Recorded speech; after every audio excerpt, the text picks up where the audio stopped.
big.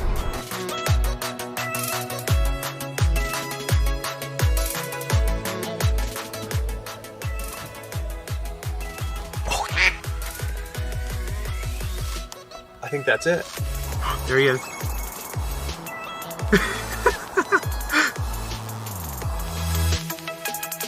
You guys ready?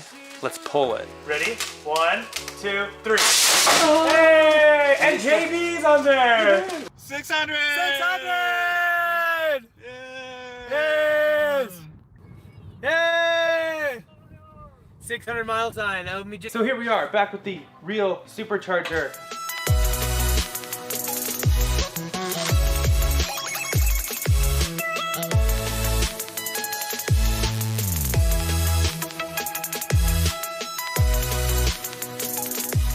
Okay, we are on the test track. I'd recommend putting your head on the headrest. Okay. There he's ready.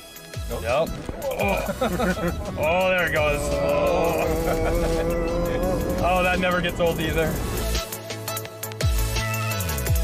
We have the first 30 production cars here.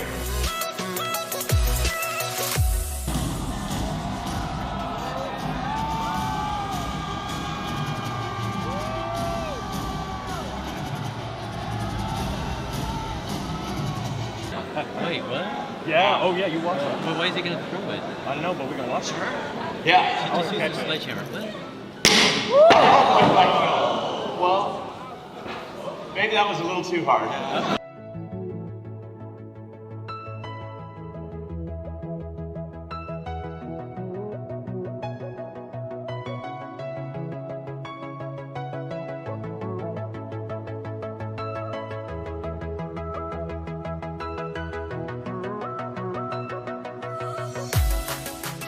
I'm Eric, otherwise known as Derek, here in Shanghai at Gigafactory 3.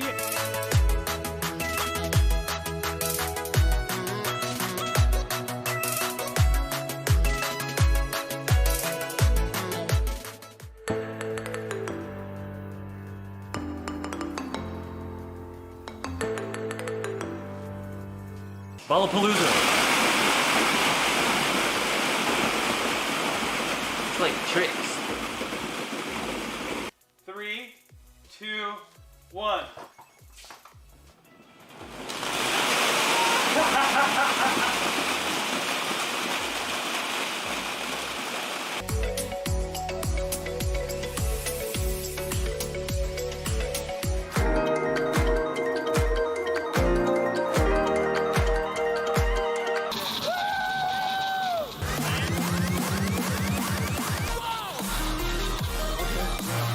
Will it wipe is the big question of the day. Will it wipe? Generic cornflakes.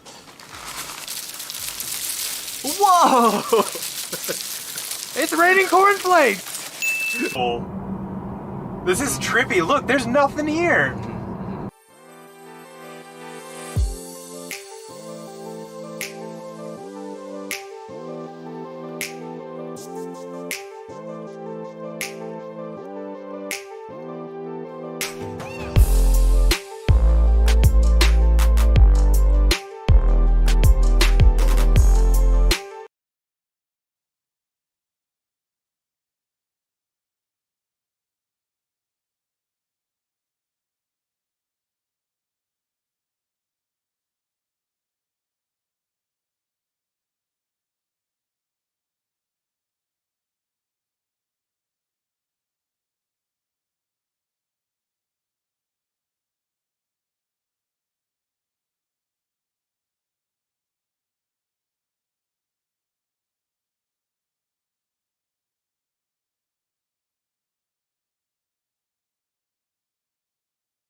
How about now? Now we got sound. Okay. I swear, I can test this stuff a million times, and for some reason, every time I go live, something happens, something changes in the matrix of this program. I don't know. Anyway, here we are. Welcome, everybody. Today is the day. Oh, it's echoing. It shouldn't be echoing. Huh. Hold on. Shouldn't be echoing. You should only hear me off this one. Oh, I see. Okay, hold up. Always something.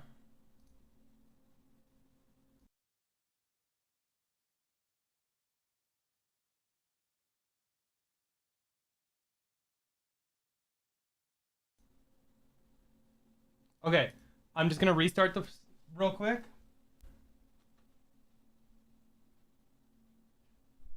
I can swear though, things work great, and then I go and go live, and then it breaks. So one moment.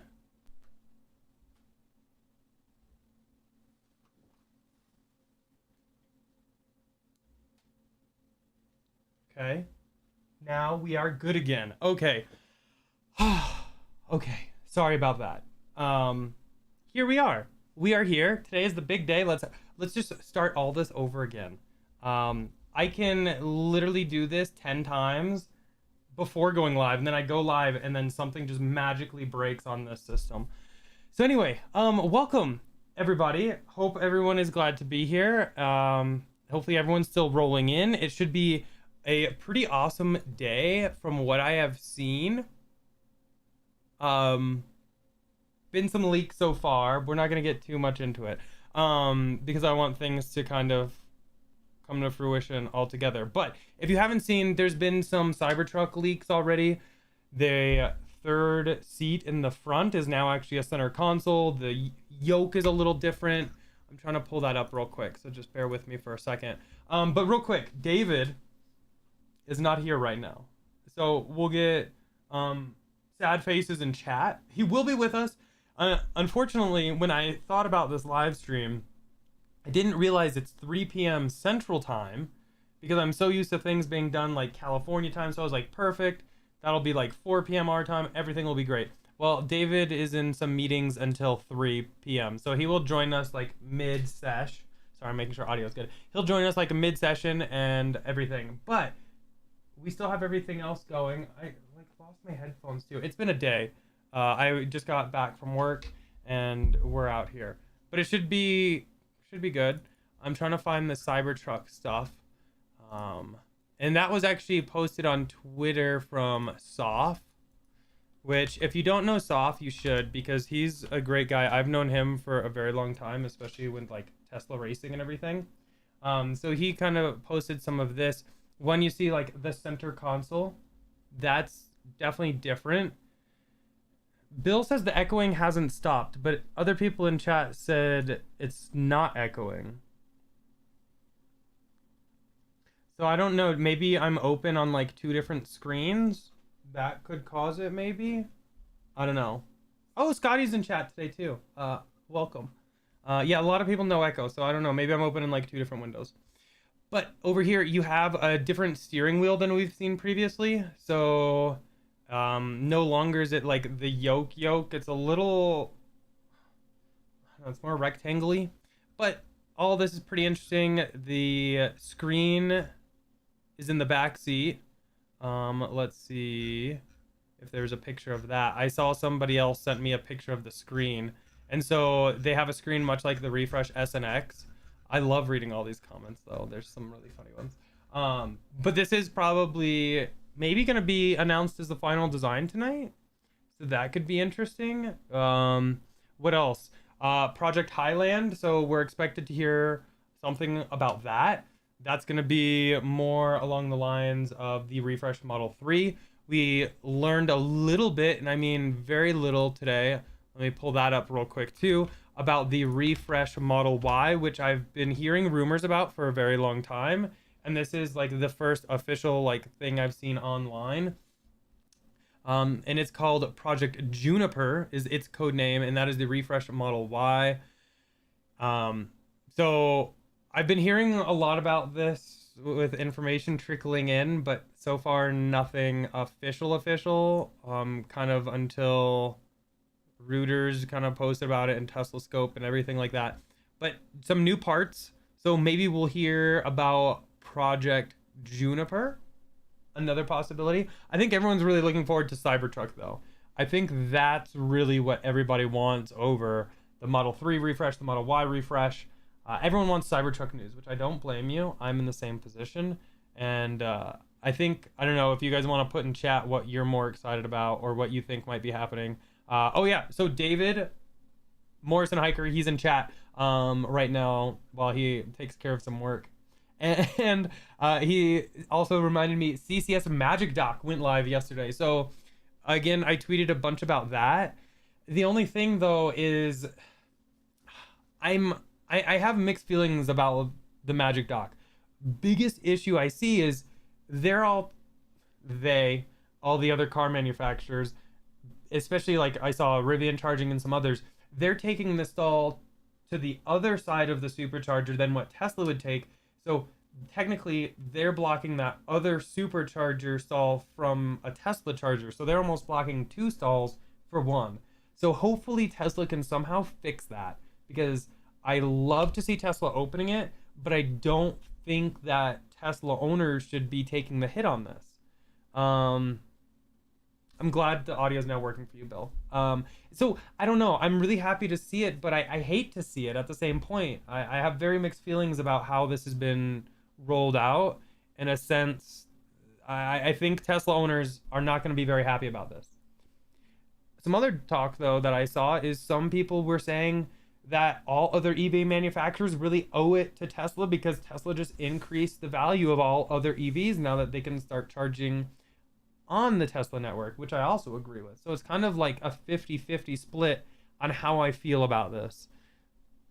So I guess, yeah, I'm torn. Let's see. So Scotty, let's see, said, Lol. It was great meeting you too. Hopefully everything is going well. Really excited to see pictures of the car. Definitely send them over whenever you want. I guess I can go big again for now. Real quick, if you haven't been here for a live stream, the way this kind of works out is we will do this picture-in-picture thing. Live stream will be up here, and then we'll be down here. We do mute ourselves during the live stream so that we can all listen to what Elon's talking about and what the presenters are talking about. But we have live chat open and we'll be talking in live chat. So if you see something you really like, you see something you hate, you see maybe something that no one else sees, or you just want to talk about what's happening, definitely put it in the live chat and we can talk about it there. It's actually kind of fun how we can still communicate with you while watching the live stream. And yes, Amy, there will be a stock ticker in the top. It'll be like up in this corner. We always like to watch the stock during these live streams. Sometimes it can be a bit of a roller coaster. So we'll kind of see. But I guess talking about stock, Steven actually said, wonder if they'll discuss the possibility of a stock buyback. Also something that has been talked about for a very long time. I think it would have been better if they did it a few months ago when it was about half the price it is now. But I definitely think a stock buyback would help. I don't want to say convince because that's not the right word I'm looking for, but help ensure other investors and other interested parties that are wanting to invest that Tesla still thinks their stock is super cheap because they would be buying it. But they also have a ton of cash on the book right now and no debt. So that's not always a bad thing to kind of invest that kind of back into yourself a little bit. Let's see here. I'm just trying to see what everyone's writing in chat. Connor said this might as well be a Cybertruck event. I mean, that's what everybody wants. I mean, we even went with the Cybertruck t-shirt. Oh, that was a loud noise from the chair. So we're very excited for Cybertruck. That's honestly, Cybertruck's at the top of my list. Project 3NY, refresh, hardware 4. All that's a little bit further down. Cybertruck is what everybody wants. Larry said he agrees. His wife's i3 would ended up taking 2 Tesla supercharger stalls. Connor said Tesla to sell extension cable in store for other EV people. So I like that idea. However, I hate that idea because if it's going to cost people extra money to be able to charge in the correct stall, they're not going to spend that. Somehow Tesla needs to get an extension cable at those stalls specifically that people can't steal, but that they could use. Does that make sense?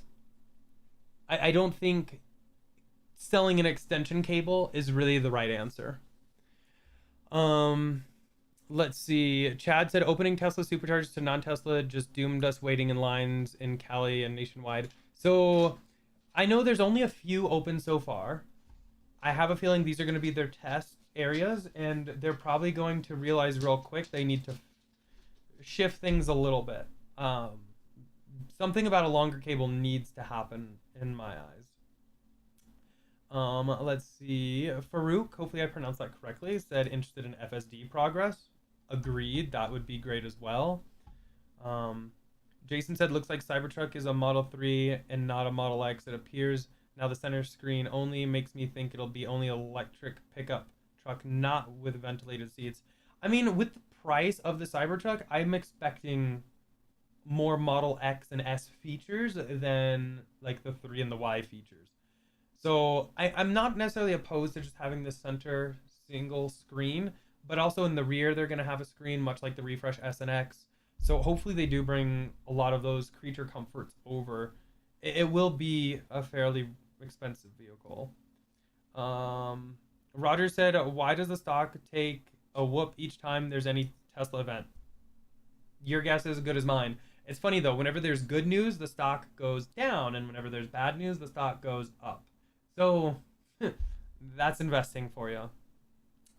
Red Hook said, any ideas or thoughts why Tesla's selling their Demo S vehicles? I see 10 in inventory at my current location alone.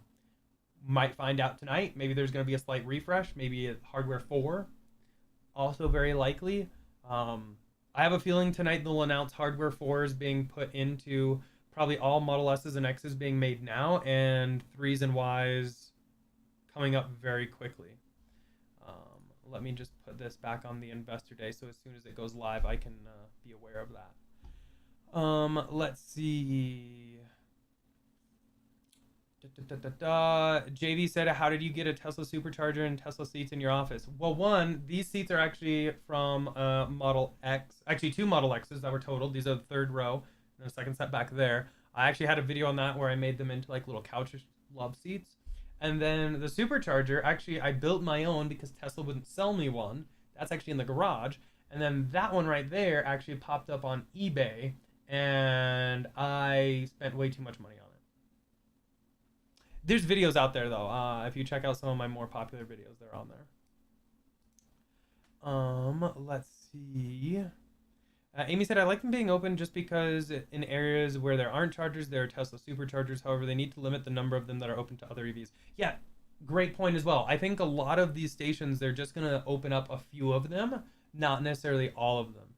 At least that's what I'm hoping for. Jerry said V4 superchargers with longer cables.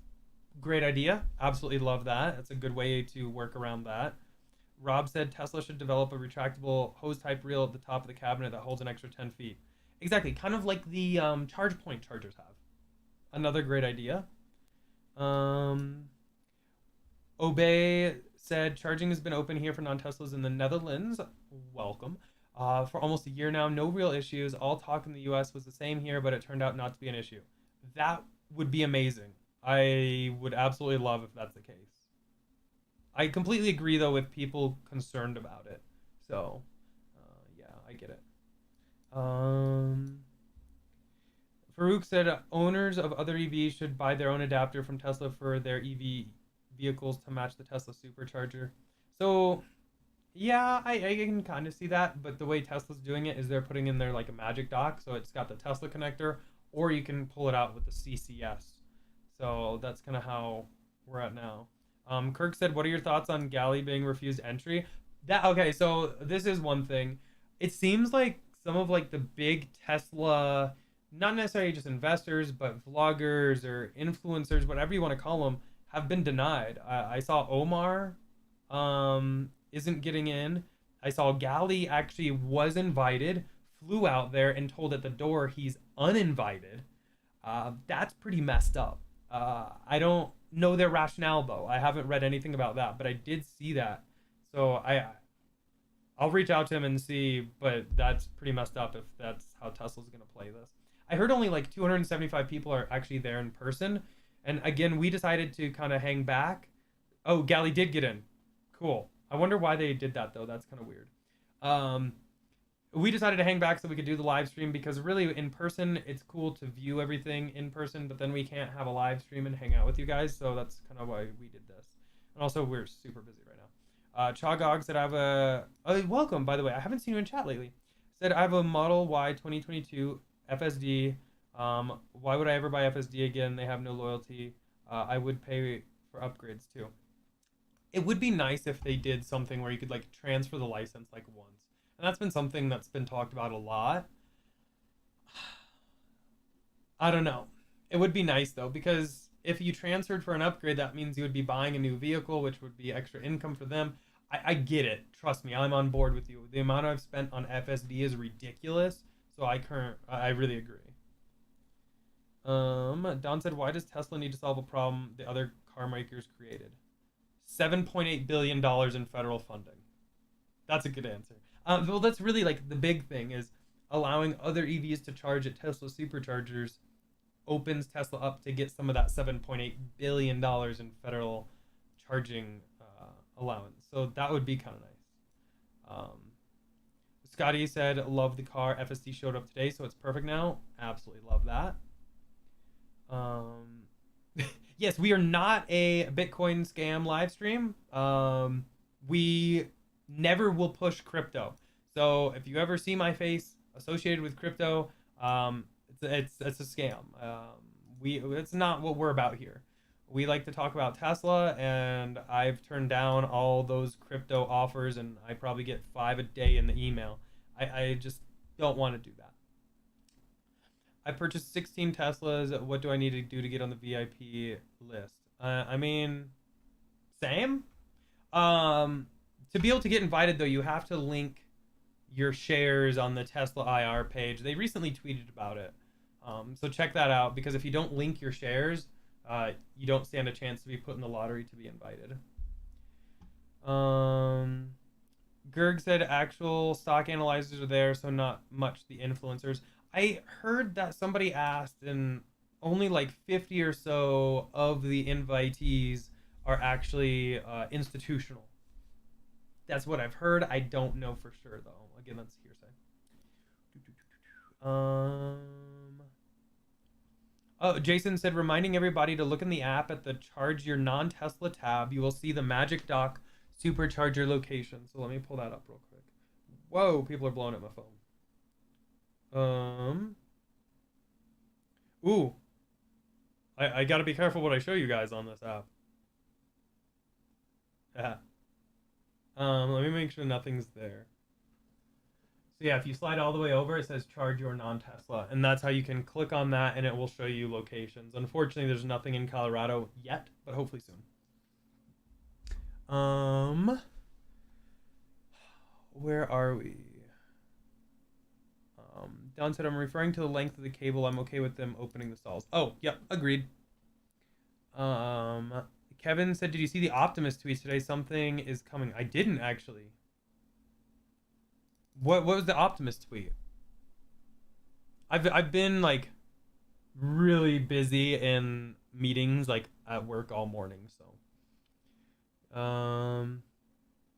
are we gonna show the live stream here? Yes. So it's not started yet. It should be starting in roughly 8 minutes, and again, this is Tesla time. Elon and everybody sometimes gets a little late, so as soon as it starts, I have it pulled up here. We will be going like this, so we'll be down in the corner. The live stream will be up there, and then we'll have a stock ticker up at the very top of the screen so that you guys can follow along. And if you have questions or comments, we will be muted, but we will have the keyboard here in live chat and be answering everything there. Because normally Tesla disables comments on their live stream, so it's hard to like actually like talk about what you're seeing, what you're learning, what you like, what you don't like, so you can do all that here. And then after the live stream, we'll come back to just us and talk about what we learned, what we liked, didn't like, and kind of open it up and talk with you all. Let's see. Feathers said Tesla should allow those paid for FSD to transfer it to new cars until FSD is no longer in beta. Also a good idea. I think at least one transfer would be kind of nice, especially at $15,000. A transfer of that would be kind of helpful for people wanting to upgrade their Tesla. Anyone thinking of doing the CCS upgrades for older model S and X's? We actually bought the adapter. David actually bought it. I think it was for Christmas or something. David bought it for me, and we talked about doing the 2017 S. I'm not sure though, but if we do, we'll definitely document it. Harold said Tesla should buy out one of the smaller charging providers with the money they get from the federal government. This will be a force multiplier of the charging network. Possibly. I am just like, EA has so many issues. I think Tesla could build something out bigger than EA in a year if they really wanted to. Kevin said Optimus is being taken offline for an important software update 11 hours ago. Oh, interesting. Very interesting. Software update completed. Hello humans 1 hour ago. Okay, well maybe we'll see something with what if Optimus drives the model or the Cybertruck like out? That'd be interesting. But I guess you don't really need that with FSD. Let's see. Where did you get the Tesla charger? Behind you. Very cool. Thank you. eBay. Actually, it was an old store display that somebody found by a dumpster, and they grabbed it and put it up on eBay, and I bought it, shipped it here on a truck, and now it lives in the studio. Oh, it's not lit though. Let me light that up. We need that lit. Ugh. Sorry. Gotta light it up. Hey. And I guess I should bring this over too. When should we be doing shots, by the way? I have this here, and I have my shot glasses. Like, if Elon breaks a window, we take a shot kind of game. I don't know. Also, when the live stream does happen, make sure you have your snacks ready. Don't judge me. But yeah. Rick said, pour one for me, please. You got it. Shots on, order of magnitude. Let's see. Where are my headphones so that I can make sure we are all good to go? So I will be listening to the live stream and talking in chat, and ETA is about 5 minutes out. When they announce the Cybertruck, shots. Every time Elon says soon, ooh, I'm gonna be real sore tomorrow if that's the case. And I actually have a really busy day tomorrow too, so I guess I need to be kind of careful. I think we could throw a shot or two in there. I think when they announce the Cybertruck, definitely. Hopefully David's here by the time they announce the Cybertruck. Because I bought 2 shot glasses, conveniently. Jerry said David should do a shot. I don't know if you're still in chat, David, but they said it, not me. They make the rules. Chat does. Hydrating before we do the shots. Anything else people are excited for? We still have a few minutes here before the actual live stream. So, oh, David left chat. But wait, how did you leave? Suspicious. If you left chat, how are you answering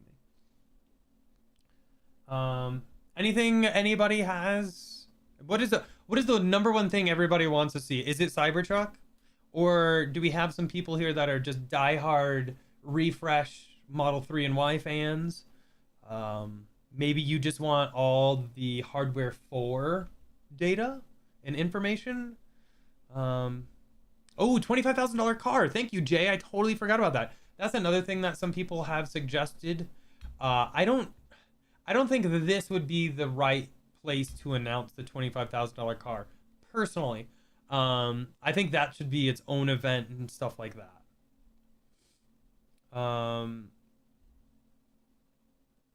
So Larry said a hyper change got booted. Apparently he got back in though, so I think we should be okay. Wayne said, I want to see the just one more thing Model E. The one more thing, that's pretty cool.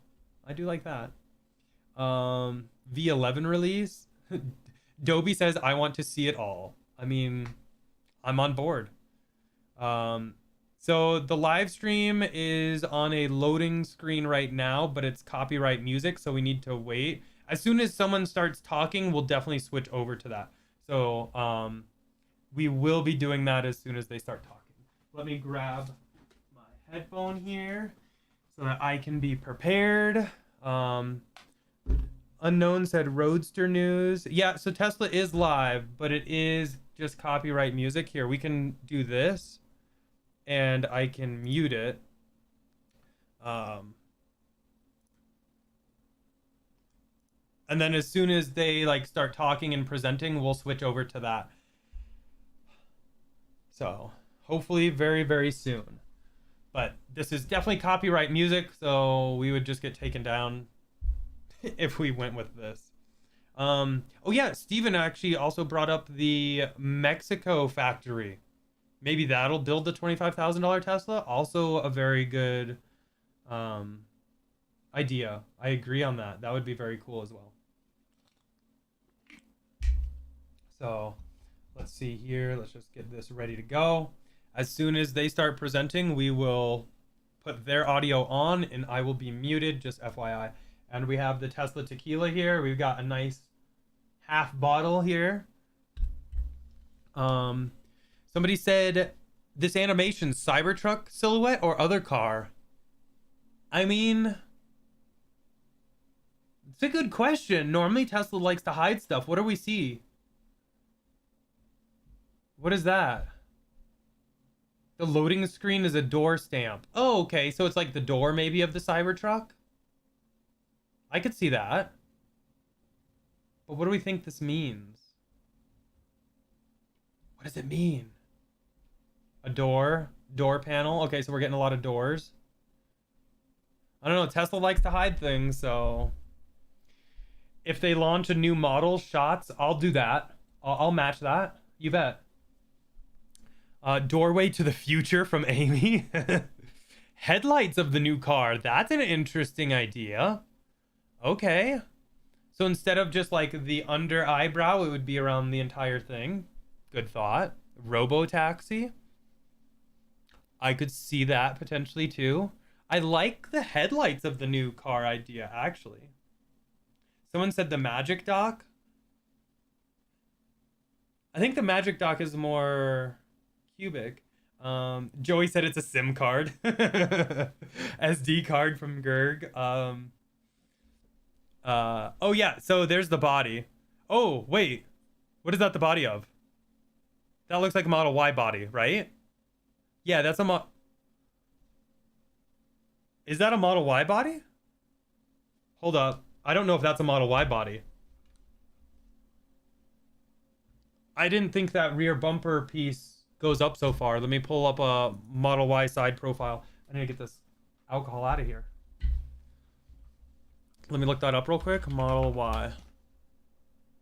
Images. I can't remember if it goes up that high.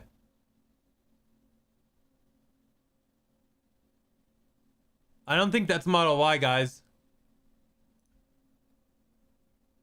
I don't think that's a Model Y. Let me open this. In a new tab. So there's the Model Y. I mean, now it's upside down, so that doesn't make it easy, but I don't think that's a Model Y. New Model 3 castings, maybe? New Tesla? All one piece? Yeah, that isn't Y. I agree, Brandon. This back part right here, it went this way, then up on the back side, whereas this is curved right here. I don't think that's a Y. That would be exciting if it's a new model. And it looks shorter in length. Yeah, good call, Steven. Doesn't... Oh, what if it's Model 3 Highland? Okay, let me look up Model 3.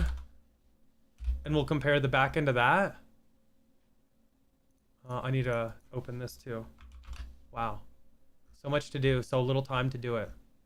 Okay, so that's open. Let me find a good Model 3 rear profile. That shows the... No, because the body panel of the Model 3 is like the same. So I think that might be a new car, because here's the Model 3 profile. And see how it kind of goes up like that? Both of them do, both Model 3 and Y. So I don't think that's either of them. Trying to read chat to see what ideas you guys have. Brandon said it's the Juniper Y. Dan said it's the understructure, so it's hard to say. Actually, a lot of that is the outside, like that rear quarter panel. That's going to be your big key indicator there. White said gotta be the Highland. Maybe it's a new model. Was just testing on the Model 3. Maybe. Somebody said tailpipes. JK. Highland is covered. Multi-photo zooming out to the T logo. Yep. Jay said Model T. Is that the Tesla logo? Yep, that is the Tesla logo. So if I take these off the screen,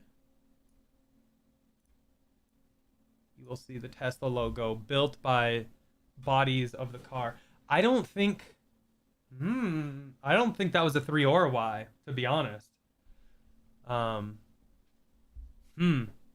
else do we think it could be? Dr. Pepper, love the name. Said, better be a new model. Too many Model 3s on the streets. They're making cars boring. I mean, I kind of like something recognizable that's as cool as a Tesla. So let me put the stock ticker up here real quick. If this is a new live stream for you, we love watching the stock during these live streams. It's very interesting to see how the market is reacting in real time. So we like to throw those up here. So let me just make it a little bigger. And that will be up in the top right corner so that we can watch it. So we're just going to put it like that so that you all can see it. And we can see exactly how people are reacting in real time. Jay said that's an old pic, 2020 Model Y. Google it. Okay, cool. Well, I mean, I guess that kind of solves it then.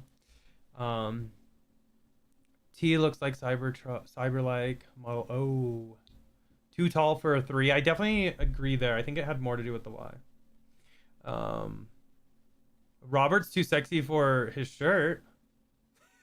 Chat gets a little wild here, everybody. Back door of that side stamp, which was used for the Tesla, the T logo, plaid Model 3. That'd be cool. Daniel said doesn't look good when they start late. Well, I mean, that's the Tesla way. I'm not gonna lie. I think very few of these events have ever gone off on time. So it is what it is. I think a lot of us are just excited that we get to kind of be there and witness it all at the same time. CZR said, I heard someone call the Model 3 the California Camry. I've heard that a lot too. It outsells the Camry, so I guess we have that. Jay said not a Tesla event if it's not late. Yeah. Let's see. Vigo said Model 2's shorter but same height. Dan said still not a Camry. Yeah, I mean, I would take a Tesla over a Camry any day of the week. I don't think that's even a question, to be honest. Let's see. We are currently 6 past the hour and still pending. Being at live events myself, as well as watching a lot of them online, I can attest that, yeah, someone's probably just running a little late. They all have jobs. They have a multi-billion-dollar company to run, so yeah.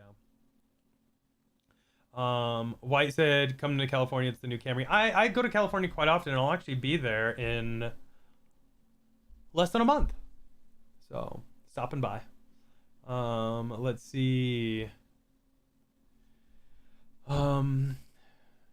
See, there it is again. Well, maybe it is the Model Y. Maybe it's just the way the metal's bent. Yeah, maybe it is the Y. Because that body line is the same, and maybe it is. Okay, I agree. Whoever said it was the Model Y in chat, I think you win. Connor said thoughts on plastic interior of the bed and vault. I mean, that's just going to get torn up. Hopefully they can make it really rugged. Rick said, how many have ever received an invite to a Tesla event? I'm not going to answer that myself because we've been invited to a lot. Yikes. Yep. We've officially entered Elon time. When will it be starting? Hopefully soon. Very soon, hopefully.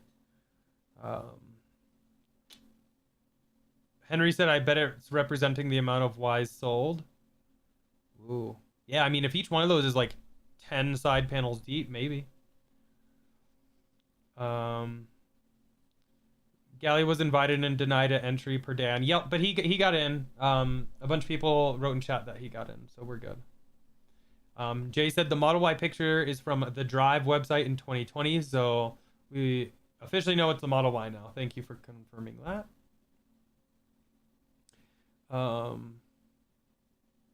Connor said, get your Tesla account signed in and have that $100 ready. Oh, I see. Yeah. For that reservation, that live reservation in. Rob said, why is the Tesla lifestyle gear so expensive? Great point. Some of that is very expensive. I agree with that. Patrick said, imagine if they canceled the Cybertruck. No way. If they canceled the Cybertruck, I would probably... No. I'll drink this whole thing of Tesla tequila. Actually, if they agree to give me my Cybertruck in a month, I'll drink the whole thing of Tesla tequila as well. Do you think they're going to talk about the Model 3 refresh? Hopefully. That is on our list, Cyan. I think the top things are going to be Cybertruck. We have the Model 3 and Y refresh. We have Hardware 4 announcement, potentially. Maybe the $25,000 Tesla. I don't think this is the right outlet for that, though, so I don't think we're going to hear about that. Diego said, question is, why do they keep showing the Y? Maybe we'll hear about the refresh Y tonight.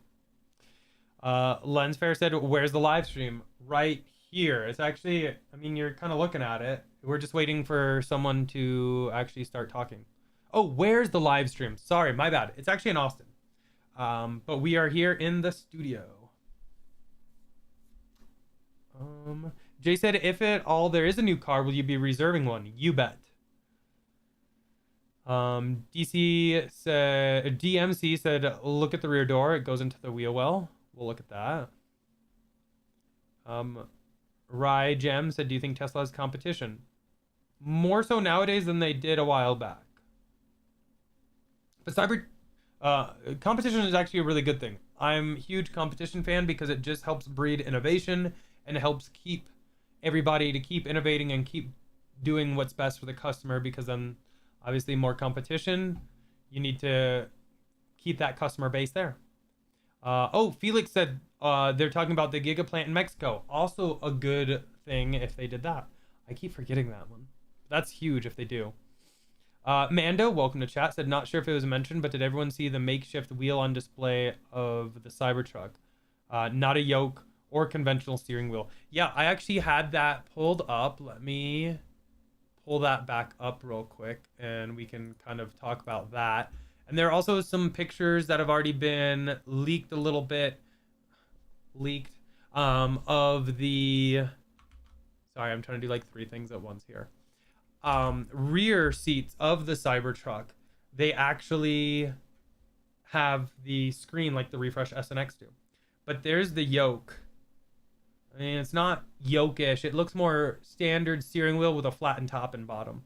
And then you have a more permanent install of a center console here. I don't believe that's going to fold into a seat anymore.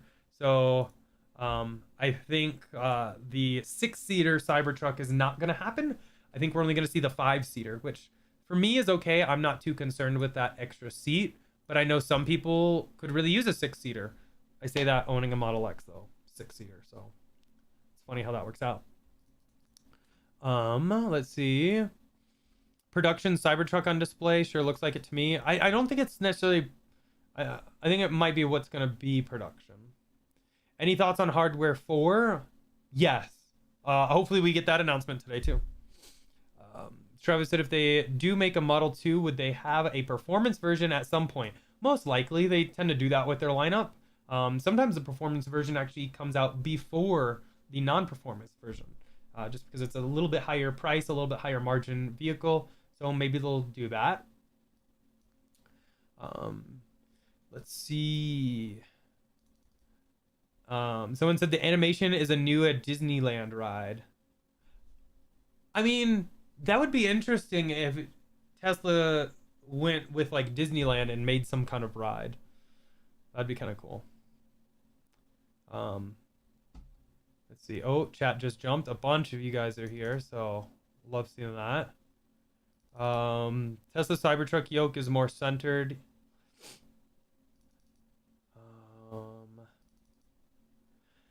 Daniel said, I thought early versions had a front bench seat. I'd love that. Yeah, they did. It looks like they might be going away with that. Maybe it'll be an option though. Because I know, let's be real, center consoles, do we really need them? I know mine just collects a lot of junk. It would be kind of nice for that 6th seat if I really need it. Rob said if they start building all Teslas like the Y, they'll become more disposable from a repair standpoint. As they're involved in accidents, they will cost too much to repair because Gigapress body. I mean, I think you can still repair a damaged Gigapress body. I'm not super sure on that, so don't quote me on that. But I think they still can. I guess it depends on the amount of damage. Let's see. It looks like the options for the X when looking at the steering wheel, yoke or standard. Yeah, I've been a huge fan of the yoke. I don't want a standard wheel anymore. We are still here waiting on everything.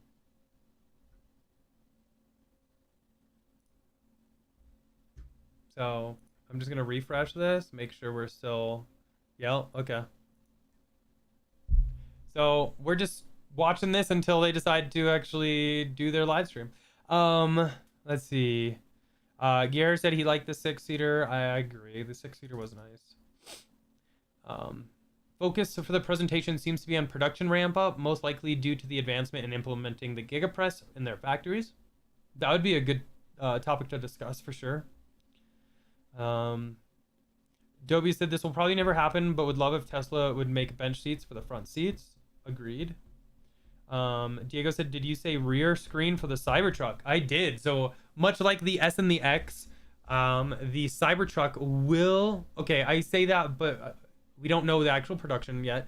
The Cybertruck did feature a rear screen at the event. I know there have been several pictures that have been sent to me. I'm trying to find one online because I don't necessarily want to show my sources of the spy shot, if that makes sense.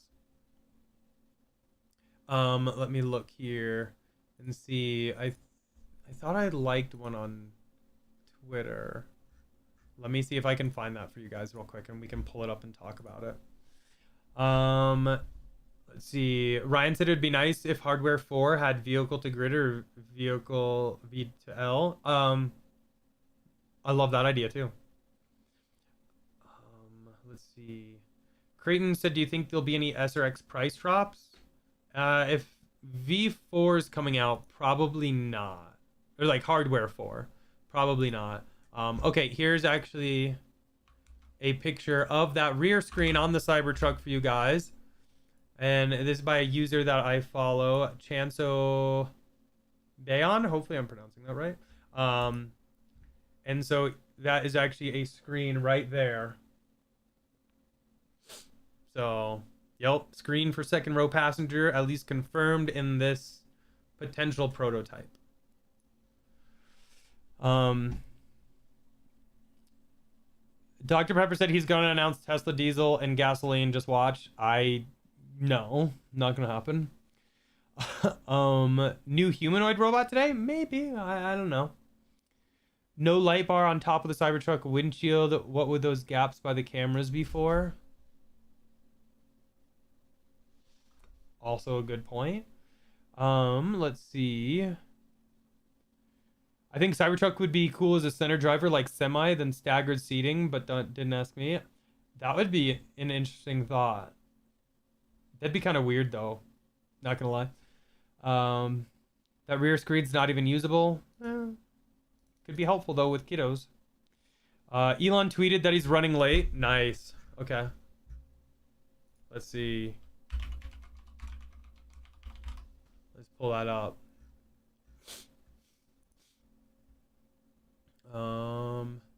He said, you're not gonna believe this, but we're running a little late. Presentation starts in 5 minutes, 2 minutes ago.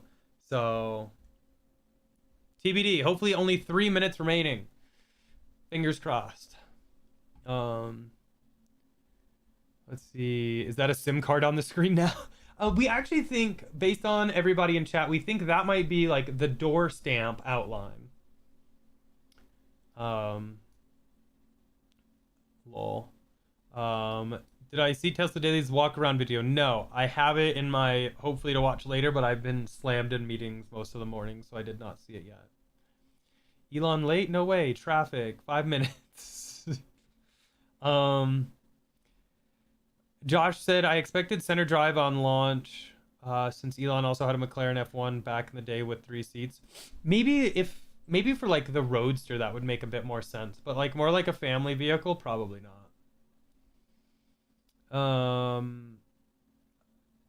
Cybertruck needs 6x4 bed, seats 5 instead of 6. Can't fit 6 with the shrink that happened, 5%. No pass through. Will have a frunk, multiple tire options. I'm in. Give me my Cybertruck now. That'd be great. Can I pull up the Tesla Daily video? Well, this is supposed to start in just a second, but let me see what I can do. I don't... Did he have audio in it? Because I don't want to get copywritten. It's like 4 minutes and we don't have that. Maybe we'll watch it afterwards together. Or we'll just send everyone there once the live stream ends. But it should be literally like 2 minutes now, if that. It should be any second. Oh, damn, you guys are funny. Let's see. 2 weeks. I saw something that he would be lowering the price. That would make an impact to features and performance. I mean, I always thought the price of Cybertruck was too low to begin with. I could see it maybe rising a little bit. Pete said, am I taking the day off work? No, I left work early. I had to do some work over the holiday, like last weekend, so I just kind of like transferred those over to today, those extra hours. But yeah, it's all good. I'm not gonna miss this live stream with you guys, but for work, just kidding. If anyone from work's watching, hi, I love you. Let's see. Maybe my boss is watching from Sweden. That'd be fun. Bruce said the rear screen is completely usable for my kids. Cybertruck screen looks bigger. I agree. It does look bigger than the S and the X. Jerry said new paint colors for Model Y. I love that silver. Absolutely love the silver. Yes, there is music actually on Tesla's live stream, but it's definitely going to be copyright music, so we're not going to listen to that because then we would just be copywritten and taken off. So as soon as they start talking, though, we'll change the audio so that we can all listen to it together, and I will be muted, but we'll be in live chat down below so we can talk about everything down there that we're seeing, what we like, what we don't like. I hope he announces production of the Roadster for your sake. It won't happen, but fingers crossed. God, I hope so too. Now that, like, the Semi is really kind of ramping up a bit more, hopefully we can focus up on the Roadster. Otterbox said, what's up, dog? Why you got a supercharger behind you? That's actually a store display. We bought it from a store going out. It was actually thrown by the dumpster and someone found it and we bought it from them. But it's still got all the internals. I have a couple of videos on the channel of when I bought it and when we took it apart. All the internals are there. If we could get a supercharging cabinet, we could potentially make it work. Let's see. No audio on the Cybertruck video. Okay, cool. So we can watch that, I guess, when we're done with this. Oh.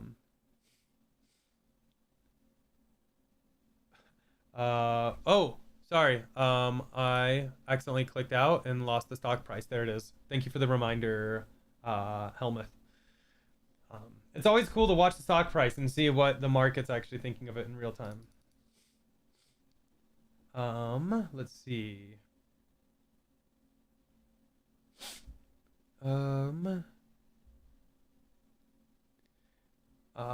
Let's see, where are we? What do I do for a living? I work in biotech. I manage a lab, and then I also have a couple side businesses. I stay very busy. My pet Eskimo said, why isn't the stock up 10%? I was told this would skyrocket. I mean, if you would have bought earlier this year, we're almost double what the price was. So buying earlier this year really could have paid off. You could have doubled your investment already. Cyan said it's 1 a.m. here. I'm gonna regret this in the morning. Wow, what country are you in? Curious to know. Tesla needs to fix the black paint. It looks awful. I've never had a black car from Tesla, so I'm not very familiar. Ooh, Kristen has the Quicksilver Model Y. So jealous.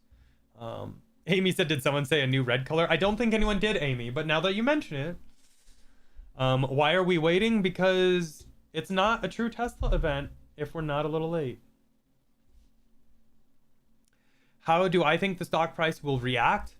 It really depends what's announced in timeline. If they announce tonight that Cybertruck is going into production with a hard date, I think the stock price could skyrocket. Again, none of this is investment advice. Invest at your own risk, no liabilities before you invest. But I think that could be huge if they announce an actual start date for Cybertruck. If they announce a new vehicle with a start date, maybe, but if it's out like a year or two, that doesn't really influence the stock market in the current situation. Patrick said buying stock right before an event's like betting on a sports game. Fun. Yeah, it really is, actually. Gerg said, I've got herpetology. Yep, so I have a reptile company. I have YouTube. I have my day job, and I stay very busy.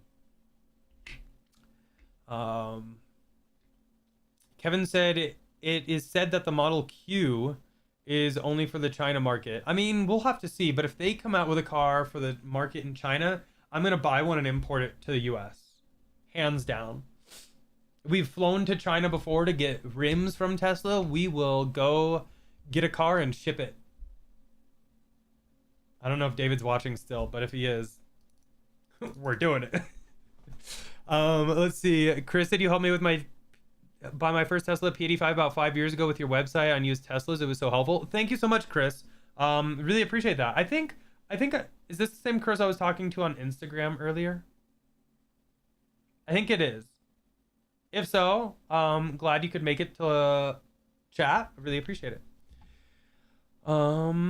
Let's see. Still no live stream yet. It has already been 5 minutes. I agree. Rad said, did you sell your cars mentioned in a previous video? So, update, I guess, while we wait. By the way, we have 900 people in chat. Awesome. Thank you guys so much. I really appreciate it. If you're enjoying it, drop a like. It helps a ton. I sold the Model 3 because its replacement is almost here. You guys will see that soon. We did sell the Rivian. I am waiting on money to hit my account, and then it's officially sold. Let me look in my account. Not there quite yet. Okay. Hopefully it hits there soon, and then it will be officially sold. The Model S we're going to go ahead and just keep. So we're keeping a Model S, a Model X, another older Model S, and then we have another vehicle coming and making room for some more. So it'll be great. Burnt hair delayed till May. Yeah, I saw that email earlier, Diego. That's a terrible bummer. Yeah. TI said I only own black Teslas. I completely disagree. And the Midnight Cherry paint is already confirmed in Austin. Is it really? I didn't hear anything about that. How are they going to announce a new vehicle without even touching the Roadster yet? I agree, Andrew. I want some Roadster news. Chris said, here how it goes with Tesla. Good news, price drops. No news, price increase. Bad news, big price increase. Perfect sum. Let's see. Oh, we're starting. Okay, so I'm muting up and we're gonna jump into this. So if you have any questions, comments, concerns, drop them in chat below and we will talk about it there.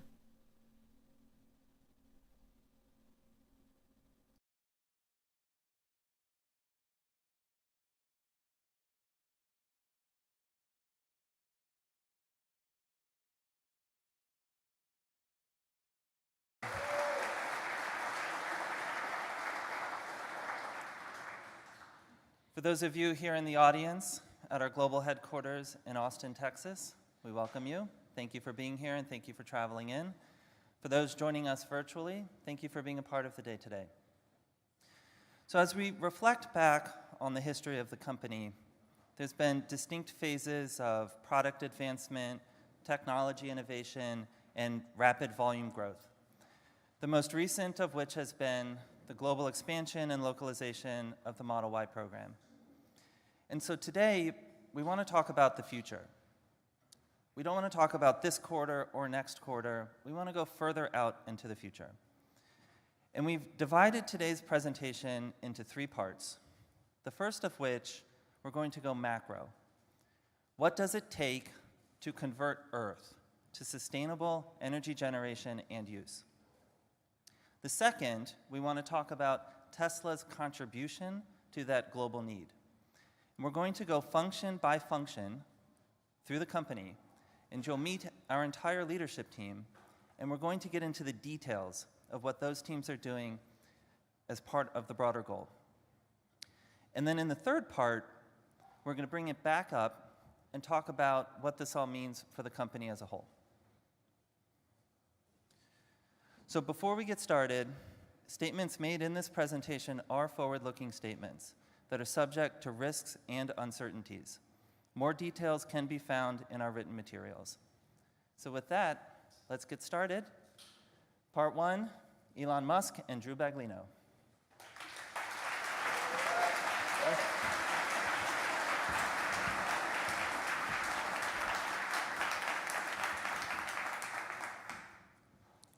All right, master plan part 3. So, as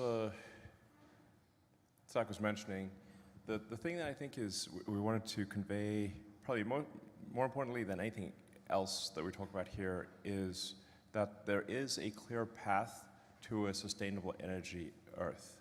It's not, it doesn't require destroying natural habitats. It doesn't require us to be austere and stop using electricity and sort of be in the cold or anything. The story, and I think this holds together quite well, and we'll be actually publishing a detailed white paper with all of our assumptions and calculations, is that there is a clear path to a fully sustainable Earth with abundance. In fact, you could support a civilization much bigger than Earth, than much more than the 8 billion humans, could actually be supported sustainably on Earth. And I'm just often shocked and surprised by how few people realize this. Most of the smart people I know actually don't see this clear path. They think that there's not a path to a sustainable energy future, or at least there's not one that is sustainable at our current population, or that would have to resort to extreme measures. None of this is true. So we're going to walk through the calculations for how to create a sustainable energy civilization. Yeah. And to set the stage, today our energy economy, let's be honest, it's dirty and it's wasteful. Over 80% of global energy, primary energy, comes from fossil fuels, and only 1/3 of that global energy actually ends up delivering useful work or heat. This is the problem statement, but we're here to talk about the solution. Yeah, it's like for some of this I'm going to elaborate because there's a very wide range of technical expertise out there, from people who are like, whatever, level 9 wizards in the subject, to people who do not do engineering at all. So, if you have a gasoline car, you're converting less than 1/3, often maybe only 25% of the energy in the gasoline is converted into motion. The rest is turned into waste heat. That doesn't do any good at all. And there's a lot of energy required even to get the oil out of the ground, to refine the oil, and to transport the gasoline to the gas station. So when you look at all that, for a typical gasoline car is actually going to be using less than 20%, fully considered, of the energy from the oil actually goes into motion. So this is when we see people doing calculations for what does it take to create a sustainable energy Earth, they assume that the same energy amount is required for for an electrified civilization versus a combustion civilization. This is not true, because most of the energy of combustion is waste heat.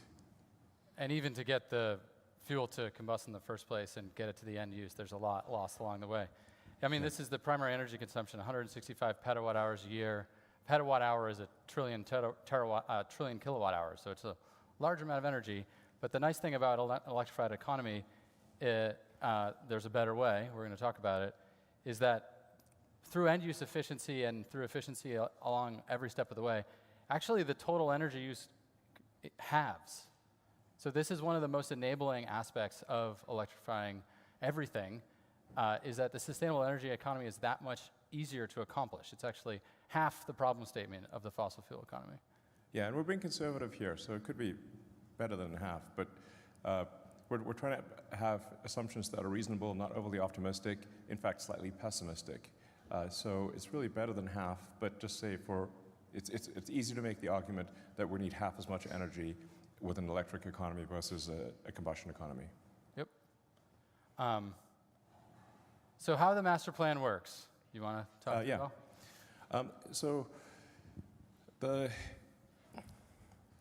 thing that is needed at very large scale that is not currently present is a vast amount of battery energy storage. Our rough calculations are that this is about 240 terawatt hours, or 240,000 gigawatt hours.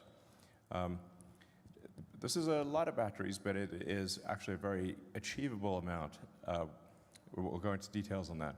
Yep. So that's a combination of electric vehicles and stationary storage. So if you've got solar or wind, you've got to store the energy when the wind is not blowing, the sun is not shining. And so we're assuming sort of an 8-to-1 ratio of stored energy to power. So 30 terawatt hours of power, 30 terawatts of power. Our actual capital expenditure calculation for manufacturing investment is more like 6 trillion, but we made it higher to make it 10 trillion. And this is across mining, refining, battery factories, recycling, vehicle factories, all the things that we're going to talk about needing to invest in to build this sustainable energy economy. Yeah. Now, if you look at the total world economy, it's just under 100 trillion. So if this was spread out, say, over 10 years, it would be 1% of the global economy. Over 20 years, it would be 0.5% Very of doable. the global economy. So this is, not a big number relative to the global economy. As Drew mentioned, you need about half as much energy with an electric economy versus a combustion economy. And in terms of wind and solar, how much land would be used? It's less than 0.2% of the land area of Earth. Generally, people don't realize quite how much energy is reaching us from the sun. It's roughly a gigawatt per square kilometer. And the sun doesn't shine all the time, but it's if you multiply that by, say, 4 to get the continuous power, 4 or 5, then that gives you the land area of solar. And you can put wind and solar often in the same place. So a lot of places that currently have wind, you could have solar there and you double your energy. You can also put wind offshore. It doesn't even need to Yeah. be on land, so wind is even more flexible. You could put solar offshore too. Yep. So Earth is 70% water. Anyway, the point is that with a really a remarkably small amount of Earth's land area, we can go fully sustainable. Yeah. And do the resources and raw materials exist to support this transition? We'll go through that in detail, but we do not see any insurmountable resource challenges at all. In fact, in the end, we should be mining less ore to accomplish this economy than we currently do with the fossil fuel economy, and we're going to talk through that. Yeah, just to emphasize that again, the electrified economy will require less mining than the current economy does. Yes. Less, not more. Okay. So this is the plan, and now we'll get into a little bit more of the details of the plan. Basically, 5 areas of work. First, renewable power the existing grid. Second, switch to electric vehicles. Third, switch homes, businesses, and industry heating to heat pumps. Fourth, high temp heat delivery and storage for high temp industrial and chemical processes, and a little bit of green hydrogen in there for chemical processes that need hydrogen. And finally, sustainably fuel planes and boats. These are the 5 areas, and we're going to go into detail on all of them. Yeah, I mean, my personal opinion is that as we improve the energy density of batteries, you'll see all transportation go fully electric, with the exception of rockets. That's awkward.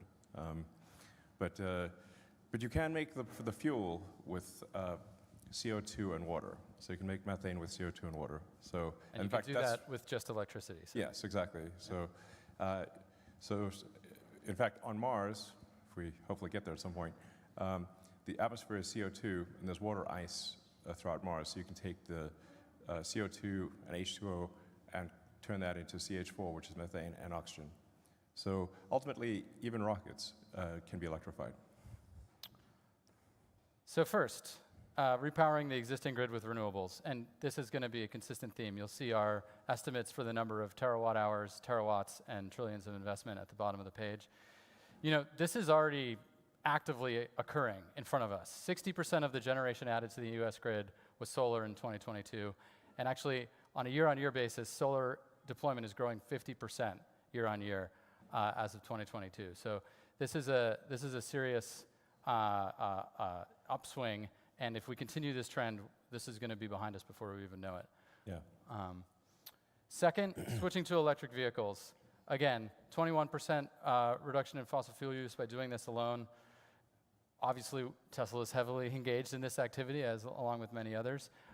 Overall, EV production grew 59% year on year in 2022, and EVs hit an amazing 10% market share. I mean, it's an awesome milestone. I'm super excited to see that. I gotta. Yeah, I mean, this is obviously happening very rapidly, and I mean, I think really all cars will go to fully electric and autonomous, and so riding a non-autonomous gasoline car is going to be analogous to riding a horse and using a flip phone. That's basically going to be the situation. And we actually took a somewhat conservative assumption here in terms of how many batteries are required, because the more the fleet is autonomous, the smaller the fleet needs to be, just from a utility basis. So we're not accounting for all of those benefits, or really much of those benefits at all in this number. And what does this fleet look like? You know, just rough view from our perspective. Of course, we could be wrong, but you know, you can see the sort of breakdown of the fleet by millions of vehicles. You know, our goal is to do 20 million electric vehicles a year. Yeah. Fewer vehicles will be needed, at least passenger vehicles, with autonomy. So there's some debate as to what that number is, but it's some number less than the number of vehicles needed today. There's roughly 2 billion cars and trucks in operation in the world today. And yeah, so what we show here is actually, I think, only 1.4 million or so.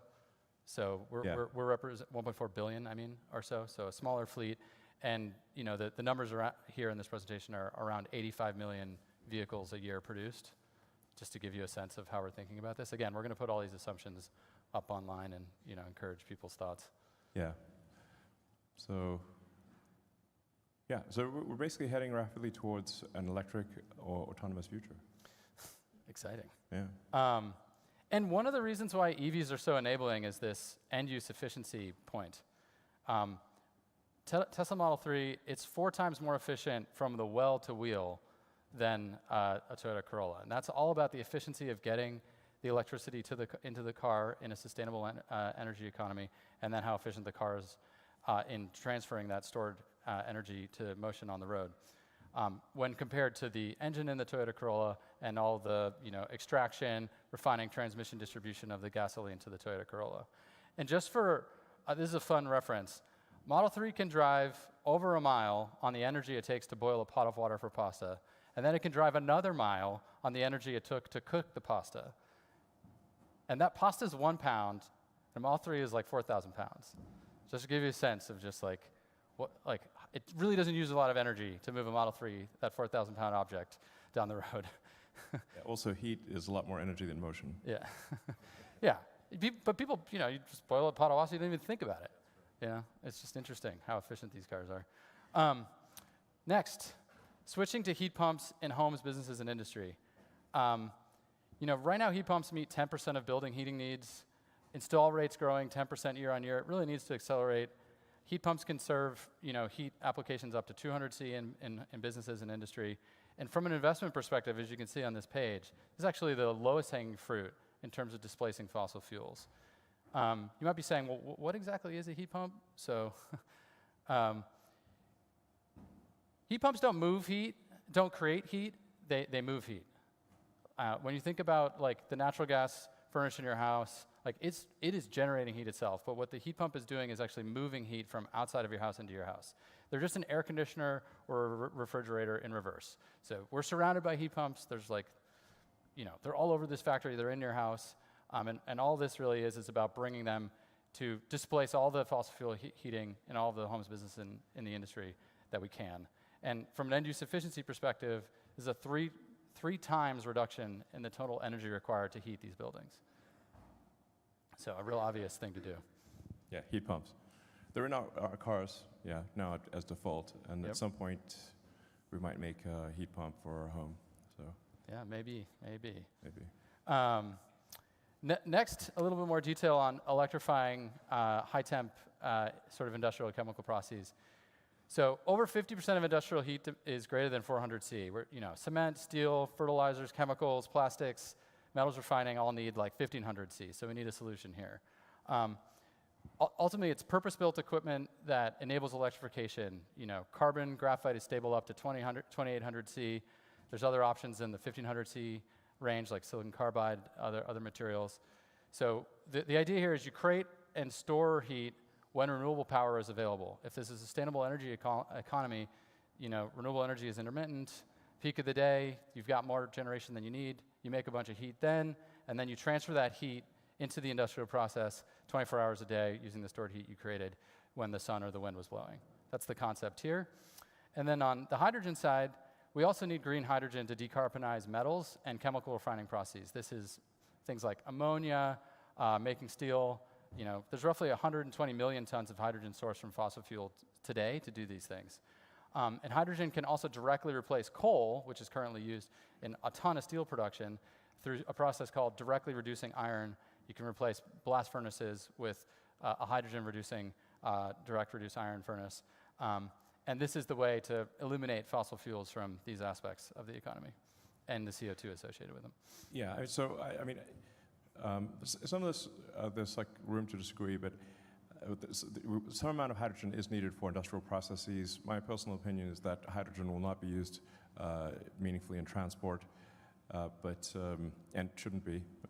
If you're going to use a chemical fuel, you should use CH4, not H2. But nonetheless, it is needed for industrial processes and can be produced just by splitting water, essentially. I mean, something that's been done for decades and decades. Yeah. This is not, you know, rocket technology. Yeah. And lastly, a small part of the pie, but a necessary part of the pie, is sustainably fueling planes and boats. Shipping accounts for 3% of global CO2. It's ripe for electrification. Even with lithium iron phosphate, long-haul ships can be fully battery-powered. So that's a great opportunity to electrify. Energy density is a little bit harder for planes, but short-haul is doable today. With some improvements, we'll get long-haul underway. But even in the meantime, we can leverage sustainable aviation fuels produced and stored using excess renewable electricity. There's a lot of work going on in this space. And it's not, yeah. Yeah, I mean, to really get long-range aircraft and long-range shipping to use lithium-ion, you need to redesign the ship and not just... or the plane. And the plane. To take advantage of the fact that it is a new source of energy. It's a different architecture. So just like with an electric car, you wouldn't just take a gasoline car and stick a battery in it. That's very suboptimal. It's much more efficient to have the battery be the structure of the car, and make it mass efficient and optimized for batteries. The same if that's done with aircraft, I think you can get long-range aircraft at around, with cells at around 450 watt-hours per kilogram, which you can buy it right now, actually. They're expensive, but I think that price will come down. So when we stack up all of these efforts, we end up with the numbers we shared at the beginning of the presentation. 30 terawatts, 240 terawatt hours, $10 trillion. And you may be saying, like, I need some context. Is this feasible? Spoiler alert, it's entirely feasible. Just looking at it from a growth rate perspective, how much do we need to grow the deployment of these technologies?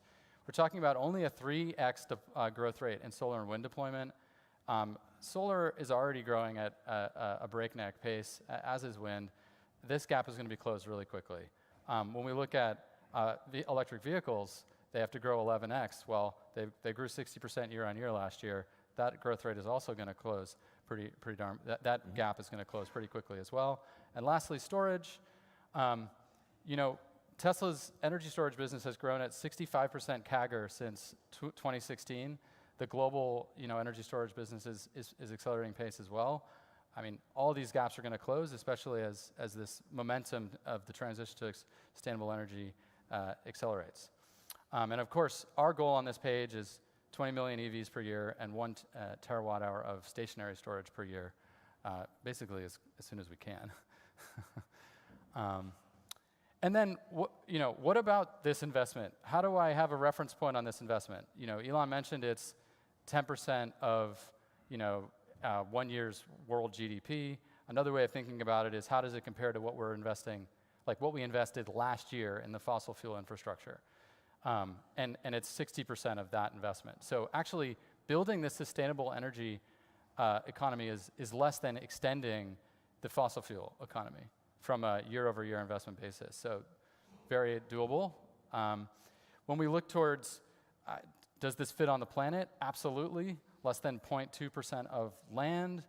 As a reference point, the total land area intensively farmed today is 12.5% of all land. So, I mean, you drive around, you see some farms, but you don't see them everywhere. This is an order of magnitude, more than an order of magnitude difference between farming and what we're talking about for sustainable energy land. Yeah, and it doesn't need to displace farmland Of course or not, yeah. Forests or jungle or any kind of ecological preserve. It can be used in very sparsely populated desert regions. Yeah. Barren areas. Yeah. Areas that are just not really fit for development or otherwise used. So yeah, I mean, 0.2% can fit into a lot of places. Yeah, there's essentially no meaningful ecological impact. In fact, transition to a sustainable energy economy would result in a substantial reduction in current ecological impact. That's a great way to put it. Yeah. And what about on the mineral extraction side? So this is a cartoon that sort of gives you a sense for all the ore and the extracted minerals that are coming out of the earth every year. It's about 68 gigatons. So each truck is a gigaton. What does this look like when we're in a sustainable energy economy? Looks like that. The fossil fuel extraction disappears. We replace it with the materials required to fulfill the sustainable energy economy. It actually reduces.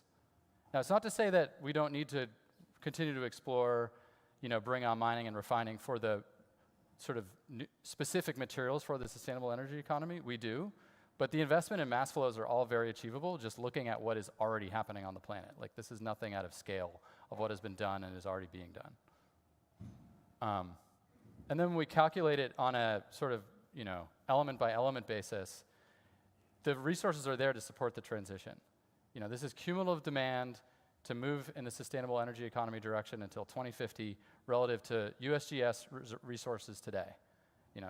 We're not breaking the resource bank for any of these materials. And then when we look at what really happens as we move forward, history teaches the more we look, the more we find. What people think happens is, oh, there's this many resources, next year there's going to be less because we're going to extract them. What actually happens is, as we extract resources, we find more. And you can see on the right what has actually occurred with the key materials to the sustainable energy economy. Since 2000, as the sustainable energy economy has been growing and Tesla's been growing and all the industries around us have been growing, the actual resource availability has increased, not decreased. Yeah, there still seems to be quite a bit of confusion about lithium. Lithium is extremely common. It's one of the most common elements on Earth. There's no country that has a monopoly on lithium, Yep. or even close to it. There's enough lithium ore in the United States to electrify all of Earth. If the United States was the only place producing lithium, there's enough domestic material to electrify Earth. It's very common. The limiting factor is the refining of the lithium into battery-grade lithium hydroxide or lithium carbonate. That's the actual limiting factor. And the same is true for these other materials. Yes. And this is, again, these are not like crazy technologies. It's just the investments need to be made, and the investments, they're not gigantic. They just need to happen. Right. Nickel is maybe of them all the trickiest one to solve. But as we showed with the graph there, maybe need like 30% of the world's known nickel reserves. So. And the nickel reserves have actually grown since Yes. 2000. So. There is more. Yeah, exactly. So. And you only need nickel for basically aircraft, long-range boats, and very long-range cars or trucks. But the vast majority of the heavy lifting for electrification will be iron-based cells. And iron is actually literally the most common element on Earth.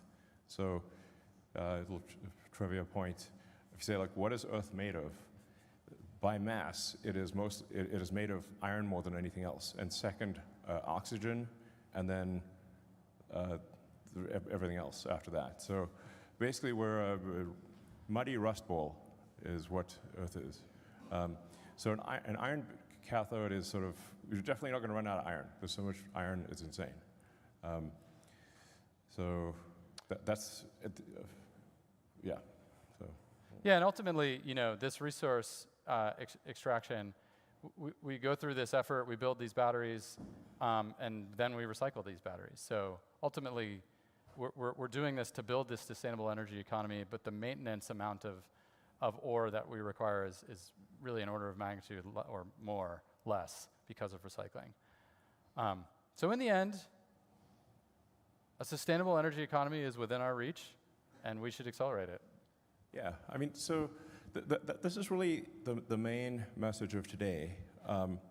And I really wanted today to be not just about Tesla investors who own stock, but really anyone who is an investor in Earth. And what we're trying to convey is a message of hope and optimism. And optimism that is based on actual physics and real calculations, it's not wishful thinking.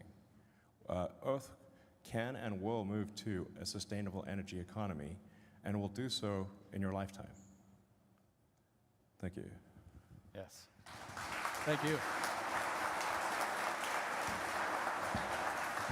And I just want to welcome up Lars and Franz to the stage.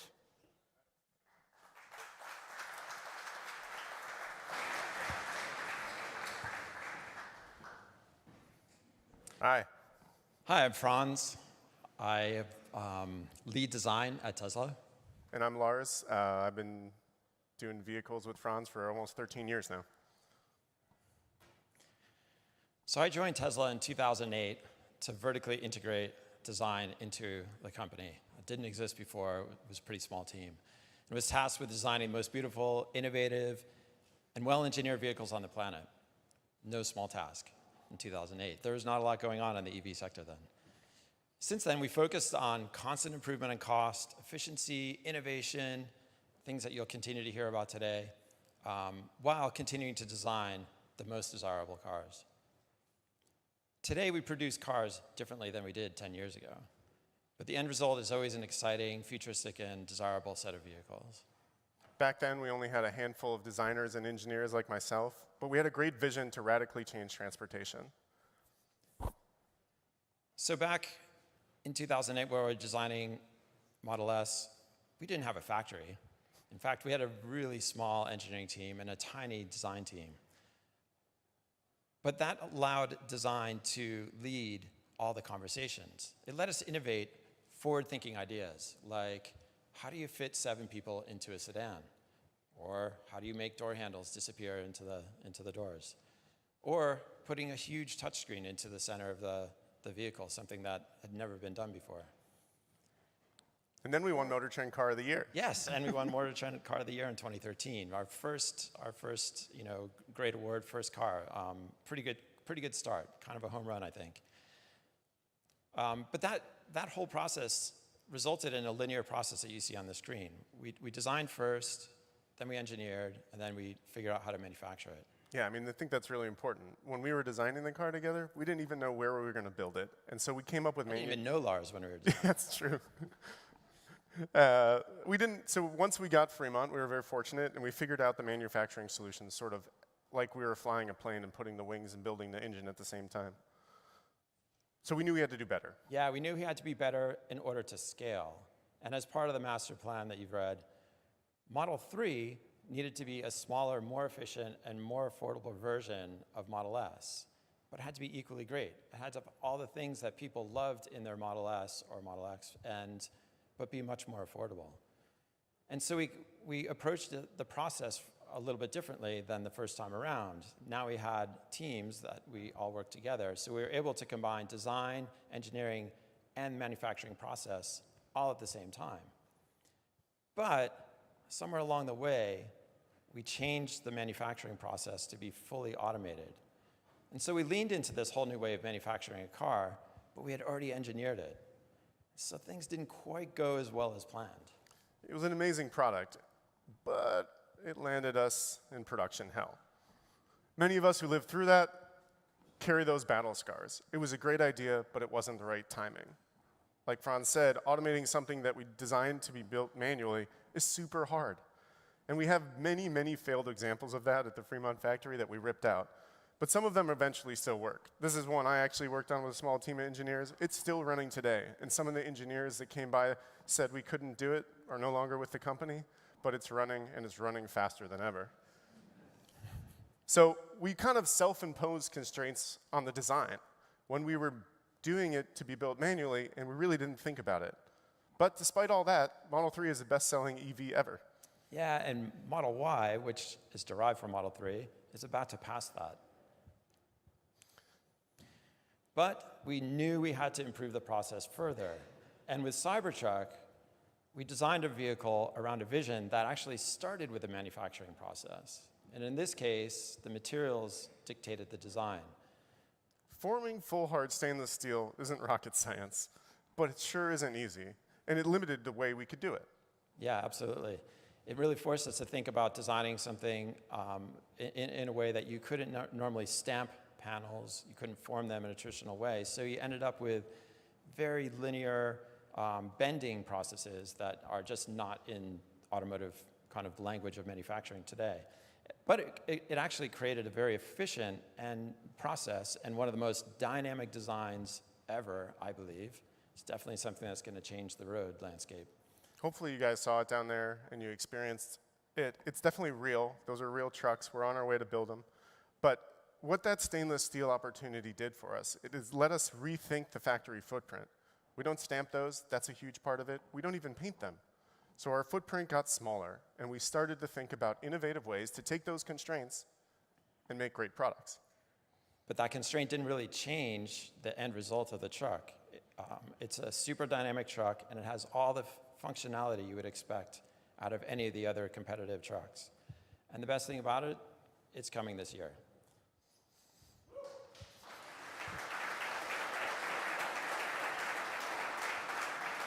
So ideally, after all that, we would design, engineer, manufacture, and plan for automation happening together. It gives us the opportunity to question requirements. This is something that is fundamentally only available at Tesla. In the places I used to work and the top manufacturing companies in the world, they don't sit together. Yeah, we are one team. Nowhere I know has all these teams together thinking about these processes from the very beginning. In fact, all of those engineering teams, manufacturing, design, automation, they're all in one org. They all report to one person. We can't point fingers at each other, so we have to solve them together, which is the best way to innovate. The traditional way of making a vehicle is this. You stamp it, you build a body in white, you paint it, and you do final assembly.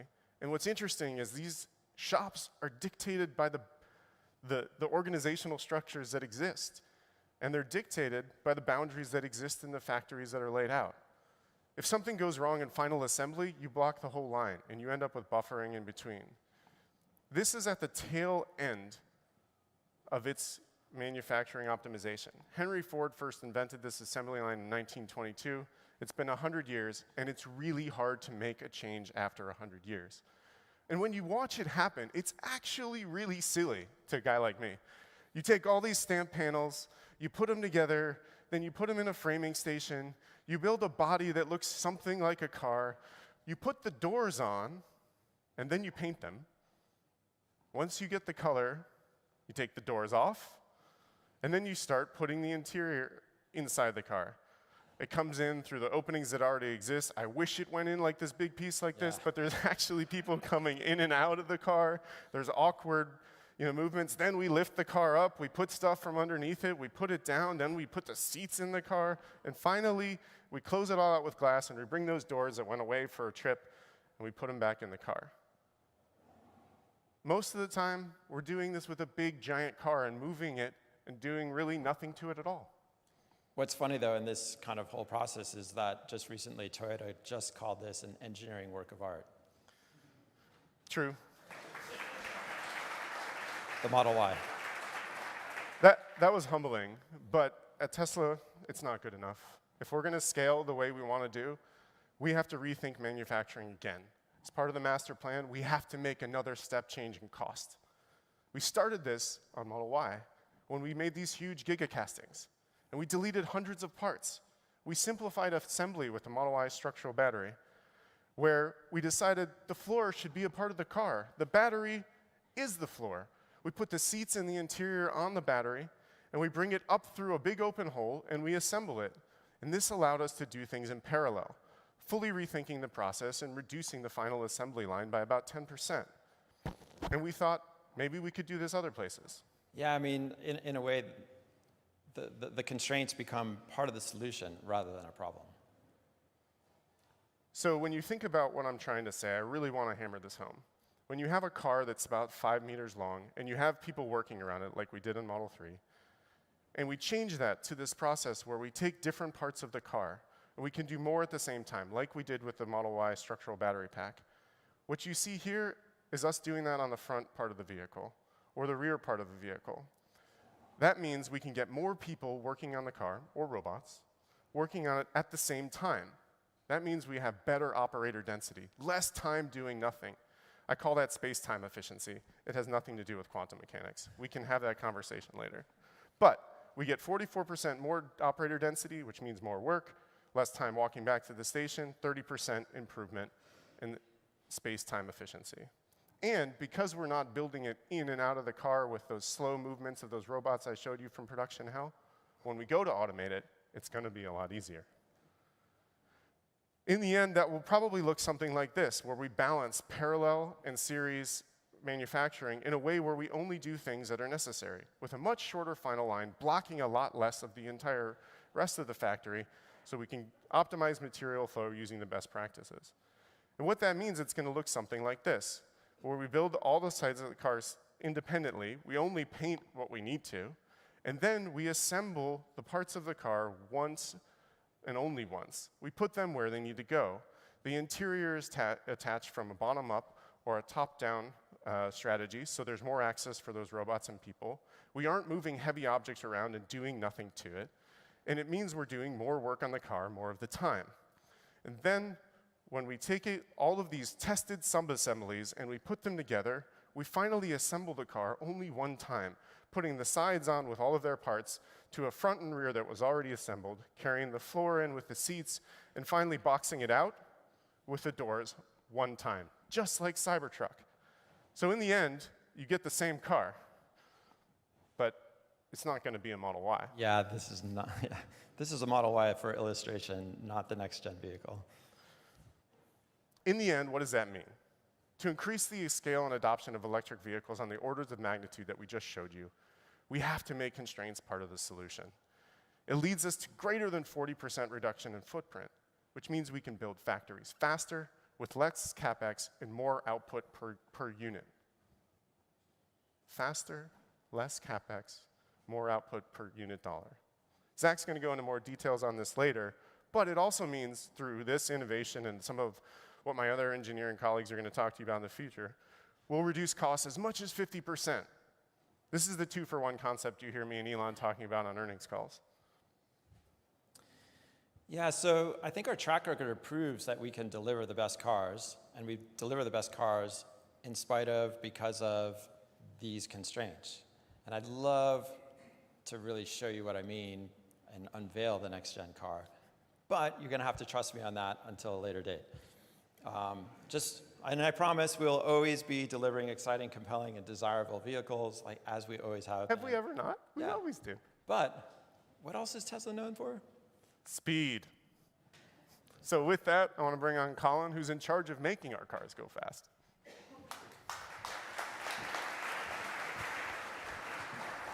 Thank you, Lars.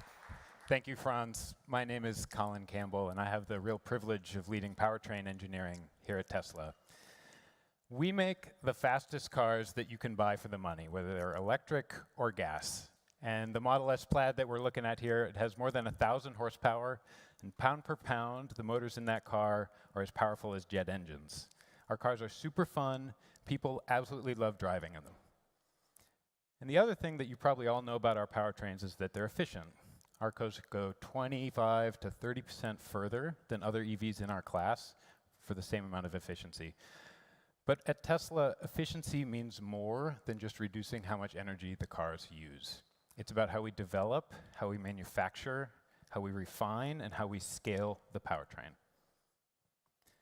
Now, the Model 3 and Y powertrain is a great example of this broader meaning of efficiency.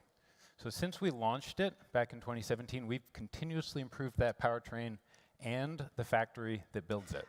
So the drive unit, the engine of the car, is 20% lighter for the same power. We use 25% less heavy rare earths than when we started. And the powertrain factory, which is behind me today, is 75% smaller and 65% cheaper than the one that we originally built. And what I really want to emphasize is that we did all of this without compromise. Our cars are just as powerful, they go just as far, they cost the same or less, and the factories have the same output. So, how did we do that? We did it by designing the entire vehicle and the entire factory together as one company. And this sets Tesla apart.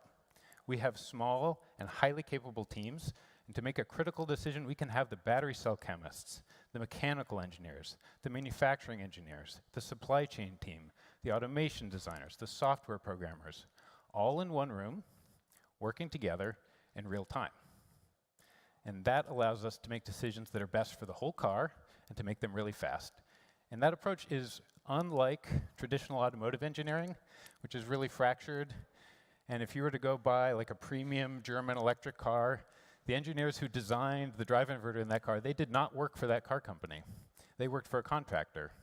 And at Tesla, we designed the entire car and the factory that builds it. And I want to highlight a few examples of what we've been able to do in-house thanks to that unique approach. So, inside the charger of your Tesla are transistor packages, and that's at the top of your screen here. And every electron that moves you down the road flows through one of these packages. We designed our own custom package, which is what you're seeing here, and we can extract twice as much heat out of that package as what we could buy off the shelf. And so what does that mean? It means that the silicon carbide wafer that's inside those packages can be much smaller. And silicon carbide is an amazing semiconductor, but it's also expensive and it's really hard to scale. So using less of it is a big win for us. And then on top of that, orchestrating all of these transistors and making them switch in the right ways is computationally extremely intensive. It used to require 4 microprocessors, which are shown here in the bottom left. We have developed our own custom microprocessor. It's purpose-built for high-power electronics. It's half the cost, and it does, in just one, the job of all of those 4. And these are just 2 examples of many that I could use to showcase our expertise in high-power electronics. And that expertise has allowed us to take the cost of the chargers that were in our Model S when we launched it in 2012 both the cost and the mass, and cut both of those in half. And even more important, the power electronics, they're central not just to our cars. They're also central to our superchargers and to our energy storage products, and Rebecca and Mike will be talking more about that. So in addition to the work that we've done in software and hardware, we've also done a lot of work in-house on software. So this is the drive unit for Model 3 and Y, and if we take a cross-section, we see the stator and the rotor, and they're responsible for the core function of the drive unit, which is converting electricity into motion. And our custom software lets us simulate the rotating magnetic field that is responsible for that conversion. And getting that simulation exactly right, it's central to the cost, the weight, the size, and even the sound of the drive unit. And now, you can buy software that will do all of this, but our tools are faster, and they're more accurate, and that was not easy to do.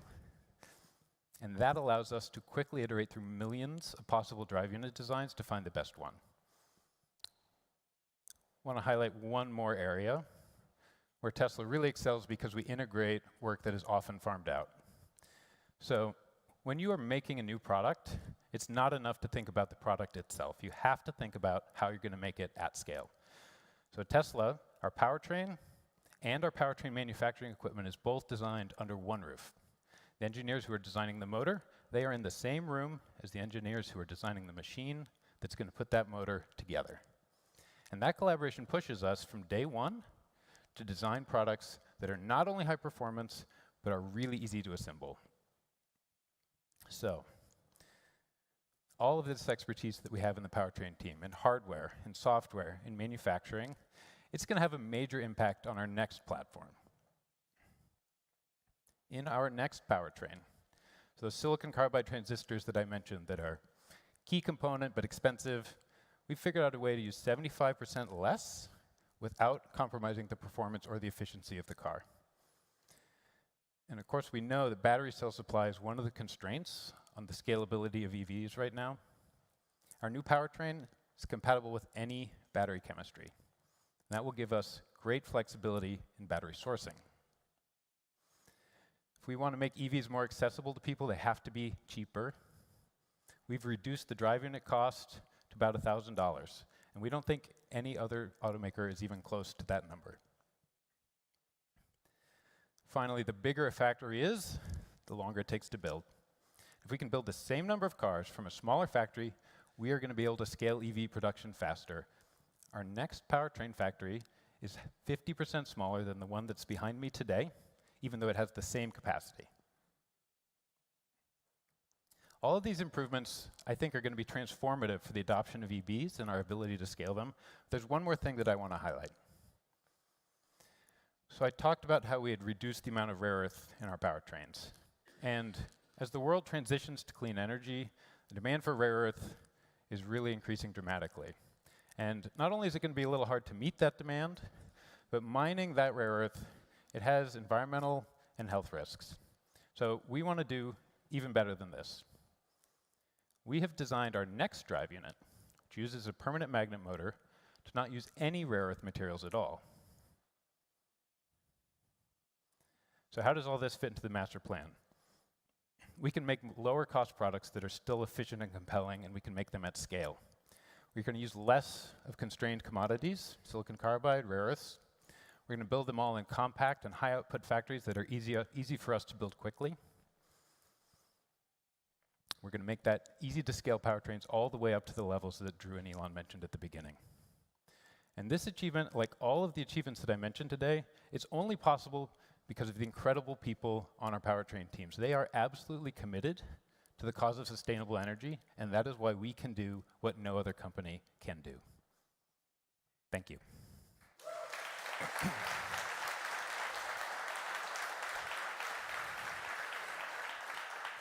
So next, I'd like to welcome my colleagues Pete Bannon and David Lau.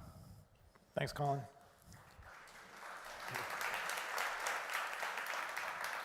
Good afternoon, everybody, and welcome to Texas.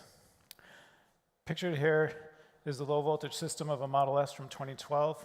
This car was primarily designed with vendor-sourced controllers integrated by Tesla. There are over 300 low voltage devices that encompass everything from the mundane, like the light in the glove box, to the complicated, like the infotainment computer, to the safety critical, like the airbags, steer-by-wire, and brake-by-wire. The low voltage harness is built from individual wires, cut to length, crimped, and inserted into connectors, a manual process that is tedious, error-prone, and doesn't scale well. Going forward, we want to reduce the size and complexity of the harness and enable automated manufacturing. And these wire harnesses introduce extraordinary complications, especially in the early stages of development and bring up of a vehicle, because when we're trying to bring up this entire system and we see that it's not working properly, we don't know whether it's a problem with the software, with the controller, the processor, any of the endpoints in this entanglement of wires. And so we have to go and debug everything all at once. And Pete's going to tell us about how we're going to make it better. Mm-hmm. So I'm going to talk briefly about a few things that we've changed over the years since the Model S. With the Model 3, Tesla started designing an increasing share of our controllers by merging controllers together, and we were able to simplify the design with a significant reduction in wire count and weight. Going from S to 3, we reduced the wire harness by 17 kilograms compared to Model S. And this is a pretty big deal. And just to put that into context, our VP of Engineering, Lars, will deliver a bottle of your favorite spirit to your desk if you manage to save a kilogram of weight from the car. So this improvement cost him quite a lot. Did we skip one? Yeah. The original Model 3 controllers were enhanced and then built into Model Y. Those improved controllers were then moved back into Model 3 when we introduced the heat pump. At that point, we had shared controllers across both cars, which helped simplify our supply chain. Those Model 3 and Y controller designs were then updated and enhanced for the new versions of Model S and X that we introduced in 2021. For Cybertruck, we are now designing 85% of the controllers in the car. For the next gen platform, we're going to finish the job and be designing 100% of the controllers to give us full control of the design and the supply chain at the component level. Having full control of the supply chain at the component level has been critical to Tesla over the last few years as the supply constraints have hampered our ability to build cars. And with that control comes control over all the software, which enables us to develop features and functionality that we never even dreamed of at the time we designed the hardware. So that's why you see software in your cars getting better and better over time in ways that we didn't even think of when we designed the hardware in the first place. Mm-hmm. Yeah, Sentry Mode is one of my favorite last-minute changes. One of my favorites. With the introduction of Model 3 in 2017, we deleted relays and fuses from the car in favor of e-fuses. E-fuses replace moving parts with solid-state transistors.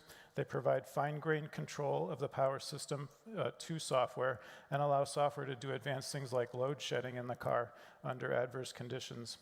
E-fuses also allow for software-controlled retries for transient faults, and they allow for detailed monitoring of the power system over time. Yeah, the theme you hear a lot about today is software-controlled hardware. And when I think about that in my team, software-controlled hardware is fundamentally about being able to sidestep what otherwise would have been static trade-offs between one attribute or another in a piece of hardware. We are able, with software, to instill intelligence, context awareness, and context-specific behavior into what otherwise would have been a piece of hardware that had to get optimized for one type of scenario. We get more of everything. In 2022, we completed the transition from lead-acid batteries to lithium-ion batteries, and which use a new toolless connector. We expect lithium-ion batteries to last for the life of the car, so we don't expect anyone to wake up to a dead battery ever again. This eliminates a major source of failures for our car. And the toolless connector makes it easier to service the car, and it also includes a software feature to allow validation that the connector has been properly installed at the end of a service event, which removes another source of failures in our cars. Obviously, the mass and volume savings are also significant, which is super helpful. At Tesla, we're always trying to improve every single component in the car, and a nice example of that is the 15-inch display that was originally shipped in the 2017 Model 3. Over time, the cost of the display has gone down 24%. We've been able to reduce the weight by 12%, and we've reduced the power by 33%. At the same time, we've increased the brightness of the display by 50% and improved the color accuracy. So this is one of our favorite things at Tesla, is to make a component cheaper and better. At Tesla, the drive to improve efficiency in the car is never ending. I think of it as like peeling a carrot. You just take a swipe at it, a little bit falls off, doesn't really make much of a difference. But if you just keep at it, over time it accumulates into a pretty significant improvement. One of the changes that we're looking to make right now is to change something that's been steady for the last 60 years, 12 volts. 12 volts has been, as I said, for 60 years. The demand for power in the car has been steadily increasing to the point where we now have to have pretty large wires to drive over 200 amps of current around the car, which increases the mass and cost. With Cybertruck and all future Tesla platforms, we will be moving to 48 volts. This reduces the current needed by a factor of 4.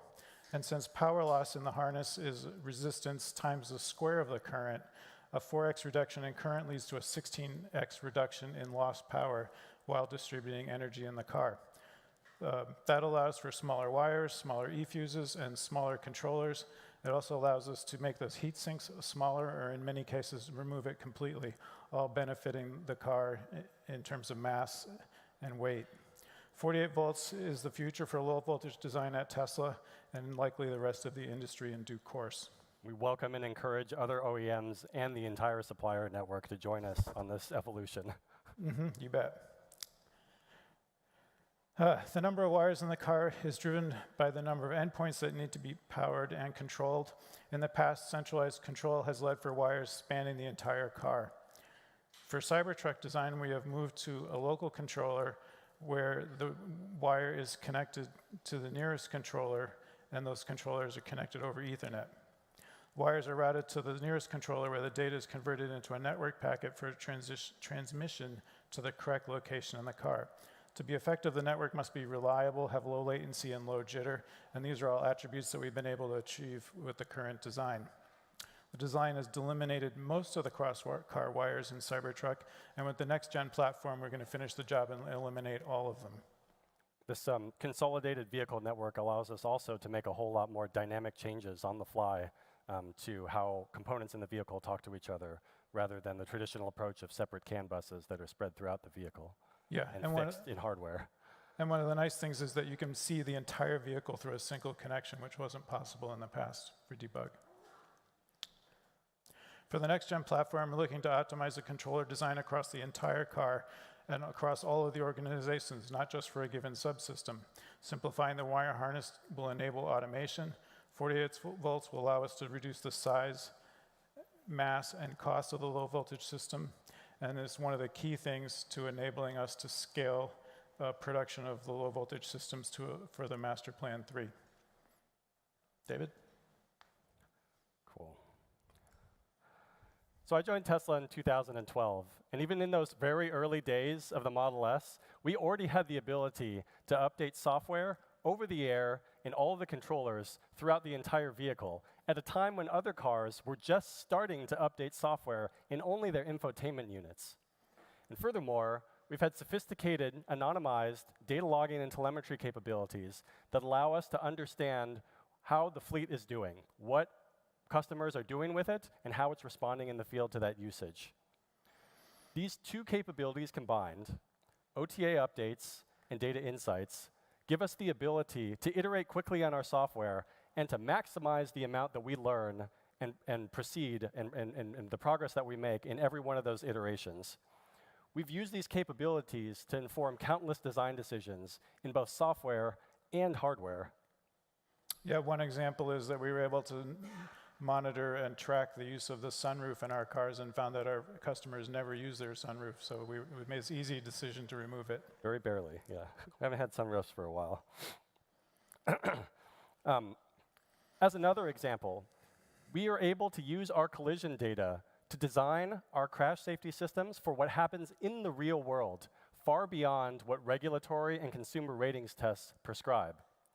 And then furthermore, we're able to use that data to recreate in simulation all of those crashes every single time we make a change to the vehicle's design, or to the software that controls the airbags and other restraint systems. Here on this graph, the gray dots that show up first are specific crash tests that are prescribed by regulatory and consumer ratings agencies throughout the whole world. And the rest of the color that fills in around and on top of it, those represent the crashes that we've seen happen in the real world. Those are what we design for and what we test to.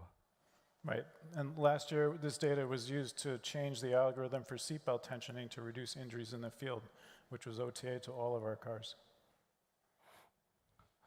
Here are a few statistics that demonstrate how staggeringly quickly we gain new insights from the anonymized data that we've received from the fleet every day.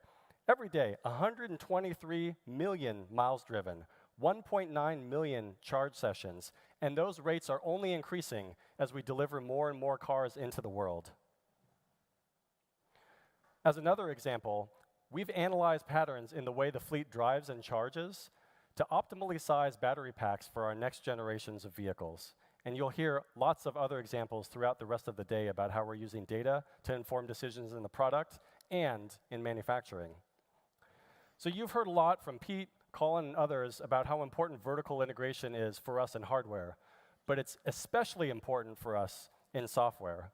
And this is extremely difficult from the way the rest of the traditional automotive supply chain is set up. In most situations, all the controllers in the car are delivered by different Tier 1 suppliers, whose software is written by Tier 2 suppliers, who farm some of that software out to different Tier 3 suppliers, and so on and so on. Making a change that spans multiple components takes months of coordination before any work can even start. And furthermore, integration of software in the server side with what's happening in our vehicles has always been a core part of our DNA and enables us to do things that nobody else can. Most engineers think about the vehicle as a complete, consolidated, fully contained system. But in the software team, we think about the system as including the vehicle as well as all of our back-end server-side applications and infrastructure and the resultant feedback loop from the entire fleet that informs all the decisions we make as an engineering team. For example, we recently released a feature in Model S and X that automatically, predictively adjusts and raises the suspension for ride comfort before the car hits a section of rough road. We do that by leveraging the fleet to generate a map of road roughness everywhere our cars drive. Sounds pretty simple, but requires coordination of software across a number of different components inside and outside of the car. The restraint control module, whose inertial measurement unit senses the road roughness, the Autopilot computer, whose GPS module and localizer figure out where the car is in the world, our navigation server, which aggregates the anonymized telemetry from the fleet and annotates our map with things like updated speed limits, lane topology, and now, road roughness. The onboard navigation engine, which looks ahead of the route that the car is traveling on and determines whether things are about to get rough. And finally, the air suspension controller, which takes all of those factors into account and decides continuously whether it is appropriate to adjust the suspension for ride comfort. And before we released this feature to the world, we sent prototype versions of it to the entire fleet that ran passively in the background, sending us anonymous data about every time it would have engaged, which taught us exactly how it was going to behave in the wild, in every environment, in every circumstance. Yeah, being able to test new algorithms in the background without impacting the car is really critical ability for us, especially for safety critical things like automatic emergency braking. And we've used it to iterate on early versions of our stability control algorithms, which were introduced to the entire Model 3 fleet in 2017 with extremely high confidence, even on a very foundational and safety critical function. Okay, so far you've heard me talk a lot about how we leverage our software systems to iterate quickly on the customer-facing product. But what I haven't talked about, and what we haven't said much about publicly in general, is how we leverage these capabilities in our own internal operations. So for example, in the early days of manufacturing Model S, we very quickly realized that there are a lot of different ways you could misassemble a car. You could forget to plug in a wire, you could not fully set a connector, you could pull a part from the wrong bin. So when we designed our manufacturing processes for Model 3 and all of our other vehicles going forward, we took a page from the software playbook, which says, test early and test often. And we applied that mantra to every single car that we build at every step of the assembly line. So now, when a production associate plugs something into the car, the central car computer sees that connection, confirms that it's the correct part for the type of car that's supposed to be built, installs a software update if necessary, checks configurations and calibrations, and runs a barrage of tests on that thing and all the other things that are connected to it. And if it finds an anomaly that can't be fixed purely with software, it throws an alert immediately that is displayed prominently on the vehicle's display, as well as sent to back-end command and control systems, so that a human can come over and fix the problem before the rest of the car gets built on top of it. And we're taking a similar approach in service through a combination of onboard vehicle diagnostics, natural language processing applied to customer narratives when a customer schedules a service appointment, and a suite of internally developed tools. We are successfully diagnosing, scheduling, and ordering parts for over 33% of customer concerns in service. Yep, and we also use testers built around our own controllers to test sub-assemblies before they get to the car, which will be even more important as we go to Lars's unboxed assembly strategy. 100%. We'll know with extremely high confidence that before those boxes get put together, that they are assembled, they themselves are assembled correctly. Okay. You've heard at lots of other events about all the awesome things that our Autopilot and AI teams are doing to make the car drive itself, bringing us into the future of autonomy. But we've also been thinking for years about all of the other pieces that we are going to need to manage a network of autonomous vehicles. A lot of this has been happening behind the scenes in the form of platform-level functionality that we'll leverage later. But you've seen some of it surface already in terms of features that our customers and our internal operations teams can benefit from. Like in 2021, we built on top of our mobile app phone key and gave our customers the ability to share their car with anyone by sending them an invitation in a text message or an email. Last year, we introduced profile synchronization, which synchronizes your seat, steering, and mirror positions, as well as your settings, media favorites, and stored navigation locations across all vehicles in your account. Internally, we have an app that allows our personnel in engineering, manufacturing, delivery, and logistics to view, locate, and drive all Tesla-owned vehicles at their site. And when customers bring their car into service, when they receive a Tesla-owned service loaner vehicle, we are starting at some locations to automatically add that vehicle to the customer's mobile app account, so that combined with cloud-synchronized profiles and phone key, it's a completely seamless experience. As soon as the customer walks up to that loaner, it behaves and feels exactly like their own car. And all this is built on top of end-to-end encryption and cryptographically signed commands, so that customer data remains private and obscure, and the fleet only trusts commands from authorized parties. So that's a bit of a preview of all the pieces that we're building, looking ahead to our future of autonomous fleets.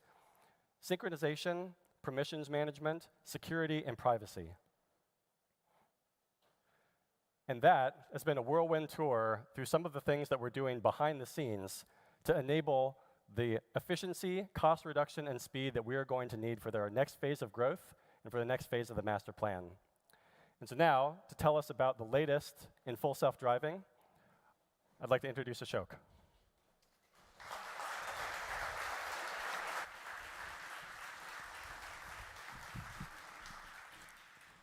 Thanks, David and Pete. Hey, everyone. My name is Ashok Kelliswamy. I work on Autopilot and self-driving at Tesla. I joined Tesla back in 2014, so I've been working on this problem for almost 9 years now. Yeah, some of you might be wondering, hey, what does self-driving got to do with the plan to a sustainable future? But it's actually a critical part of this plan, and here's why. Currently, when the car is not being used, it is sitting idly in parking lots, not doing anything. But when autonomy is truly unlocked, this car, instead of being idle, can go serve other customers. This fundamentally reduces the need to scale manufacturing to extreme levels, because each car is being used way more. But this is no trivial problem. Building a scalable self-driving system is, I think, one of the hardest real-world AI problems out there right now. Nonetheless, we at Tesla have made significant strides in making one of the most general systems at solving this problem. There are three main parts to get right to build a scalable problem. First is the architecture of the AI system. Second is the data, and third is the compute. We'll start with the architecture. At Tesla, we are betting on AI, machine learning, neural networks to help us build a general vision and planning system. In the early days, we used to have single camera, single frame neural networks that produced some outputs. These were stitched together in some post-processing steps for the planner. But this was very brittle and was not leading to great success. So what we did in the last few years is transition most of our stack into this multi-camera video neural networks. These neural networks take in the live feed from the car in real time of the 8 cameras in the car and produce a single unified 3D output space. There are many tasks that we produce, such as the presence of obstacles, their motion, lanes, roads, traffic lights, what have you. This is one example output that you're seeing here. This is from our occupancy network that predicts the positions of obstacles and their motion. You can see that it precisely captures the swervy, violent motion of this truck next to us. And this helps the planning system to avoid a collision with this object. Some of the tasks, such as lane connectivity, are more complicated to model using naive methods in computer vision. So we don't stop at the computer vision techniques, but we reach out to techniques in other areas, such as language modeling, reinforcement learning, to model this task. This is similar. These networks use similar techniques, such as transformers, attention modules, autoregressive modeling of tokens, similar to what large language models like ChatGPT do out there. With such an end-to-end system of solving perception, we have really removed the brittle post-processing steps and produced high-quality outputs for the planning system. Even the planning system is not stuck in the old ways. It is now starting to use more and more AI systems to solve this problem. The neural network-based planners are needed especially in complicated urban planning when there's a lot of other objects interacting with us. This is, for example, an intersection where we have to turn left while yielding to crossing objects and to the pedestrians crossing the road.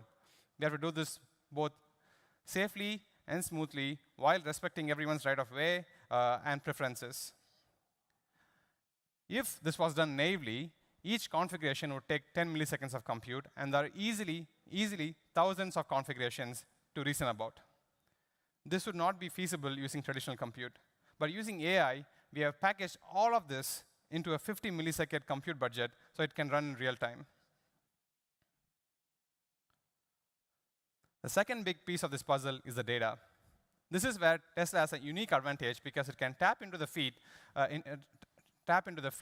to access the exact data that can fix the problems.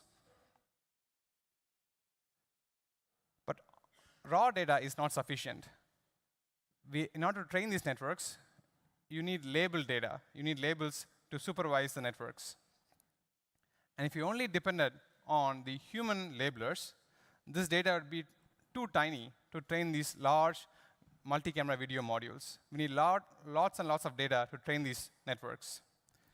Hence, we have built a sophisticated auto-labeling pipeline that collects data from the fleet, runs computational algorithms in our data center, and then produces the labels to train these networks.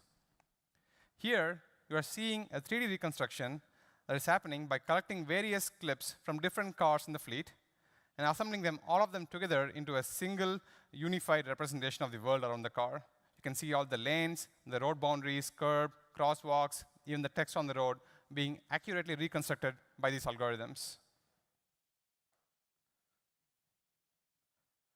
We don't have to stop at this kind of reconstruction. Once we have this base reconstruction, we can build various simulations on top of it to produce an infinite variety of data to train for all the corner cases. We have a capable simulator that can synthesize adversarial weather, lighting conditions, and even the motion of other objects to test all the corner cases that might even be rare in the real world. Here's an example of why this data is critical and how we can solve problems using data. So back in the days, for example, in this case, we had some false braking where we thought this car that's actually parked there was going to move into our path, and hence we were precautiously braking. But it is unnecessary because the car is truly parked. So how can we solve this? What we did was we mined the fleet for similar cases where the car had false braking due to some parked car. We added 14,000 videos to our training set. And then once we train the networks again with this new data, it now correctly understands that, OK, there is no driver in this car, hence it must be parked, so then there is no need to brake. And this is a systematic way to solve problems. On the chart on the right side, you can see that every time we add data, the performance improves. And then we can do this for every kind of task that we have in our system. And this is what we call as data engine. We identify challenging cases, such as the one you saw earlier. There could be other different types of challenging cases too. We mine the fleet for such data, put it through our auto-labeling system, and produce the labels, add it to the training set. And once we have the newly trained models, we deploy them to the fleet. If we rinse and repeat this process, everything gets better and better. The final critical piece is the compute. In order to train these large models in a reasonable amount of time, you need lots of compute. In addition, compute is also required to produce the labels automatically. This is just compute in our data centers. In addition, we also have high computers in the car, which can run up to like 150 teraops of compute. On the back end, we have a 14,000 GPU cluster, and roughly 30% is used for auto-labeling, and the remaining 70% is used for training. We also have a 30 petabyte of video cache, and this is growing to 200 petabytes. All of this is going to significantly increase once we bring Dojo, which is our training computer, on board into this. Just to give a reference, just the occupancy networks that you saw earlier use 1.4 billion frames to train these networks. We have already shipped our FSD beta software to pretty much everyone that has bought it in United States and Canada. This amounts to roughly 400,000 customers who can turn it on anywhere, and then the car would attempt to drive to the destination. It's still supervised, but it can already handle turns, stop at traffic lights, yield with other objects, and generally get to the destination. We have observed that people who use FSD are already 5 to 6x safer than the US national average. Like I mentioned earlier, the solution to scalable FSD is getting the AI architecture, the data, and the compute just right. And we have assembled a world-class team to execute on this. We are pushing the frontier on these three items, and as we improve the safety, the reliability, and the comfort of our system, we can then unlock driverless operations, which then makes the car be used way more than what it is used right now. With that, I'd like to introduce Elon back on stage to give some more updates.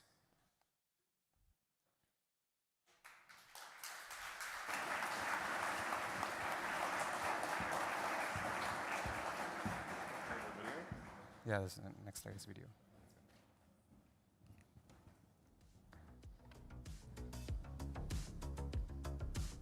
It's kind of weird seeing the arms and legs just separate.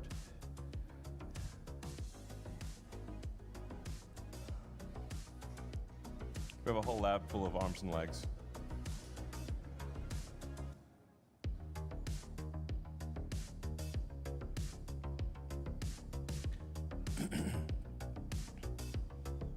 Worth bearing in mind that when we did AI Day, this version of Optimus didn't walk at all. So the rate of improvement here, I think, is quite significant. It's obviously not doing parkour, but it is walking around, and we have multiple copies, I suppose, of Optimus.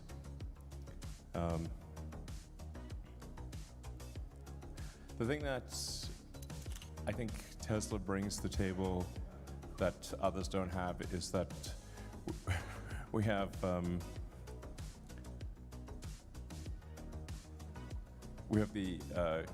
real-world AI. We're the most advanced in real-world AI. So the same AI that drives the car, which you can think of the car really as a robot on wheels, and this is a robot on legs. So as we solve real-world AI, and I don't think there's anyone even close to Tesla on solving real-world AI. That same computer and software goes into Optimus. So it's not that helpful to have a humanoid robot if you have to program every individual action.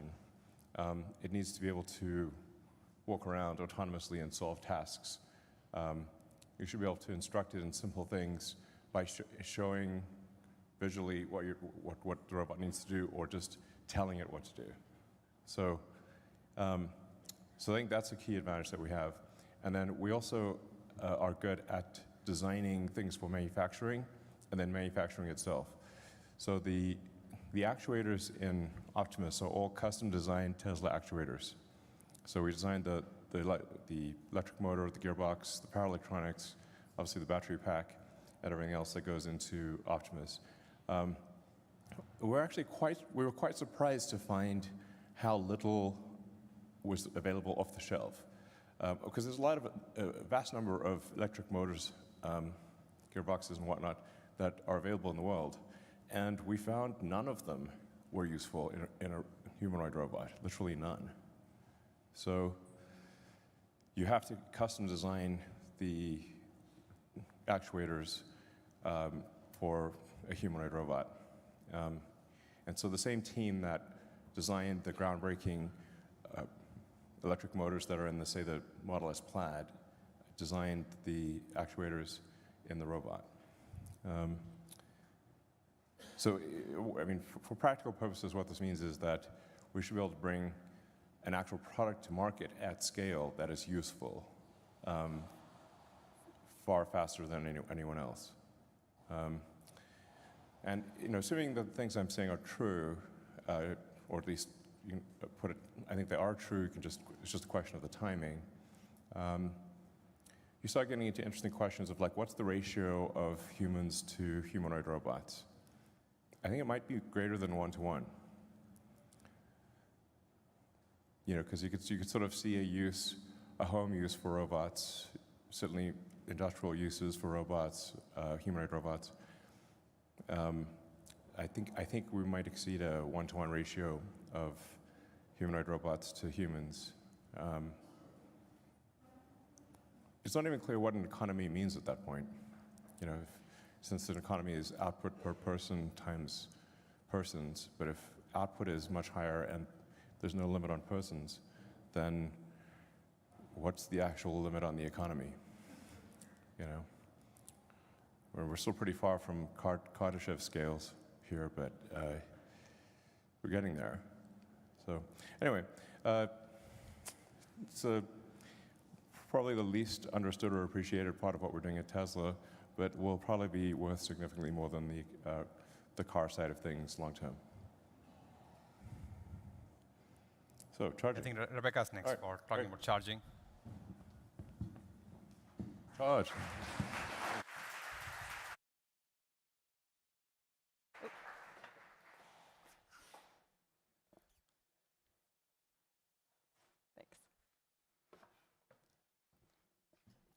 Hi there. My name is Rebecca Tanucci, and I lead our charging infrastructure teams here at Tesla. And at Tesla Charging, we have understood since day one that a great charging experience is the linchpin to electric vehicle adoption. And that understanding has meant that we've always taken a holistic approach to charging. That's a word that you've heard a lot here today, but what it means for charging is that we've considered every use case. We think a lot about what it means to charge at home, even if that home is an apartment or condo. And we spend a lot of time thinking about what does it mean to charge away from home, including if that's for daily commuting or if you're going on a road trip. And this holistic approach has led to some pretty incredible results. In 2022, we provided 9 terawatt hours of charging across our various charging methods. Over 50% of that was supplied via convenient AC home charging. And when our customers are away from home, they can visit one of our 80,000 charging points.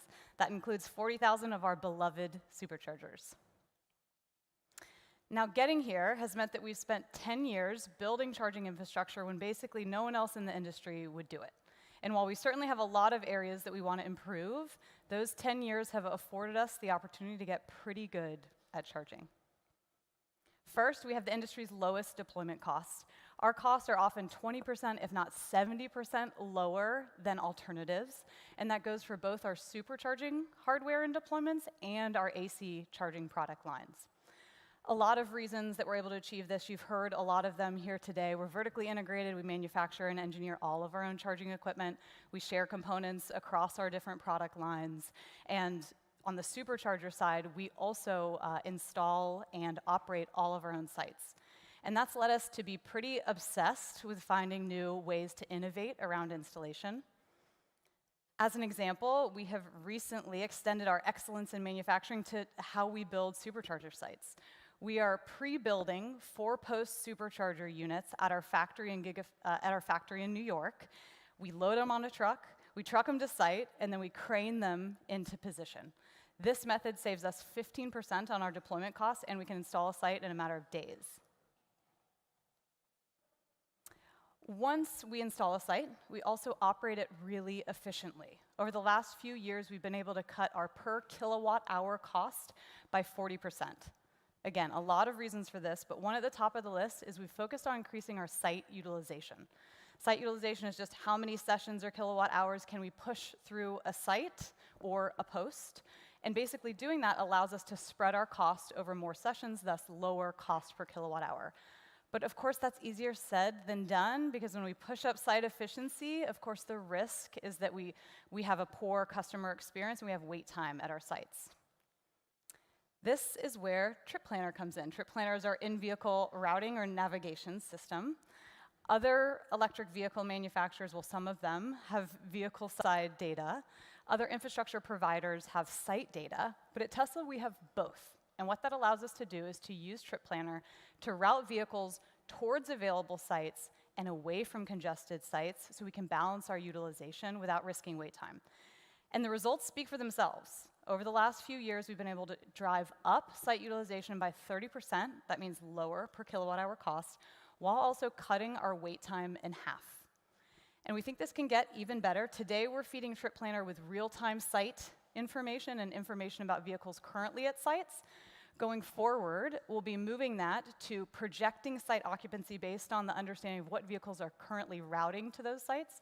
And ultimately, our vision for Trip Planner is that it's the air traffic controller for electric vehicle charging across all infrastructure on a global basis.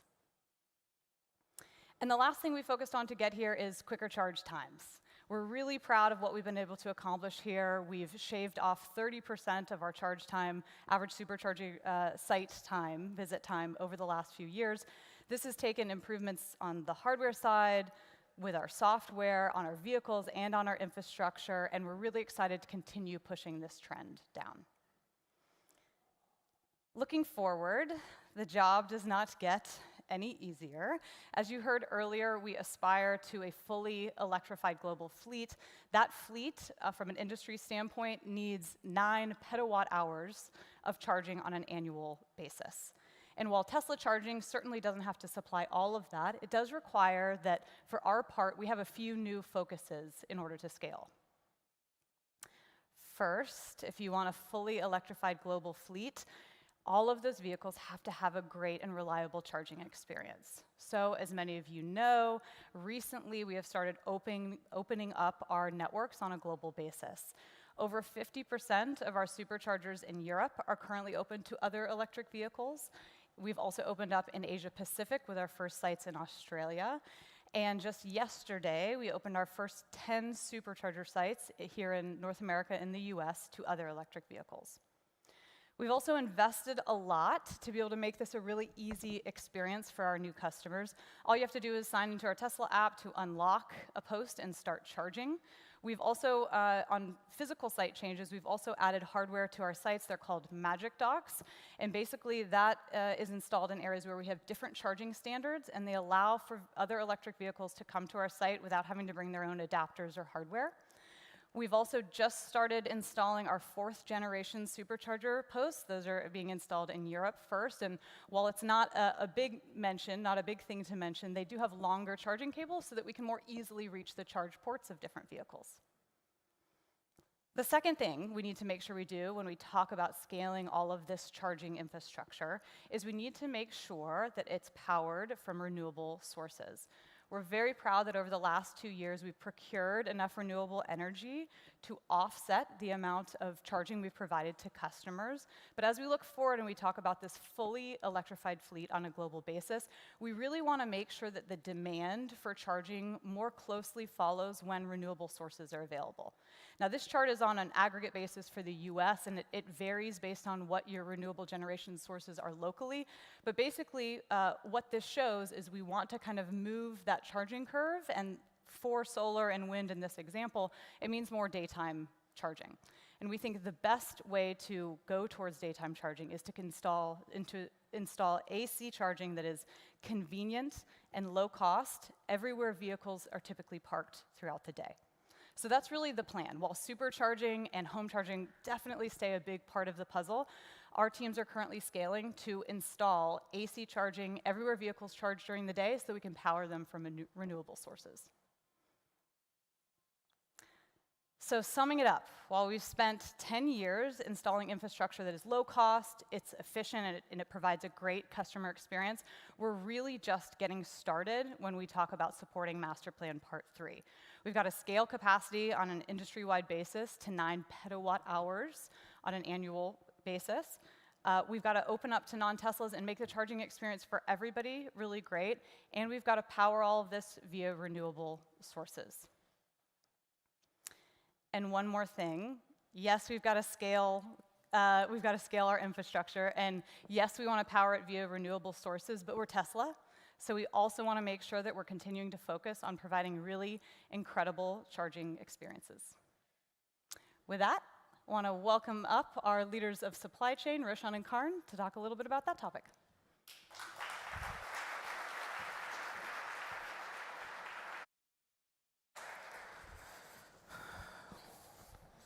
Thanks, Rebecca.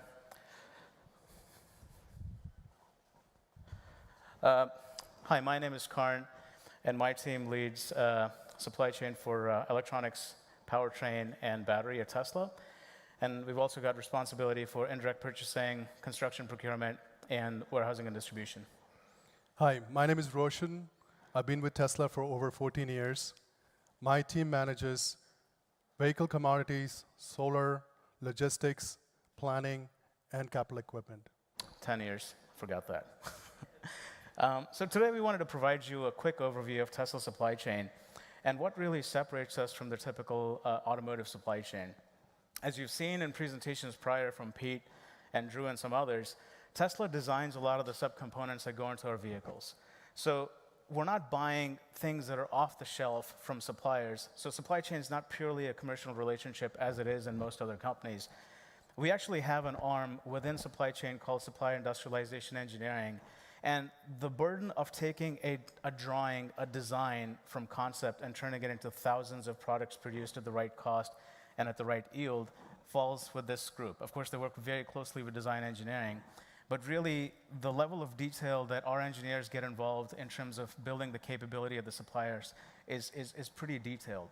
So, once we get a new part, naturally, with electric vehicles, a lot of the supply chain doesn't exist. Our engineers would basically take the drawing, turn it into the manufacturing concept, do the equipment selection, and physically go to the supplier and stay there for weeks or months, however long it takes, to basically do the line bring up. Once the line is brought up and we're hitting the right rate, the right quality, at the right yield, then we work on things like automation and yield improvement and those types of activities. So there's a big group of mechanical, electrical, industrial, you name it, engineers within supply chain and it's their responsibility to take care of this.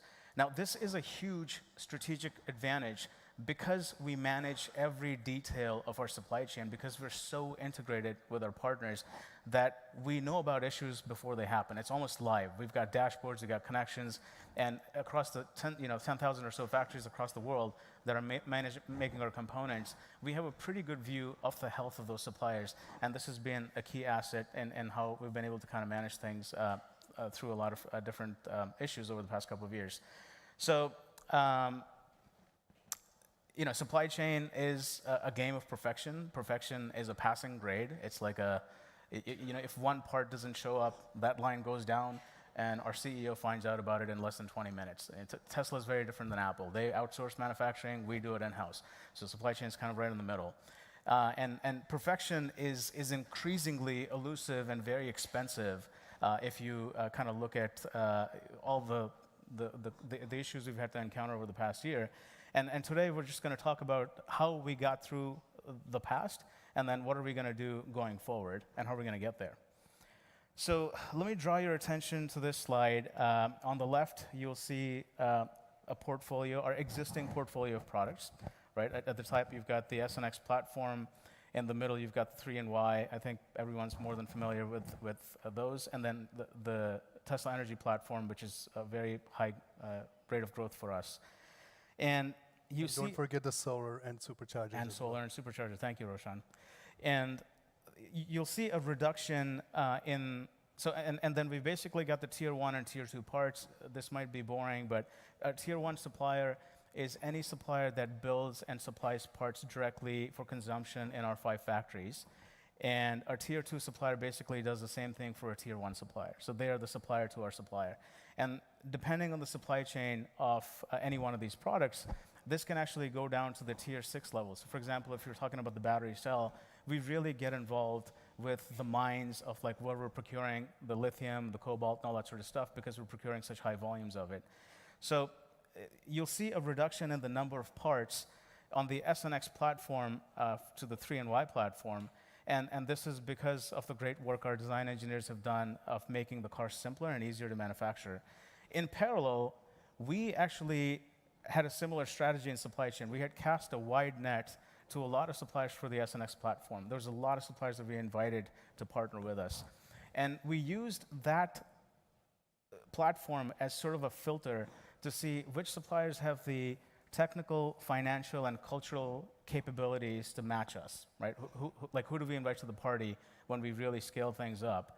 And we really dramatically reduced the number of suppliers that we were dealing with for the 3 and Y platform, and this is an approach we'll continue to do for future platforms as they come along that are even more high volume.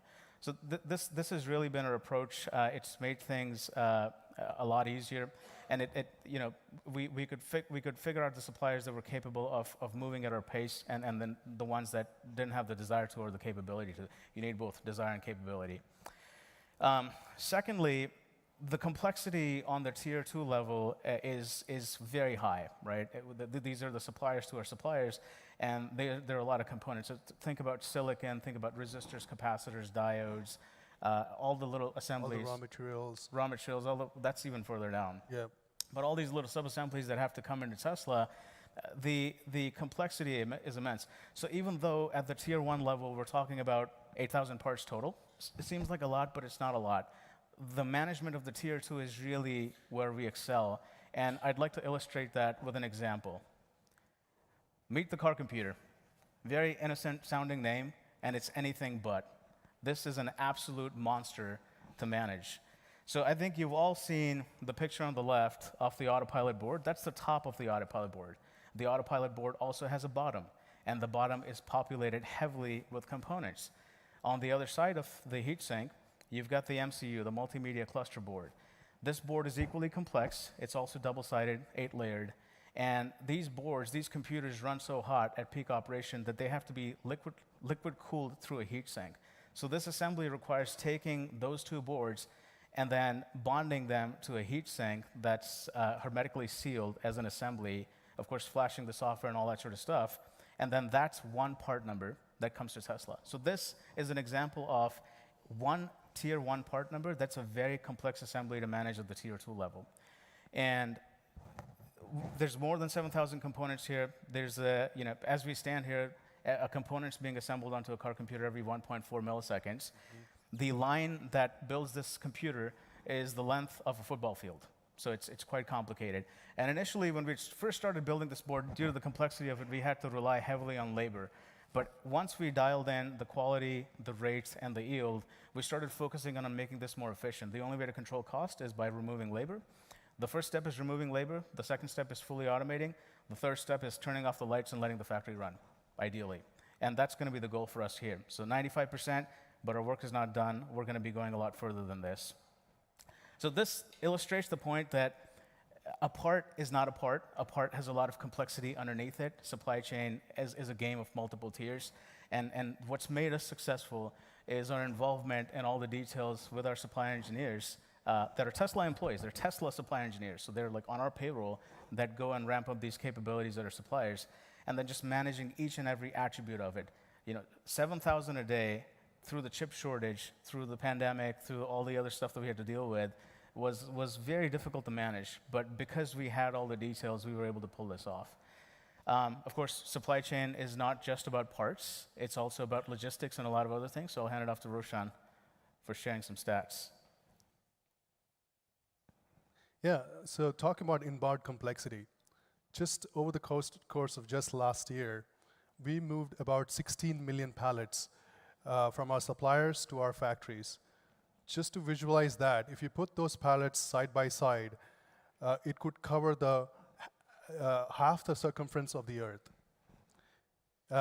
And talking about, again, the tier 2 complexity, over 1 billion electronic components get moved every week to support the production that Karn and team manages. This is right now, 1 billion components a week, right. 52 billion a year. This is going to go up, by the way. And on top of that, we also have the responsibility to make sure the right component is supplied to the right service location to support the growing fleet of our vehicles. And we have about 685 service centers that these components need to show up just in time.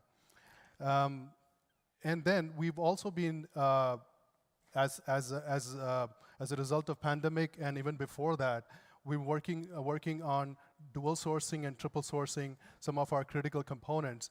As a result of it, we have suppliers around 45 countries in the world. Yeah, our approach really has been to bring the manufacturing of subcomponents closer to the point of consumption. It makes the supply chain more green because you're not burning diesel, moving stuff around. And it also gives us the security of supply of having multiple sources in case one factory gets taken offline. And that's how we got through pandemic also. Yep. So last 3 years were incredibly hard. Karn and I used to look a lot younger pre-COVID. But on a serious note,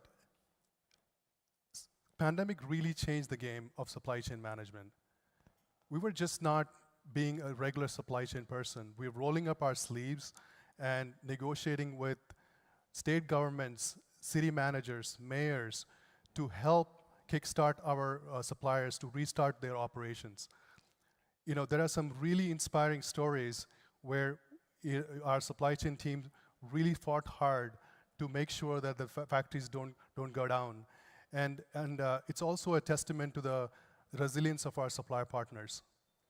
Having said that, it was not all about resilience and never give up attitude. We had also laid the foundation of having dual sources, and also, in many instances, we had many, things that we had simplified, the parts that we had simplified, the supply chain design that we had simplified, due to which we were able to get through the pandemic in much better shape than rest of the automotive. It forced us to adapt. Right. We encountered issues one at a time. It was really a team effort. We heavily relied on the government relations team. You literally had to, the COVID pandemic, as you're aware, happened in different countries at different times. But unfortunately, you need all the parts to make the car. So at any given point, there was one factory that was lying down. There was one jurisdiction that was being, that didn't want to. They wanted to shut down a factory because you had an outbreak. So learning the rules, understanding, coming up with argument points, leveraging the team, and getting those. It was a difficult but good experience. Exactly. We learned a lot. Yeah, and as we were just figuring out to work with COVID, then the port congestion hit on the West Coast. Logistics lead time went up by twice the amount, and we were operating with less than 35% accuracy in the system. That means at any given point, the ETAs of the vessels were 75% off. So we figured out how to work with that, and then the chip shortage hits. Yeah, the chip shortage. That was a nightmare. But we got through it. I mean, I think it's a testament to the tenacity of the team and the resilience of our supplier partners. It's mostly behind us, and I think the results speak for themselves. Tesla was able to grow production volumes at a time where the rest of the industry had a hard time staying flat. I think they shrunk, actually, cumulatively. And we're often asked the question, how do we manage through it? And the answer is very much kind of baked through the presentations today. First, we design our own electronics. So in order to control cost, we really had to go and build relationships with all the tier 2 suppliers to negotiate them directly. So these relationships were formed over 10 years ago, and we've really gotten to know them well. So when a shortage hit, we knew who to escalate to, who to call, who to ask for help, and really kind of swarming the issue at the point of constraint. So the best team, strong relationships with vendors, and then we also have a pretty sophisticated capacity planning function. Tier 2 capacity needs to come on earlier than Tier 1 capacity. Tier 3 capacity has to be even earlier. And our team does a very good job of having that strategic alignment with all our partners to make sure that the capacity is ready before we need it. We're a mission-based company. Our goal is to put as many EVs out there. We did not let the pandemic phase us. We were full throttle. And it was pedal to the metal in terms of our demand signal. That also helped. The silicon industry has very long lead times. They invest billions of dollars in sophisticated fabs that take years to build. So that stability and demand is something they appreciated, and it's something that is very much a Tesla thing. So this was looking back, right? This is how we got here. This is how we got from 0 to 40,000 cars a week. Let's talk about how we get to 20 million. So the question gets asked, is Tesla going to basically break the chip industry if we grow to 20 million vehicles? The answer is no. But let me walk you through a logic on that. So as it stands right now, a Tesla enabled with a full self-driving computer has 4 times the silicon content of a regular vehicle. So at about the 2 million run rate, we're consuming about 700,000 12-inch wafer equivalents. That's the industry term that's thrown around for capacity in silicon. That's how much we're using, so a little bit below 1 million. And the global wafer capacity, based on the estimates we've seen, is about 135 million. So we're about 0.5% off the industry. Not a lot. Now, if you get to 20 million, when we get to 20 million, and if we don't make any simplifications in terms of part count, which is also a separate work stream, I think Colin talked about it, Pete talked about it, we're not going to have all these different components. We're really going to simplify the architecture because simpler is better. But even if we don't do that, and we take the most pessimistic case, we're going to need 8 million wafers, okay? And the industry is going to scale to 200 million by that point. So still, we're less than 5% of the market share. And if we run the same offense we ran all along and continue to work with our partners and invest in fabs and invest in capacity, we'll have the capacity ready by the time we need it. So I really don't see this as an impediment from a supply chain perspective to get to 20 million. Now, I would like to talk about a page that we took out of the electronic playbook and applied it to the mechanical side. Our vehicles use currently the heat pump-based technology for the thermal system. But before heat pump, our vehicles used to have a dispersed thermal system connected by hoses. Engineering was inspired from circuit boards and then created a system which was extremely integrated, where 60% of the system was the size of a basketball, where it contained about 100 components, 50 sealing interfaces, and several different manufacturing processes, all were packaged into this tight size. Now, why are we talking about this? Well, we launched this system right during the outbreak of the pandemic in Model Y. The team was forced to manage 100+ components from different suppliers around the world remotely. So There are 4 videos playing at the same time. One is the video of the manual line that was created when we started the production. And this manual line produced a lot of quality issues, let alone throughput. So we quickly pivoted to a semi-automated line. But in spite of that, although the throughput was great, the quality issues sustained. So our team decided that fully automated is the only way to go. So before we automate the line, we created a 3D simulation.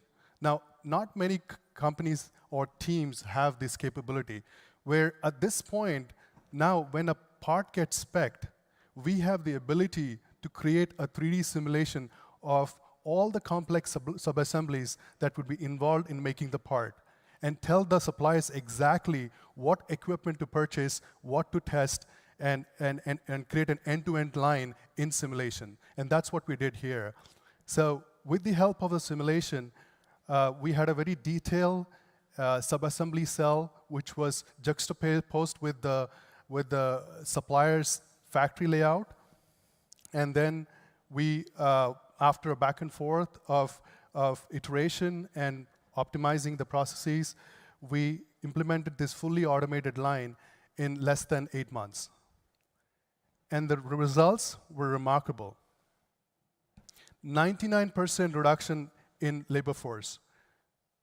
So a line that would need 1,000 associates to build the super manifold in full volume now just takes 10 associates. And the quality also went up by an order of magnitude. We have a defect rate of less than 0.005%, and a super manifold rolls out every 7 seconds because we have created many automated lines. And these factories are the size of 2 football fields, by the way. Roshan had to one-up me on that one. 99%, 2 football fields. So why are we talking about this? In a world where labor costs are increasing, labor participation is decreasing, there's a huge turnover, and the cost of implementing automation is going down by 3x in the next 10 years. This is how we are thinking about complex assemblies, and we are going to push this type of thinking into our supply base more and more, who will be building our complex assemblies. This is the only way we think we can confidently scale to the 20 million vehicles target. To summarize, we have laid the foundation in getting ready to execute Master Plan 3. Our strategy is supply chain design simplification. We are going to make sure that we have more control into the tiers of the supply chain. We are going to grow responsibly and sustainably with our long-term partners, and we'll automate. Yeah, it's like, going from 0 to 40,000 cars a week was tough. I mean, it took a lot of trial and error. It took a lot of learning. There was a lot of pain. There's a lot of mental scar tissue, as Elon calls it, through that process. But now that we're at that level and the foundation is set, going from 40 to 400 is not gonna, it doesn't really faze us. We have a capable team. We've got capable external partners that have gone through hell with us. Our leadership team is galvanized behind the mission, and we're gonna get it done. So I'd like to thank you for your time and hand it off to Drew and Tom for the next presentation. Thank you.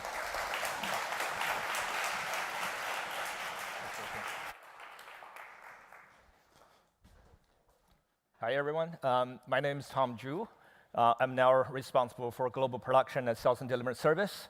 I joined the company back in 2014, and I've been running the company's business in Greater China and APAC.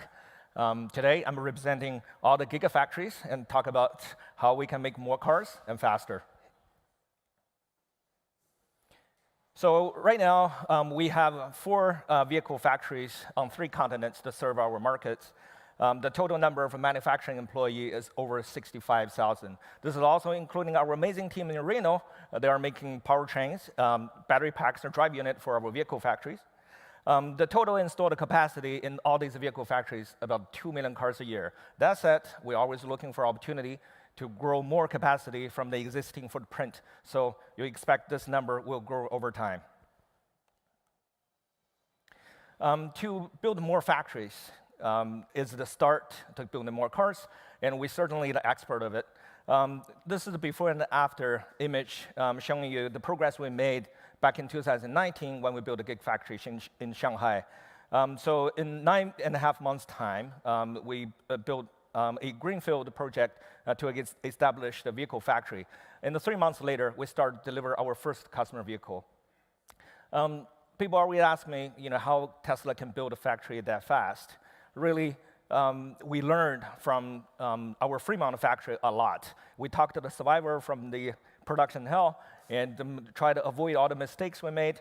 We decided to design a straight line with the minimum number of up and downs and turns for easier manufacturability and easier construction. We also challenged all the assumptions that people ever know to build a vehicle factory. When we delete and simplified all the redundancies and the buffers, that's helped us to save a lot of time. Also, we have a very strong in-house construction team in Tesla. If there ever a job cannot be done by others better, and we bring this in-house. So we have this in-house construction team, have a full control over all the activities on site, from design, engineering to construction, site management. So this team didn't just build Giga Shanghai, they also built Giga Berlin, Giga Texas, and Giga Nevada. They're really the hero behind the scenes. Like Lars shared earlier, going forward with the new platform, the more modular design and densified Gigafactory, we'll be able to make more cars from even reduce the footprint. That also means we can build more factories at the same time. With the joint effort of all manufacturing teams around the globe, I'm happy to share, early this morning, we hit the 4 million mark for total Tesla ever built. And the 4 millionth vehicle actually built in this factory. When you took a tour on our shop floor, you probably walked past it. All right. So it took us 12 years to build the first million vehicle, and about 18 months to build the second million. The third million took us 11 months, and just shortly, less than 7 months, we built the 4 million cars. So we're getting better and faster. Exponential growth. Really kudos to the team. So, what it takes to ramp a Gigafactory? Well, if you have 600 robots, 10,000 trained employees, or 5,000 human and 5,000 Optimus, and hundreds of processes, you can do it. Sounds simple, but it's extremely hard. So there's two key metrics that we predominantly focused on. It is the overall equipment effectiveness and the cycle time. In Tesla, we're setting the passing grade for our vehicle factories with 90% OEE and 45-second cycle time. What that means, the OEE really evaluates the equipment uptime, the machine performance, and the quality. Simply put, this is the actual production time on a good quality product versus the planned productive time. The higher, the better. 45-second cycle time, that means you expect every 45 seconds there's a car running off the final assembly line in the factory. And the faster we ramp, the faster we can get the economy of scale. If you look at the chart on the left, Shanghai be able to significantly drop our labor hours per car during the ramp. The little dip there has happened in the last Q2 2022 because of the COVID shutdown. And on the right is the Fremont Model Y shop. Even this is a 60-year-old facility, the team there still be able to optimize the material flow, eliminate all the single point of failure, and drive higher output, hence reduce the labor hours. And actually, this factory keeps setting a new record. Yesterday, they just had a new factory daily record. Congrats, Fremont team. Absolutely. So, how can we reduce the cycle time, keep improving efficiency? We follow the philosophy Elon shared about building rockets, which is questioning, basically find the right problem to solve, and we start with delete, simplify, then we try to accelerate, pressurize the line, and find if the solution actually work. And at last, we think about the automation. There's one example in Gigafactory Shanghai. In the paint shop, we find that there's a overlap baking range between the PVC sealer and the top coat. It was done by 2 different ovens, and we decided to combine the 2 processes. Eventually, that helped us, didn't just help us to reduce the cycle time, but also save the 9% of energy consumption and the 9% of the CO2 emission. Also, we commonized the SNX design in Fremont. Right now, we have a common body and common headlamp.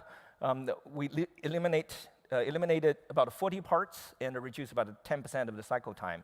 So all these improvements really help us to get to a faster ramp trajectory. And we didn't just learn from these high-volume existing factories. We also learned from the new factories. Most recently, our Berlin factory team implemented a 5G private network on the shop floor, helped us to overcome about 90% of the overcycle issues for a particular process in GA shop. We're going to soon implement this globally. Right now, we have an integrated global organization from production all the way to sales and delivery service. This will help us to strengthen feedback loop between manufacturing and the service. We obviously want to bring a delightful customer ownership experience to our car owners. With this direct feedback loop, we be able to turn customer escalations and the feedback into quick actions and improvement on the shop floor immediately. With that effort, in the past 6 months, we'll be able to reduce the time in service and early ownership service, also service appointment wait time significantly. So 4 factories, not enough. If we want to hit the 20 million car a year target, we're going to keep building new factories, new lines, and that will come up with a new product as well. And with all Gigafactories now in one organization, we'll be able to replicate unified ideas across factories. Also, we will help the new factories that ramp faster and also produce a better quality at a lower cost. Now, I'm going to hand over to Drew and talk about the cell manufacturing. Thanks, Tom. Yeah, we're not just talking about new vehicle factories, but also new cell factories. And we're going to talk about how we follow the same model when we do so. But first, I thought I'd just provide a little bit of an update on cell production. So remember Battery Day, we showed this video with the spoon and how we went from dry powder to film. Let's just say there's no spoon now. So many of you in this room saw this on your tour today, but here is our dry electrode machine here in Texas, one of the lines we have installed here. Fully automated, no spoon, from powder and foil in to coated electrode out. From a peak productivity perspective, per tool perspective, this is over 20 times the productivity of the tools that we showed folks on the tour in Cato back in Battery Day. So we've made a lot of progress on one of the key parts of the cell manufacturing process. And we've also continued to focus on refining the way we make cells and the factories that the cells go inside. As you can see on this chart, from typical 2170 cylindrical cells to 4680, we made a huge leap, which is basically a 5x reduction in the factory footprint and volume and footprint. And then from going from what we did in Fremont in our pilot line to Texas, we improved further, and we're improving again when we go into Nevada. And what this actually represents is a series of actions taken by a very integrated, holistic design team across the product design, the manufacturing design, the process design, the equipment design, and the facility design. They all need to work together to make this happen. And you can see on the bottom, just as an example of simplicity up, investment down, and scaling up. Parts, we've reduced the number of parts in the cell, the number of processes, significant reduction in the number of processes. And collaborating with those 5 design groups, we've been able to result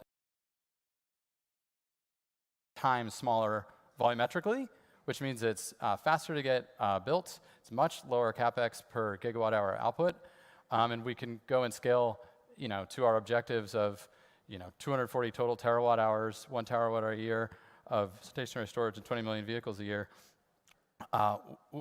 with the scalability that is required to achieve our goals. And we're not just looking at the cell factory itself, but also upstream materials where necessary. What you see here is the rendering of the 50 gigawatt hour a year Corpus Christi lithium refinery that we've already broken ground on here in Texas. The facility will start commissioning by the end of 2023, this year.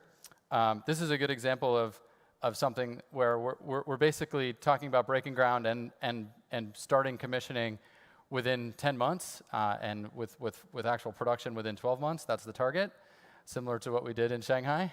Again, the result of collaboration and internal execution of construction in partnership with local communities.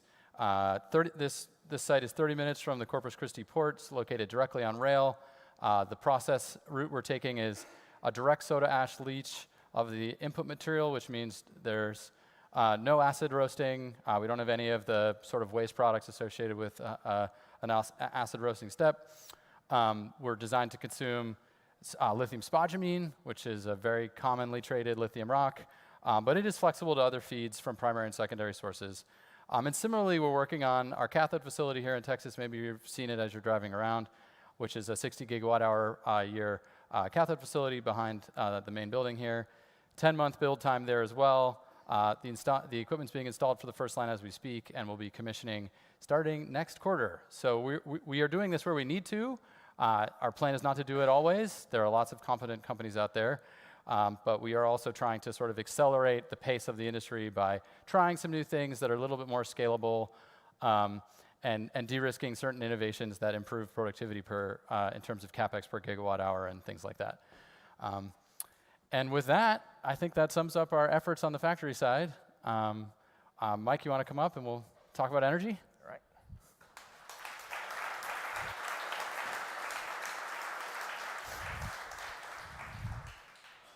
All right.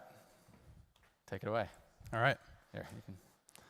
Hello, everyone. My name is Mike Snyder. I lead our Megapack organization. I've been with Tesla for almost 9 years. I'm excited to talk to you today about the Megapack product and the business and some of the exciting things we have ahead of us. From the beginning with this business, we have always focused on building successful projects for our customers, and not just the batteries in the box. We've built a hardware and a software platform that is able to adapt to environments all over the world, and that is able to scale from small island projects to large gigawatt-hour scale batteries. We've invested our time and our talent to best understand every aspect, every step in the process, and every risk of a project to ultimately provide a solution that is thoughtful, intuitive, provides great value to our customers, and is as plug-and-play as possible. And yeah, just looking at these projects, it's incredible to see them all come together in one montage. You're seeing the future. Yeah. Compressed. It's 10 years of building these projects, and it's incredible to see the impact and to see what we have in front of us. Absolutely. We're on our 6th generation of our industrial product, which is the Megapack XL that we're building out of Lathrop, California. We've deployed over 16 gigawatt hours of industrial and residential products across 50 countries. And really, Megapack is a market leader. It's best in class in efficiency, reliability, energy density, and easiest to install, lowest cost to install. And we call it XL because it is actually the largest, heaviest object that you can transfer around the roads of the world without having to shut them down and get crazy permits and things like this. So it is extra large, and there is not going to be an XXL. Let's just say it that way. There's been incredible demand for the product. 2023 is going to be a great year. We have gigawatt-hour scale projects being built. The Lathrop factory continues to scale and ramp up, and there's new products on the near-term roadmap, so a lot to look forward to. How did we get here? Number one, a maniacal focus on all aspects of delivering stationary storage. What do we mean by that? What are some examples? As you see here, the Megapack enclosure, for one example, we designed the wireways directly into the base of the enclosure. So typically you need to install a bunch of conduits and cables under the ground. Now you can lift them up and install them directly into the base, increasing the speed of deployment and lowering the cost. Next, we see the batteries and the power electronics. And the power electronics is really the beauty and the elegance of the Megapack. So this is what converts the DC power to AC power on the grid. The brain is built directly into the product.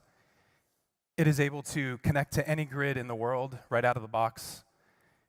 It allows it to, all the Megapacks on a given site to work as one unit.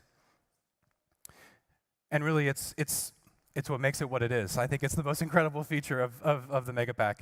As you build out the full site, what we end up with is the most energy-dense solution on the market, upwards of 300 megawatt hours per acre. And just as a frame of reference, this solution is 2 times more power dense than a typical gas peaker plant. So this is the future. This is where we're going. This is the product that retires the fossil fuels. Yep. 1 power plant at a time. We talk about power electronics a little bit more. Tesla is a leader in power electronics. We've deployed over 1.4 terawatts across energy storage and vehicle. And we deliver more power electronics than the solar and the wind industry combined on a per annum basis. And power electronics, it's hard to overstate how impactful they are. They are really the glue in the sustainable energy economy between generation, storage, and the end use. You know, those power electronics devices are switching, you know, thousands of times per second, hundreds of thousands of times per second to efficiently react to whatever is needed, either in the car or in the grid. And because they are so sort of software driven at their core, they can provide functionality that hasn't been available to the grid in the past. And it's one of the reasons why renewables and storage together are such a great solution. Yep. And one reason that we focus on power electronics and control so much is because of the impact that it has on the projects directly. So just as an example here on the left, we have a firmware feature that we call virtual machine mode. And what virtual machine mode is it contributes to grid stability like a car's shock absorber that dampens oscillations or vibrations and keeps the ride smooth. So you can imagine if you don't dampen those vibrations, the vehicle could lose control or someone could get hurt. On the grid, you could have a blackout.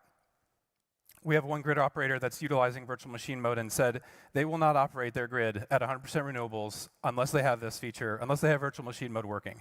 Yeah, and they tried and it didn't work very well. And why is it virtual machine mode? It's like synthetic inertia, where you turn the battery power plant into, through software, behaving like it's a giant spinning machine, literally, and that inertia stabilizes the grid. Right. But you don't need a giant spinning machine. You don't need a huge fossil fuel power plant or a giant hydro turbine. You can just have the battery do it, and you can program it to whatever you need at that part of the grid, or even have it be dynamically changing as the grid conditions change. Right. And that's why we focus so much on it. We believe it's the future of how batteries are going to add value. It's going to be more about adding power stability, just as it is about energy. Yep. Yep. Autobidder is another software feature I wanted to mention. Autobidder is an autonomous energy trading platform that in its most basic sense is buying energy low and selling it high, and the owner can net the difference of that. But operating battery storage is actually very complex. Needing upwards of hundreds or even thousands of decisions every 5 minutes. It's much more complex than a solar plant or a wind plant or a thermal battery or a thermal generation plant. And it's mostly because of the versatility and the ability of the battery to provide so much value in different ways that these decisions need to be made in real time in order to optimize and get the most value out of the battery as it can. So there wasn't a solution that existed in the market, so we built one ourselves. In the markets we've deployed them in Australia, in Texas, in the UK, it has proven to be a market leader. We're continuing to invest in Autobidder as we expand to new markets. Second point of how we got here, a relentless focus on speed of execution, and there's 2 points to be made here. First one is in building factories. What you're seeing here is a time lapse of the Megafactory that was built in Lathrop. We took it from a JCPenney distribution center to a world-class manufacturing facility in less than 12 months, which is incredible. And really, the way that we did this is similar to what my colleagues have described. It's leveraging the vertical integration of Tesla. It's getting the vehicle manufacturing team in the same room as construction and engineering and making decisions quickly with all the stakeholders and decision makers. We're using the lessons learned from Lathrop as we speak, as we plan for our next factories. Second, it's about installing projects faster. I've mentioned this already, but plug and play is kind of at the core of what we're going for. Over the past 4 years, we've increased the installation speed by 4x, and we've reduced the total labor involved across both construction and manufacturing by 3x. We think that this is key to unlocking our ability to scale and our customers' ability to scale with us. We need to be laser focused on reducing that time from when the Megapack leaves the factory to when it is operational on the grid. And it's not just about centralized storage, it's also about distributed storage, the future roadmap of well, at least here at Tesla. And maybe some of you know about this sort of retail plan we have here in Texas, and I just wanted to talk a little bit about how that all fits together. So Tesla Electric really unlocks the full value of distributed energy and storage products. So it enables our customers to become their own utility. The data on the page is from our South Australia virtual power plant, another Tesla Electric setup that we have. Over 2022, it's 5,000 customers that we have the data for. You can get a sense for what's happening. So just if they were being provided default utility service and you looked at the cost of serving them that electricity, on average, $140 a month. If they all had solar and Powerwall, but the solar and Powerwall wasn't interacting with the grid, wasn't participating in the energy market, the cost of serving that customer would go from $140 a month to $70 a month. If Tesla Electric is operating those assets in an intelligent way to benefit the grid, Tesla Electric being basically a software that we developed out of AutoBidder for the purposes of these distributed energy resources, we can actually pay the customers to bring their energy services to the grid. That's what happened in Australia last year. And Australia is a little bit of a special case. They represent the future, South Australia in particular. Solar and wind supplied 70% of South Australia's energy in 2022. That compares to 30% in Texas and 35% in California. But this is an indication of where this is all headed, of both centralized and distributed storage resources providing the key to unlocking fully renewable grids. And Tesla Electric is the retail plan that we're using to bring that to bear for our customers that have our products. And this is how we're rolling it out. First, as it exists, it's available in Texas for people who have Powerwalls in their homes. But we need to extend beyond that. Over 1 billion people live in markets with competitive retail electricity. And there's over $2 trillion in annual energy spend in these markets. This is a huge opportunity. And our intention is to bring this to market by market in the same way that we've approached Tesla Insurance, where we can bring value to our customers to reduce their total cost of ownership of our products. So actually what we're going to do next, and this is pretty exciting here in Texas, by this summer, we're going to offer a retail electricity plan to people who have our cars where they can have unlimited overnight home charging for $30 a month. This is part of reducing the total cost of ownership of our vehicles. And the reason why we can do this is because Texas has a ton of wind. And in Texas, the wind blows at night. So actually serving these customers with electricity at night for their cars is the best thing to do for everyone. And so this is a way to incentivize people to charge at home at night directly from renewable power. It's part of the grand master plan we talked about at the beginning. So we're very excited about this. And we do see this, similar to Tesla Insurance, as I said, as further reducing the total cost of ownership of electric vehicles. So putting this all together, we're really at the beginning of this massive ramp in energy storage deployment. And yeah, reflecting back on the master plan, we talk about needing tens of terawatt hours of stationary storage. So we have our sites set on annual production rates of 1 terawatt hour, which is 25x our capacity at Lathrop. In the near term, we see really strong demand for the Megapack product, over 100 gigawatt hours per year in 2023, and growing by over 100 gigawatt hours per year over the next few years. So the demand is there, and naturally, as we continue to focus on cost and speed and value, the things that we've mentioned, it's clear we need to build more capacity and we need to ramp it quickly. So while the challenge is big, it's also a huge opportunity for Tesla. It's a huge opportunity for the Megapack business. And I'm excited to see the impact that it's going to make on our grid transition. As am I. Yeah. All right. All right. Thank you. Thank you all. Yes. All right. And Lori, Brandon, come on up.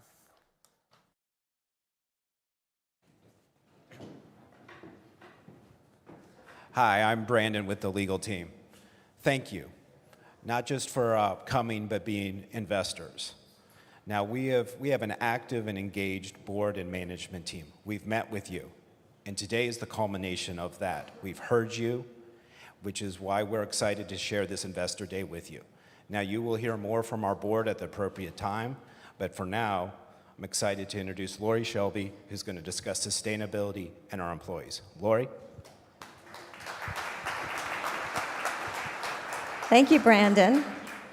Hi, everyone. My name is Lori Shelby, and I lead the Environmental Health, Safety, Security, and Sustainability team. I've been with Tesla for 5.5 years. So I'm going to talk about Tesla's impact. And of course, that starts with our awesome team members. So you've heard a lot today about our amazing products, our process, our software.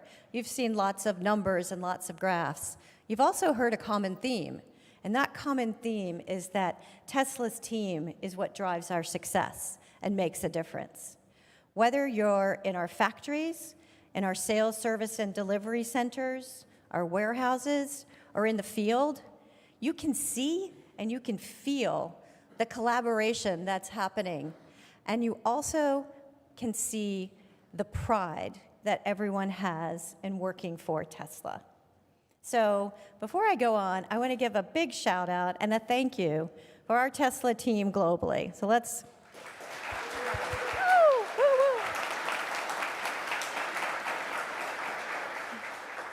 That was great. That was great. Thank you. So we are creating a lot of meaningful work through our jobs. We're a huge employer, and we're growing every day. We're at 129K. And more than half of our team works in vehicle manufacturing. And almost 60% of our team is based in the US. People want to join our mission. And we need to grow, and we need to hire the best people. Engineers want to work for Tesla. Look at number 1 and number 2, SpaceX and Tesla. In 2021, we got 3 million applicants. 3 million, that's incredible. And our culture at Tesla is anyone at any time can raise an idea or make an improvement suggestion across safety, people, cost, production, quality. Because we have a very simple process called Take Charge. And Take Charge is really employee engagement. And as take charges go up, as you can see in this graph, injuries go down. And you know why?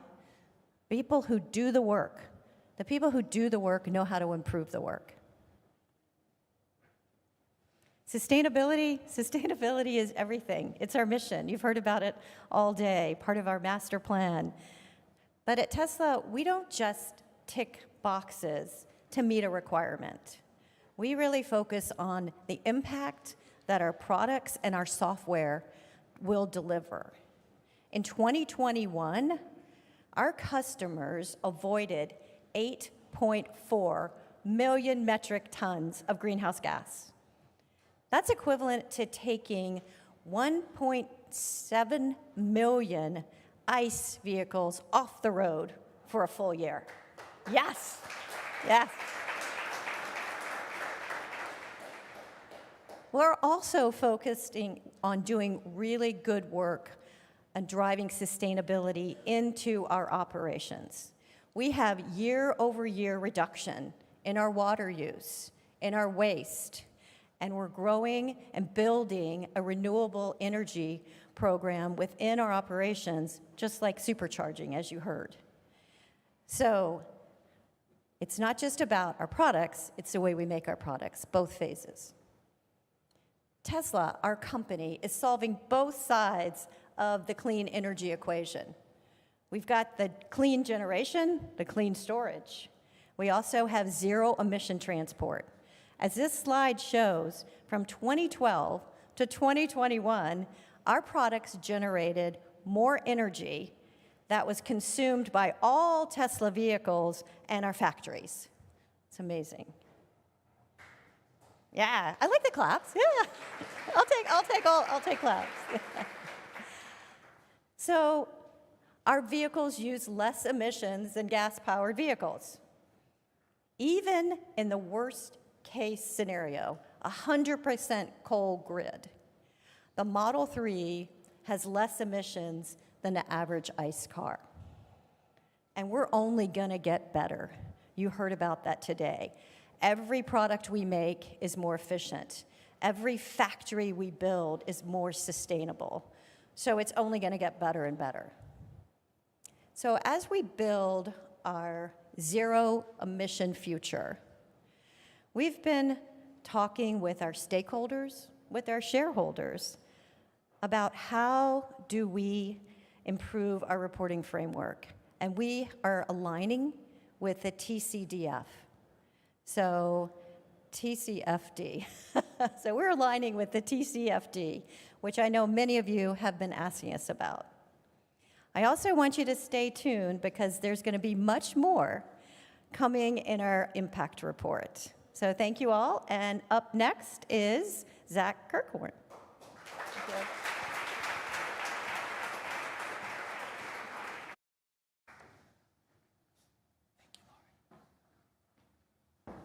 Thank you, Lori. All right, so this is our last section of our prepared remarks today.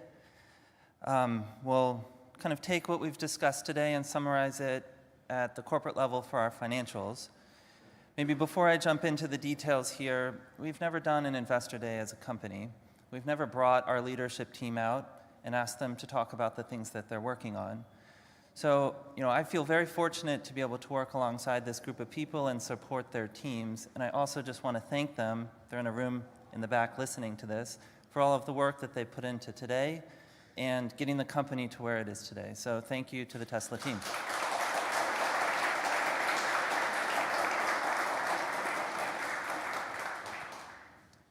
When we were preparing for today, folks were asking, well, Zach, what should we talk about? And really, the only guidance we gave folks is, well, talk about the things that you're working on and talk about it in the context of the master plan. And what did almost everybody talk about today in great detail? All of the work that they're doing to take cost out. Because in this industry, in this business, you survive or you die based upon the ability to manage your costs. And so I'd like to talk about cost as well. If we look at our longest running scale production product, this is the Model 3. We reached 5,000 cars per week, which was our design capacity in mid-2018. And since then, we've taken 30% of cost out of this product. And there's 2 points I want to make about this. The first is that cost reduction, as you have heard throughout the course of the day, is deeply ingrained in our culture. And I think one of the most important reasons why we are here today as a company. The second point that I want to make is that when we're working on cost reduction, it's easy just to take cost out and make our products worse. But we have to take cost out and improve our products at the same time. This is the hard thing to do, but it's the necessary thing to do to continue to move forward. And if you look at a version of a Model 3 that we've built today, and you compare it back to a Model 3 that we built in 2018, there's a long list of improvements that we put into the car while also taking cost out of the product. Cost reduction doesn't just come from one place. There's no silver bullet here. And we pushed the boundaries on volume with the Model 3 program, increasing volume 3x over this period of time. We've improved productivity. So in our Fremont factory, we are twice as productive now as we were in mid-2018. We've made a lot of progress on overhead efficiencies and product improvements, as we've discussed. and a long list of other things, including localization, our factory in Shanghai.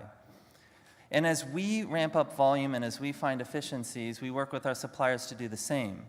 And that leads to material cost reductions that improve the affordability of our products. And as we look forward to our next-gen vehicle, our target is to reduce 50% of cost, and we've talked about that a bit earlier today. Going from the Model S and X platform to the 3 and Y platform, we took out 50% of cost, so the task here is to do it again. And this is very important because as we improve affordability, the number of customers who have access to our products dramatically increases.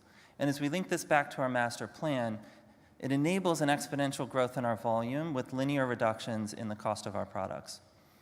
The second point I'll make here is that, and again, cost reductions don't come from any single one place. And so you can see the buckets here on the vehicle side, battery and powertrain, manufacturing cost reductions, and others. These buckets are relatively equal in size. And so in order to take 50% of the cost out of the product, we have to go through everything. But more importantly than just the cost of the car up front, when we're transitioning to a sustainable economy, particularly with vehicle ownership, it's really important to think about the lifetime cost of the products. And this chart here is showing what the total cost of ownership per mile is over the course of 5 years. And we have to think about financing costs, insurance costs, the cost of power. Drew talked a little bit about that with the plants that we're doing in Texas, wear and tear and maintenance on the cars, et cetera. And we're already at a place today in the US where a base Model 3 on a cost per mile basis is less than a Toyota Corolla, which is the highest selling car in the world. And as we move towards our next-gen platform, we will continue to reduce this. And as we work on robotaxi variants of this platform, this cost will come down even further. And so this is a product that we expect to have substantially lower cost per mile than the highest volume products in the world. The next thing on cost reduction I want to talk about is operating expenses. We spend a lot of time on our earnings calls talking about gross margins and product cost. We don't spend a lot of time talking about OpEx, but I think this is one of the really important parts of our story. So since 2018, we've reduced our non-GAAP OpEx 60% as a percent of revenue and 75% on a per delivered car basis. This is quite staggering, and I want to go into the details about how we've done this. The first component of OpEx, which is R&D, the single most important thing here is that we constrain the number of programs that we work on, so minimizing the number of programs that we're running in parallel, and the key here is to maximize the revenue and cash generated from every program that we work on, and also maximize the technology sharing between the programs. So we talked a little bit about how power electronics in our energy business is shared with power electronics in our vehicle business. If we look at the SG&A side of this, I think the story here is pretty dramatic. So we're showing here a comparison of SG&A per car delivered compared to the traditional auto industry, which is both an OEM and the dealership network. And our estimates are that we're 60 to 70% lower on a per car basis. And if you turn this into dollars, this is many thousands of dollars per car. This is part of the reason why on the last earnings call, I made the comment that we think about operating margin more so than gross margin as a company, because the integration that we have here on the SG&A side, particularly with vertical integration into our dealership network, this provides efficiencies that give us a competitive advantage from a cost structure standpoint relative to other companies. The other thing that I'll note here is that this wasn't always the case. And it wasn't that long ago where these bars would be inverted. And if we go back a little bit in time, and we talk about when we launched Model 3 in the Fremont factory, we went from 2,000 cars per week, which was S and X, adding 5,000 a week to that for Model 3 got us to 7,000 cars a week. You've heard some folks here today talk about production hell. What I don't think we've ever talked about as a company is back office operations hell, which also happened at the same time. And 7,000 cars a week, 350,000 cars a year, we want to go to 20 million cars a year, and we're struggling at 7,000. And we're saying to ourselves, we have to completely rethink the way that we're managing our back office operations if we have any hope of efficiently scaling this company. And so this began a process that we're still continuing to work on today, but it's something that we refer to as the Tesla operating system. So in the same way that we're vertically integrated into the software that manages our cars, we've also vertically integrated into the software that runs our company. And all of our major departments in the company are using, not all of them yet, but almost all of them are using our in-house software. Most recently, we removed third-party recruiting software, and we're now running our own recruiting software as a company. And this matters a lot because rather than having a complex web of third-party systems that are generic solution that take a lot of effort to customize for our particular needs, we've been able to put in place with an in-house applications engineering team dedicated lightweight software that does only what we need it to do and nothing more. And that team works very closely with process improvement teams that sit within the business, who are looking through all of the processes that we're managing as a company and following the exact same process that Tom mentioned in the manufacturing space to look at our processes, delete process steps that we don't need, simplify process steps that are existing, and automate what's remaining. And the results of this have been quite staggering, to be frank. I think it's exceeded our expectations as well. On the left side of this chart are some examples of the efficiency improvements that we've seen within our SG&A areas as a result of this strategy. The North American sales team is 4 times more efficient now than they were in 2018. Order operations team, financial services, I mean, these levels of improvement are large, and there's not enough pixels on the slide here to list out everything, so it's just a couple of examples. And then in the same way that when we look to take cost out of our products, we want to feature up the product or improve the product while taking cost out, the same has been true with the use of Tesla operating system and that integration with our process improvement teams within the company. And so we've increased performance and added capabilities while also dramatically reducing cost on a per car basis. There's a list of self-service functionality that we've put in place, which customers like. It also simplifies our operations behind the scenes. We've used the Tesla operating system to expand into our captive insurance space, which we are fully vertically integrated into. We run our own in-house software. We have our own agents, our own claims software, and claims folks who run our insurance business. This is also very important because as a technology company, data is very important.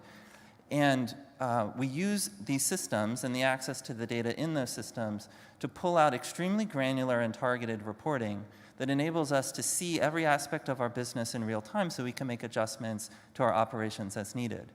And there are sometimes examples where we say, man, I wish we were tracking this piece of data.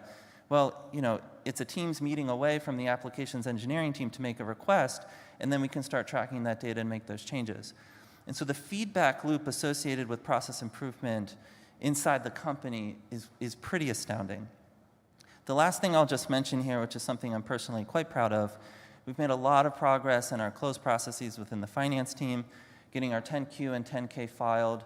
It's amongst the fastest of the 20 largest market cap companies, so great work to the finance team here.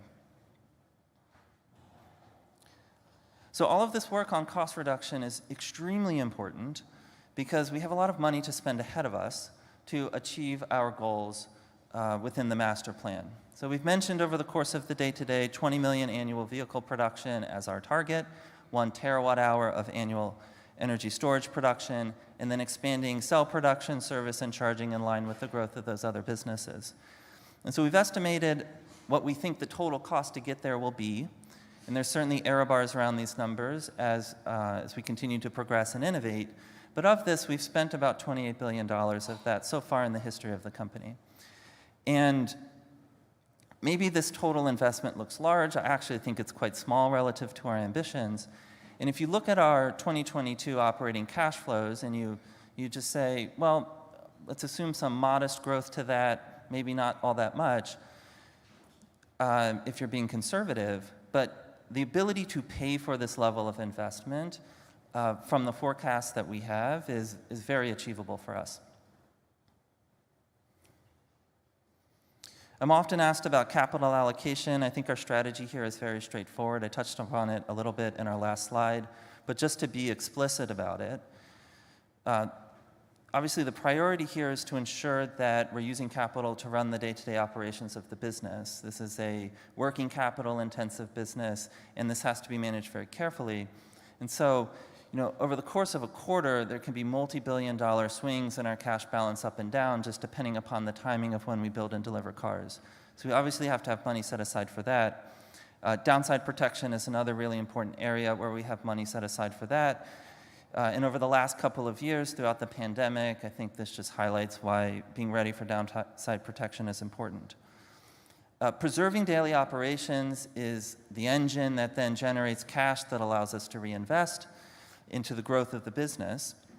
And I'm very proud that over the last couple of years, despite the ups and downs in the macro environment and interruptions to supply chains, we have never once pulled back on our investments in growth, so that remains a huge priority for us.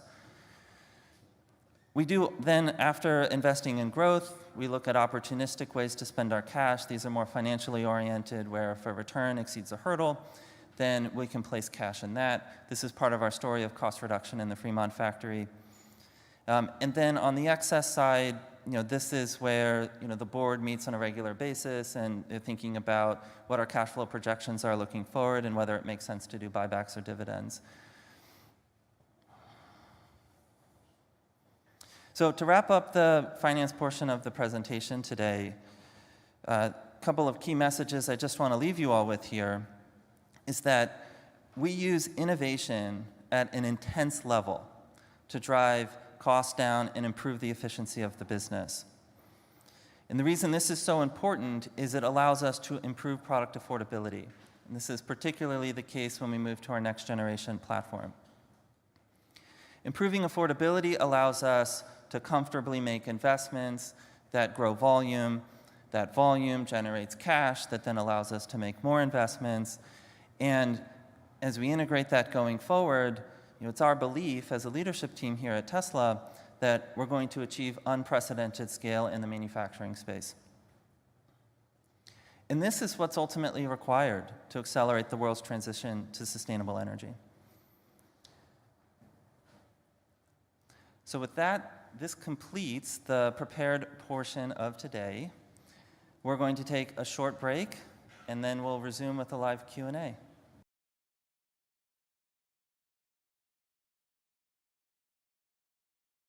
So that concludes the prepared portion of today. Wow. If you aren't, so 5-minute intermission before Q&A.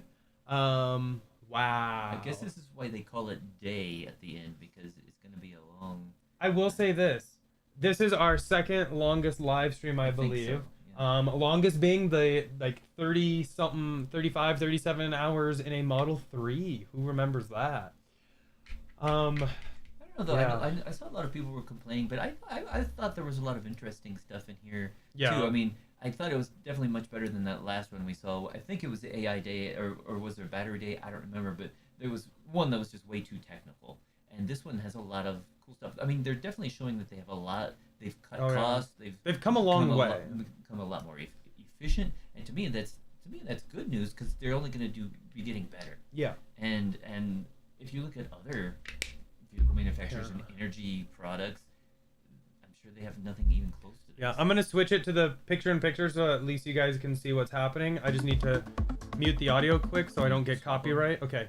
No, we're good. So now it's just us. As soon as the 5-minute Q&A is done, we'll come back so we can listen to that. Or intermission, sorry.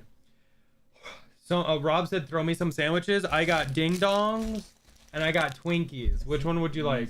And we also have... Oh, we got these nuts, too, on deck. These nuts. Yeah, so... We got all kinds of goodies. Like these nuts. I have not taken a shot yet. It is still here because I have no Cybertruck news. So we are still waiting. Wow, it has been a doozy though. But I think we could have maybe like the one more thing. I have my fingers crossed. I need one more thing. Capturing the awesome. Oh, welcome. Thank you for joining. It said have a Vegemite sandwich. You might like that. Oh, Mr. Kit's here. He's ready for his walk. Let's go. Yeah, look, he's just gonna go outside. I'm so bored. Yeah. That's Mr. Kit. That's how he talks. Someone said I thought stock would have gone up. Maybe it takes a few days to set in. Oh no, we hit the we hit the negative 10. David and I were talking about it. Oh no, we might hit -11. Oh no. Whoever said the presenter should have a live stock ticker in front of them, I couldn't agree more. I did hear though that. Oh no, we're creeping towards that -11. I did hear though that like this presentation is already like an hour and a half over what it was supposed to be. I don't know how they could have fit all that into a half an hour or whatever. I don't know. Let's see. Wow. Kristen said the one more thing is something still hope on every event after the semi in 2017. I mean, that started the whole one more thing. That was a good one. Yeah, Jay, we're all snacked up. Although I'm almost out of water. Yeah, I ran out of. So I could use a beverage fill up. John said, was that when you drove around and around a 1 mile circuit? Yes. It was a long time. Over 600 miles in that hypermile event. That was what, 2018 or so? Or was it 2017? I can't remember. But it was 2017, I think. Or 2018. It was over 600 miles in a Model 3 without recharging. So that just shows that if you're driving efficiently, you can go more than double the estimated range. Yeah. Of course, nobody would want to drive that slowly for. Kristen said the event in 2017. They met us. She met us. Oh, cool. Awesome. Do you have any photos? Because if so, tweet it was a long night. It was a very long night. It was a long couple days though. I kept driving out there and yeah. delivering sandwiches and stuff. And oh yeah. It was kind of fun. Yeah. It was fun. Kevin said the building bots was a little much. It was kind of funny. Why do they need a separate screwdriver? Why not just have the tip of their finger? Yeah, that's what we were wondering. Turn. Yeah. Anyway. Steve said, interesting reading the comments here. Clearly shows many don't understand or just no given. Exciting times ahead for both the company and investors. Yeah, well, I mean, we just kind of like have some fun with it. I mean, that's some of the presentation. I'm not going to lie. It can be a little bit dry. It's a little above my head. But I found a lot of it actually to be pretty interesting. Yeah. To see where they came from and where they are and where they're going. Yeah. I think they can do a lot. Yeah, I think a lot of people that were just expecting more news on some product unveiling, but kind of like what we've seen on other day events, there's not a lot of, they don't release, there's no unveiling of a new product, I guess we'll say. Yeah. Paul said he's just here for the comments. Yeah, it's kind of fun. We like to joke around and chat. We just hit the 6%, 12. Oh, 12.42 down. Hey, so not investment advice, but hey, this means tomorrow could be a good time to buy. Might be a good buying opportunity, exactly. Yeah, because it was already down. Oh, that's only after hours. Who knows? Maybe when the market opens, it will shoot away. Diego said only Tesla can drop more than 6% on all good news. With no bad news. Yeah, that's weird. It's always, that's how it works. Yeah. Because like when the other one, what was the other one, like with the recall or something, and the stock shoots up. Yeah. It's like, okay, we're gonna have to recall every vehicle ever made with FSD. And the price goes up, and they say all good news of all the money they've saved over the years, and now they're making things more efficiently. Now we're down over 13. Oh no, we're gonna hit 14. Maybe it's, maybe it's us. Maybe we should stop. Maybe we should get rid of the stock ticker. Yeah. Comments in chat if you want to keep the stock ticker. We're done. Yeah. Yeah. I don't know. I did find a lot of this interesting, but I would love one more thing. We need something tangible. Let's get some Cybertruck news. I want Elon to say one more thing. Cybertruck start date is March 1st. They did say it was coming. They did say it was coming this year. Other things we saw, which I tweeted about. Originally, I thought... We saw that weird wall connector, and we were like, what is that? Is it like a combination wall connector and like vehicle to home, automatic transfer switch? But then we noticed too, and others have pointed out, it looks like it's perhaps a wireless wall connector. And wireless is in... Yeah, so I tweeted this screen grab out with like wall connector with maybe vehicle to home and Powerwall built in. And then this, I realized that, that's not a shadow. So it actually looks to be the wireless charging... Because you actually look too, there's no cable coming out of the wall connector going to the car. Right. And so... Just one going down, not one to the car. This is kind of a weird thing because in the garage, I don't think you really would need this so much because it only takes a second to do that, and that's not going to be cheap. But as Eric was saying, if they do ever get to the robotaxi and stuff like that, cars that could be huge. Yeah. The only thing is I'm not. If I have a robotaxi though, I'm not going to want it to charge AC charging at home. Yeah, you know. but also kind of like we were talking about the other day with all the Teslas that you saw that Hertz was moving. Yeah. If Hertz has these installed, they could probably have the car drive in the parking lot and automatically switch, so they wouldn't need any people. All those people just swap cars around all the time. Yeah. I mean, again, this is slow. I mean, this is more for overnight charging. You're not going to be having a robo-taxi or a fleet of rental vehicles and charging them with AC chargers. Yeah. It's still not, I mean, it's still, what, 40-something miles an hour that you can put back into it, but... Because wireless charging always has some loss, too. And, like, we wirelessly charge our phone. They're charging right here. But it's at such a small scale that loss isn't big. But when you're talking about a vehicle, you can lose a lot more. It's just, and to me, it's like it's not that much of a hassle to go, you know, to plug my car. I think this is Tesla's solution to the snake charger. Yeah. Because this has far less moving parts. Are we going to go over the 5-minute intermission, too? I think we did. I'm not surprised. Yeah. Let's see. Still hope for a grand finale. Me too. I mean, we're already in it for 3 hours and 50 minutes, so let's just... Yeah. 3 hours and 50 minutes. Oh, wow. I guess, wow. Yep. Helmut did say wireless charging is less efficient. Yeah. And again, I don't really see I can see some people want that, but to me, it's not going to be huge. Just like you said, with the efficiencies, you're going to be using a lot of electricity, and for the couple seconds that it takes for you to plug it in, it's like... Love Jazz said, I never liked wireless charging for my phone, not as fast, and phone gets hot. It might not be as fast, but it actually will help prolong your battery, because when you shove a lot of energy into a battery or suck it out real quick, that's just as bad. We're back, so we're going to mute. Talk to you in chat, guys.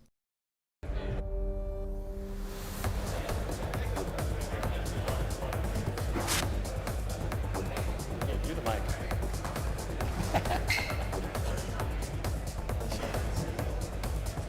Might as well space it out because the show's coming.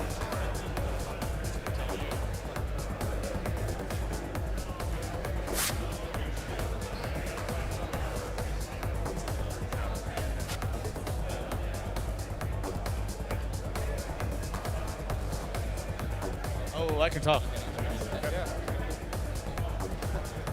So yeah, there is still some music playing. Hopefully we don't get kicked off. I mean, we should be fine. I'll mute it later if I need to. But if I'm talking over the music, hopefully the algorithm can't pick it up. Okay, so now we'll mute. All right, so, well, let's see. So this is probably the most significant announcement of the day is that we're excited to announce that we're going to be building a Gigafactory in Mexico.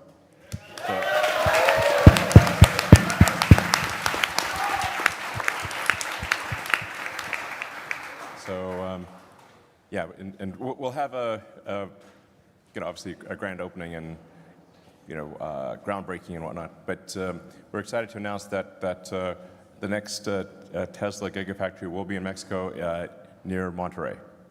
So, super excited about it.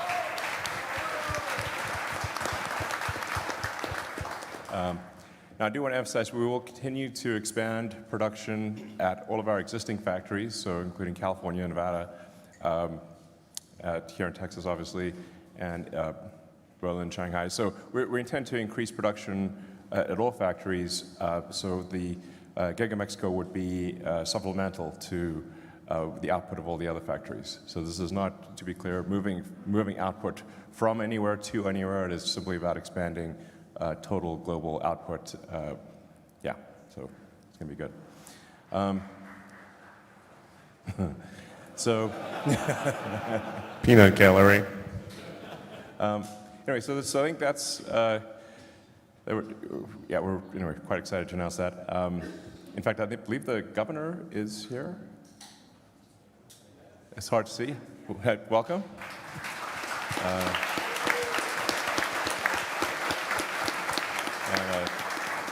Secretary of State, I believe. We're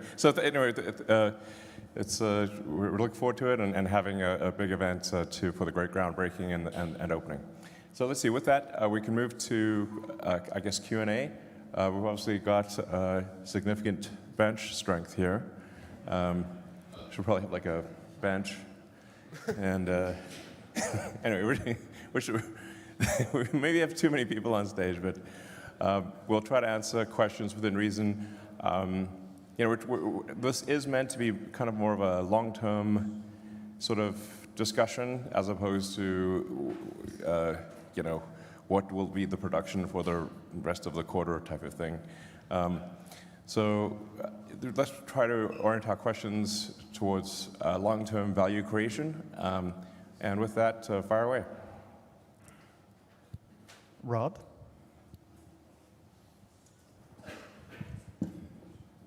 Hi, it's Rod Lash with the Wolf Research.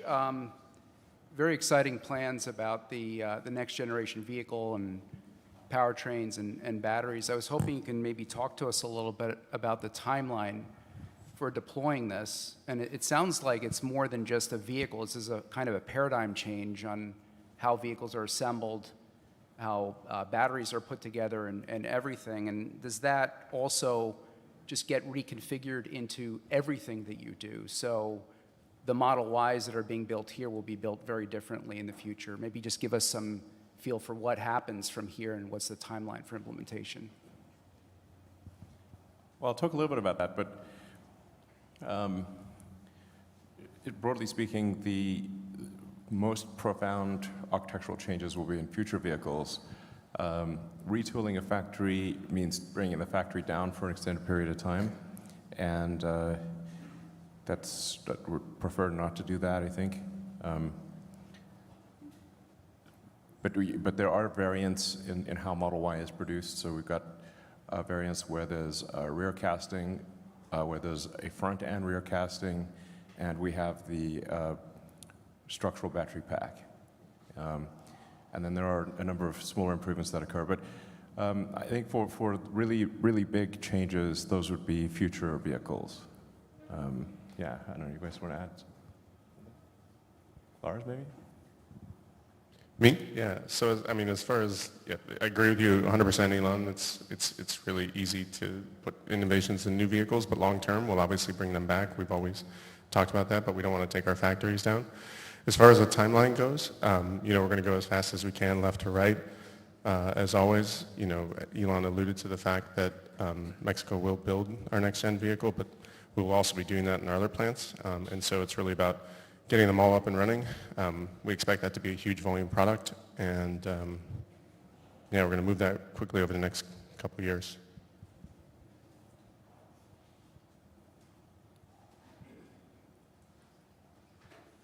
Let's go to Adam.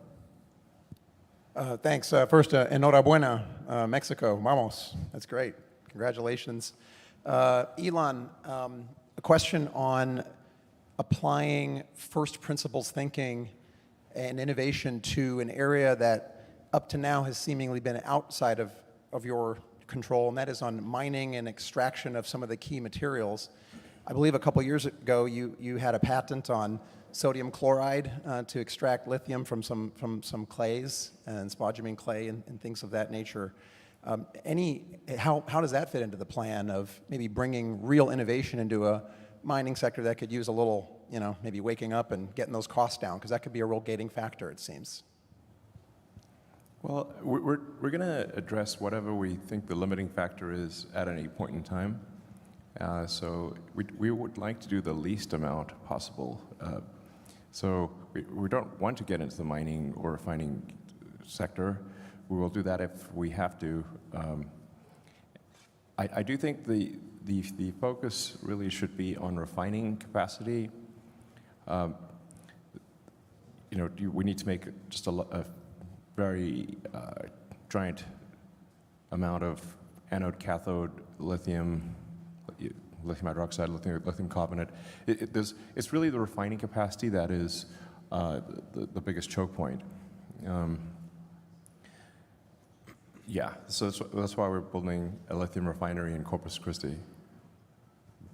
In terms of the mining companies that are out there and looking at that part of the value chain, so we do have large suppliers of lithium right now, and they are aware of how we're approaching the Corpus refinery and the technologies we're trying there. And the reason we're making them aware of it is because we think they're fundamentally more scalable. And as we prove them out, we plan to share that with them. Because as Elon says, like, it's not really like we want to do these things. We're doing them because it's not happening fast enough.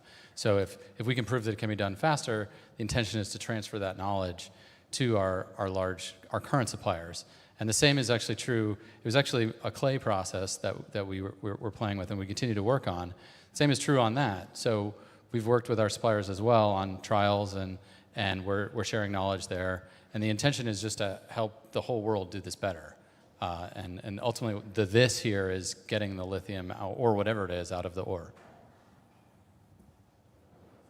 And we're obviously building a cathode processing facility just adjacent to this building. So a little further down the road, you'll see another large construction. That's for cathode refining. But like I said, we'd really prefer if others did that. We're doing it because we have to, not because we want to. Yeah, and in that case, there just isn't really any large-scale cathode production in the United States, and it needed to be done. And again, if we're going to do it, we're going to try to do it from a first principles perspective. So we have tried a bunch of new things there. We're confident that they will work.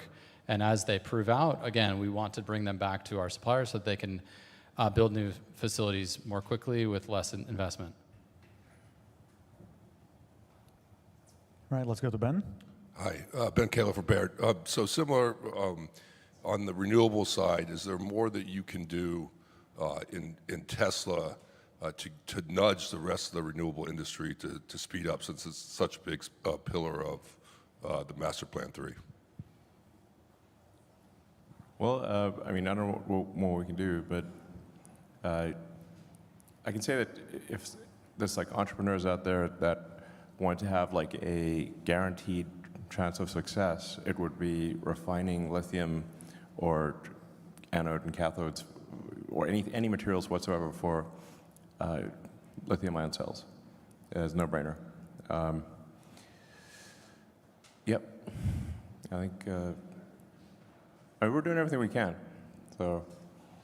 Yeah, on the renewable energy thing, the thing that we can do, Tesla, is the more we reduce the cost of storage, the more we reduce the cost of stationary storage, and the more we bring like flexible load to the grid in the form of like cars charging at the right times, the more valuable renewables are. Because in like Texas right now, I wasn't joking, like there's a lot of wind, and at night, there's like almost too much wind because they don't want to turn the nukes off or whatever. So bringing really low-cost storage onto the grid makes renewables more valuable, which ultimately will accelerate their deployment. So that's how we focus on it, I guess. Yeah, Felipe?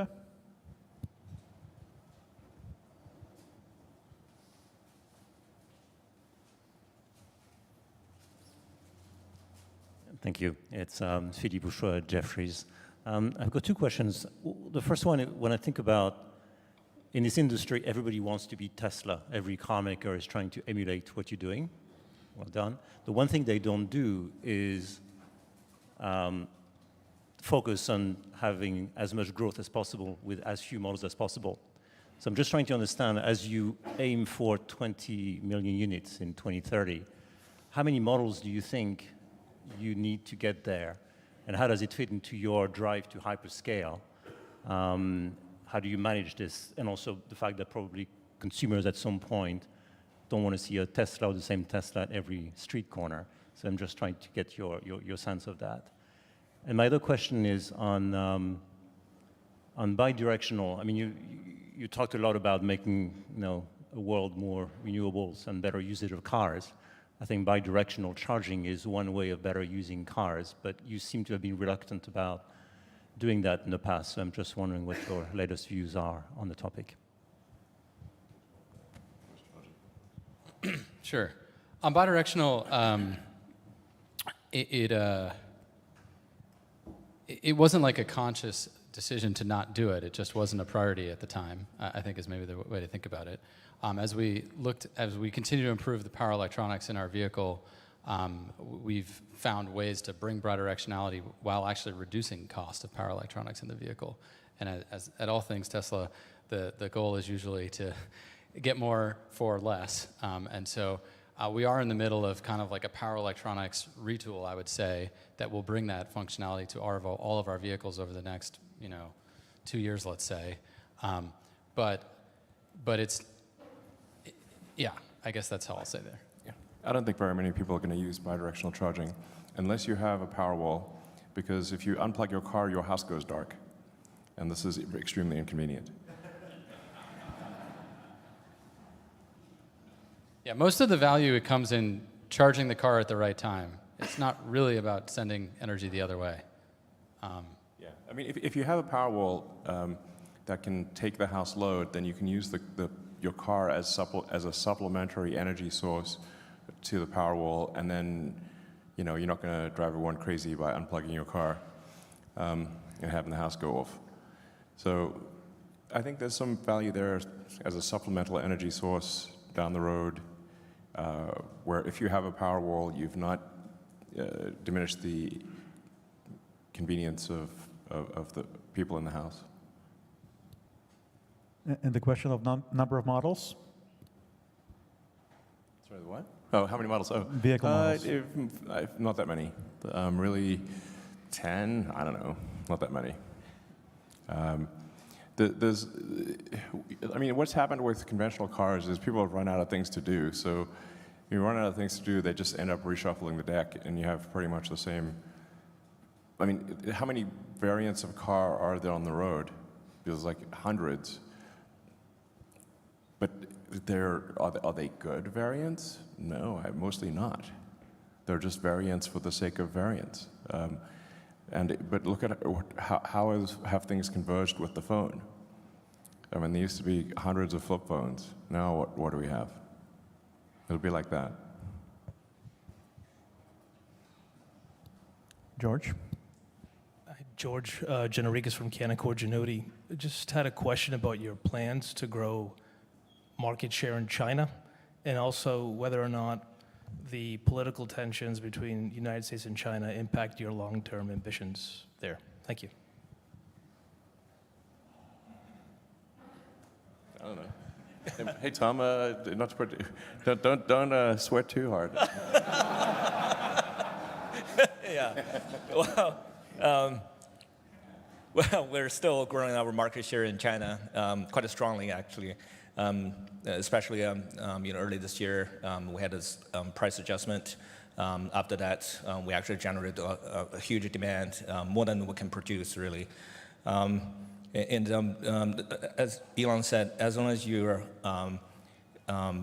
offer a product with value at affordable price, you don't have to worry about demand. That's basically the philosophy that we follow. We try everything to cut cost from supply chain, from improve the efficiency in the factory, and pass down that value to our customers. I think as long as we continue to do that, I'm not too concerned about the market share in China. And the second part, geopolitics, no one knows. We do our best. We actually create a lot of jobs to the local community. And we also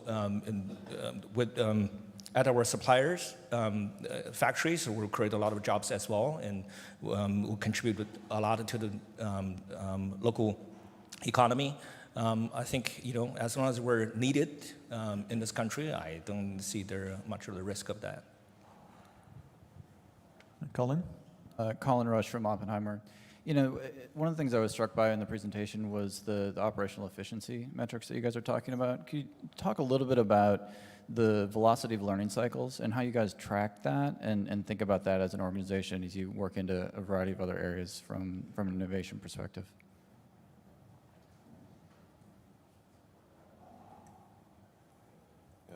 Anyone want to try that? I'll say one very high-level thing, which is you can't improve something you don't measure, and we're like ruthless measurers at Tesla. And once you start measuring things that contribute to operational efficiency, you actually have a path to doing something about it. So I guess the key is a good measuring stick. Okay. It's something I should say with respect to demand, which I've said a few times over the years, but is sometimes needs to be said again, which is overwhelmingly the desire for people to own a Tesla is extremely high. The limiting factor is their ability to pay for a Tesla, not do they want a Tesla. It's easy for people in this room to lose sight of that. If your income is far in excess of what a car costs, then you look at value for money, but you do not consider affordability. But for the vast majority of people, it is affordability driven. This is why we cannot simply double the price of the car. Or you could say and think about things in the limit, where if you had an infinitely desirable car, but it costs $10 million, it wouldn't matter because most people do not have that. So demand is very much a function of affordability, not desire. Very important. One of the things we weren't sure about was the price elasticity of demand for Teslas. So like, as we lower the price, how much does demand increase? And we found that even small changes in the price have a big effect on demand, very big. So that was a good thing to learn. Yeah. And then as this autonomy question is very, very big, because you could potentially have, I don't know, 5 times the utility of the asset that you currently have. So if a passenger car is 10 or 12 hours a week of usage, plus a lot of parking expenses, an autonomous car could be 50 to 60 hours a week or something like that. And you could get rid of a lot of parking expenses. So, if this is true, then as autonomy is effectively turned on for the fleet, it probably will be the biggest asset value increase in history overnight. Emmanuel?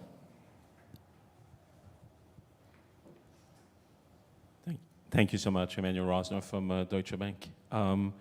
So as you start launching this next generation vehicle and ramping up volume, what will be your nearest term priority in terms of segment or vehicles focus? The slide that you showed with 2 vehicles on the wrap seemed, based on form factor, one of them maybe looks like a van, another one looks like maybe like a smaller vehicle, like potentially a Model 2. I guess, what is the nearest term focus for you in terms of ramping up the next gen vehicle?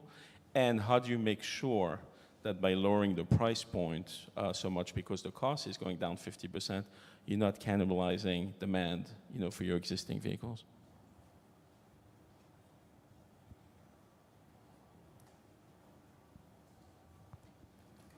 I mean, demand for our vehicles in terms of desire to own them may as well be infinite.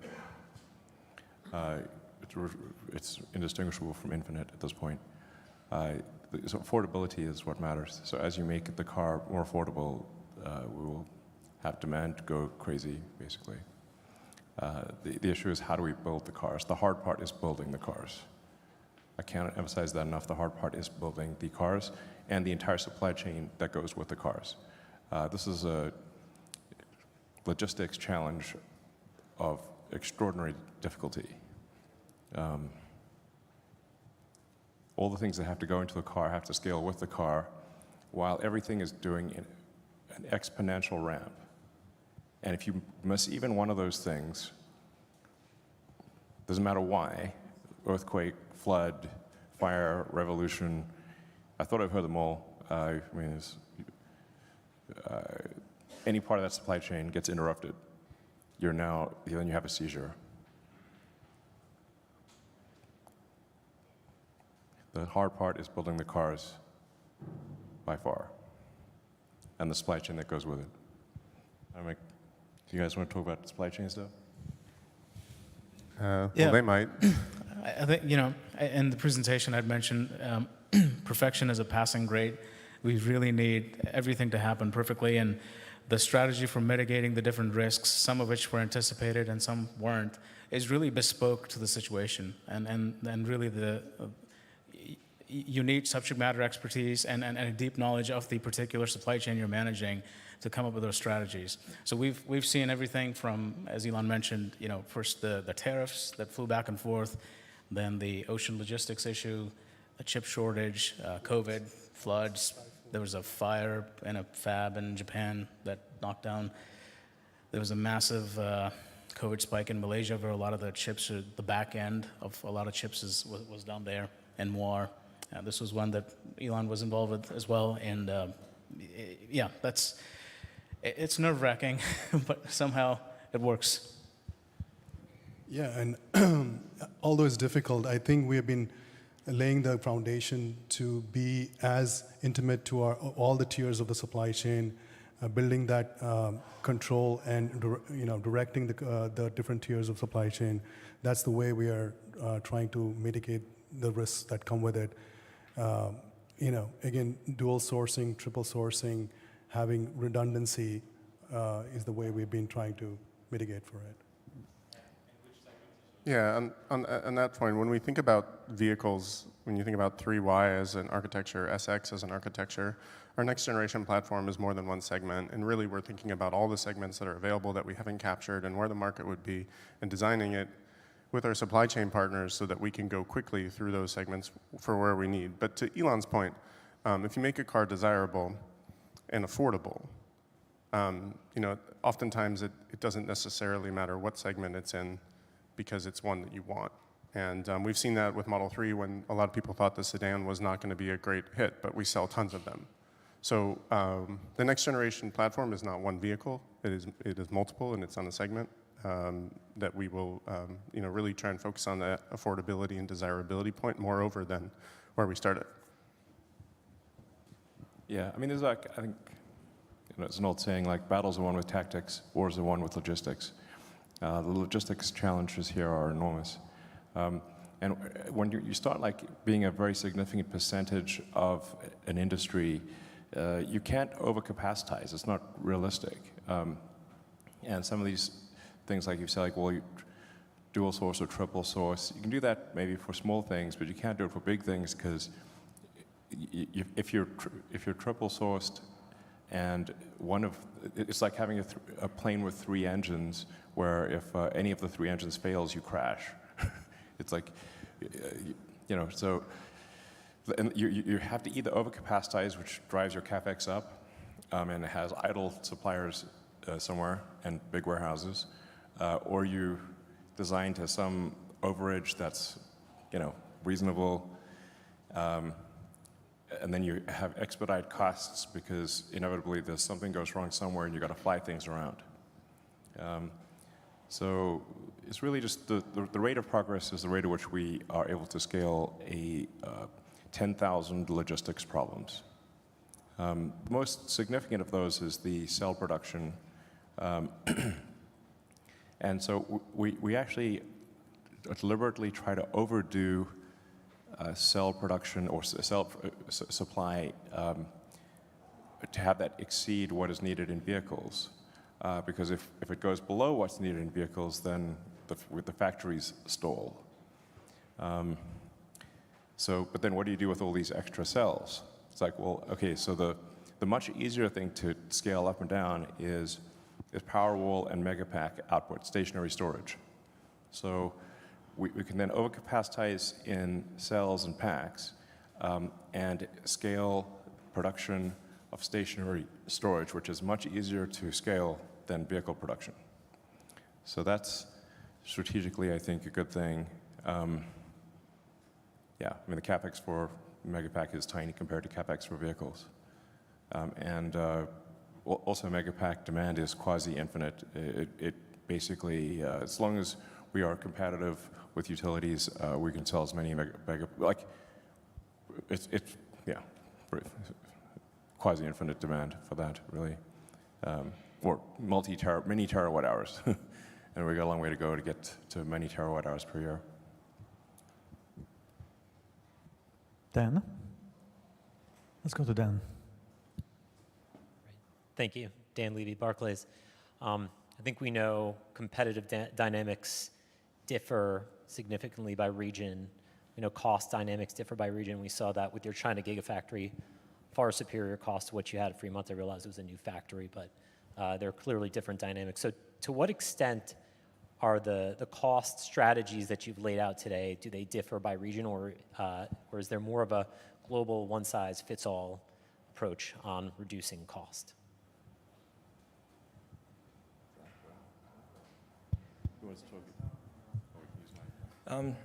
Yeah, I think we're pretty consistent on the strategy here. We'll try to as much localized as possible. Like in China, over 95% of our supply chain are localized, all the way from the first tier, the second tier, even to the third tier. And that gives us, generated tremendous savings on COGS. We also have a very localized labor force. We have access to skilled labor force in the region, and Yangtze Delta region in Shanghai, I'm particularly referring to. Among over 30,000 of employees in China, we have probably less than 20 expats. So it's very deep localization we have done there to be able to have such cost structure, and we try to replicate this approach elsewhere in different gigafactories. Of course, supplier bases are different. The labor market are different, region by region and country by country. But we try our best to localize. Yeah, and I think that's absolutely give us an advantage to compete with the auto OEMs around the globe. Another thing is, we have this direct selling mode.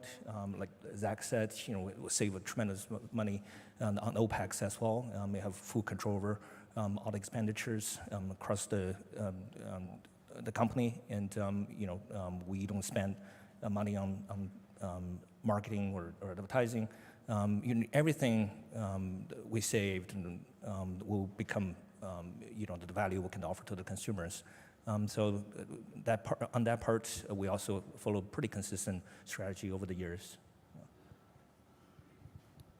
I mean, certainly the manufacturing stuff that Colin, Pete, and myself talked about, whether you make it here or you make it in Europe or you make it in Asia, it applies everywhere. We think about that from the ground up, not specific to any region. Yeah, just one thing I would add to Tom's point about localization and to Lars's point here. But I would actually say that we're moving in a direction of more standardization in terms of our factories and our processes and our cost reduction approaches.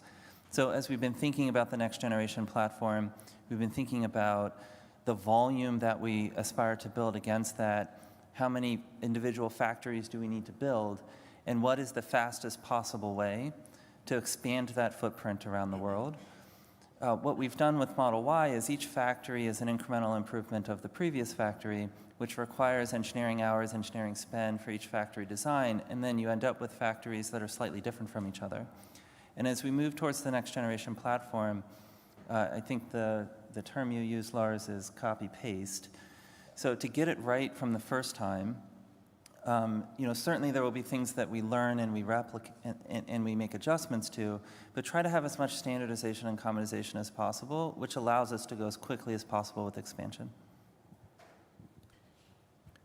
Overaka on this side. Thanks. Two questions, one for Zach, one for Ashok. So for Zach, how do you think about the long-term growth and operating margins for the business? And when we look at 150 to 175 billion in CapEx, is the remaining balance of that, is that essentially the CapEx guidance through 2030? For Ashok, the multi-trip reconstruction that you highlighted, how is that different from what Mobileye does with the REM map that they have? And can you give us any color on the AP4 hardware? So with respect to operating margins, we intend to continue to improve operating expenses as a percentage of revenue over time. And we're continuing to take cost out of our products and try to keep gross margins at a place that's healthy as well. And so, from the hardware perspective of the business, it's our expectation that we'll continue to stay in a healthy place over time. And then there's a software portion that's added on top of that. And so Elon has commented on this many times about the impact that full self-driving software can have on the economics of the business. And in that space, profitability, operating margins would be impacted dramatically. Specifically to your point about CapEx guidance, the intent of that slide was not to provide specific guidance, but to just be transparent about internally what our rough estimates are, and to provide context that we think getting to 20 million vehicles per year and 1 terawatt hour of energy storage is very feasible relative to our expected cash generation for the business. That's a number that will move as we learn. We may choose to vertically integrate more into things. We may find efficiencies elsewhere. To the whole conversation we were having earlier about do we do mining, do we not do mining? But the entire point is to say that this is something that's entirely possible based upon our forecast. Regarding the multi-trip reconstruction, my point I was trying to make was that we want to auto-label most of the data, and we can collect data from the fleet and then reconstruct local areas that can act as supervision for those clips. Since we want to build a scalable self-driving system, we don't want to really rely on HT maps or anything, even though we could trivially build something using the same technology. But this is mostly for auto-labeling, and this provides precise 3D labels for all the video sequences involved in the reconstruction. Something that's, I don't know if we touched on this much, but in terms of training, we have one of the biggest neural net training systems in the world, and that we expect to increase that capability by an order of magnitude by the end of this year, and probably another order of magnitude by the end of next year, with some combination of NVIDIA and Dojo. So I'm not sure the scale of that is quite dawned on people. It's enormous. Maybe the final 2 questions, one from Alex and one from Chris. Okay, Alex Potter with Piper. So I definitely want to ask Drew or anybody else up there for an update on dry battery electrode, right? So if you're going to try to overcapacitize towards cells, scale a lot of this, clearly there's a lot of moving pieces and it's a complex sort of orchestra with the supply chain, but a lot of it comes down to dry battery electrode, at least to me. So how are you trending? That was the most fascinating part of the factory tour for me, and looking through that window and seeing that this is clearly not a science project. But anything that you're willing to disclose, yields, progress, where you are today versus where you thought you were going to be. Yeah, thanks.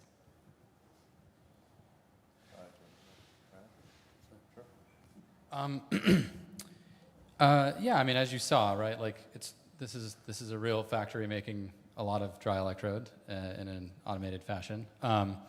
We've made a lot of progress. It's a spectrum. We're perfectionists, and we have clear end goals, and we are every week that goes by making progress towards those end goals, whether it's speed of the tool, yield of that process, or the downstream process. We haven't stalled out yet on the rate of progress either, and that's both on the anode and the cathode side. And I think the great thing about where we are with the overcapacity that Elon mentioned is it's giving us the opportunity to experiment as we go, rather than just being stuck to something that we happened to kick off a year and a half ago and it is here. Something that Elon has said to the team many times is it's okay to scrap equipment or money. It's not okay to scrap time. So the way we've been approaching it is probabilistically, what do we think is the most likely thing to succeed? And even actually in the factory here, you saw more than one anode line. They are actually operating 2 slightly different versions of the final process step of the powder entering the tool. And it's a competition, which is going to be higher yield, which is going to perform better. And we have the luxury to be able to do that. And we're taking full advantage of it to advance the technology as quickly as possible. The dry electrode problem is really quite a hard problem. I mean, we acquired Maxwell really just for the dry electrode technology, but just illustrates what a gigantic gap there is between something working at small scale and at large scale.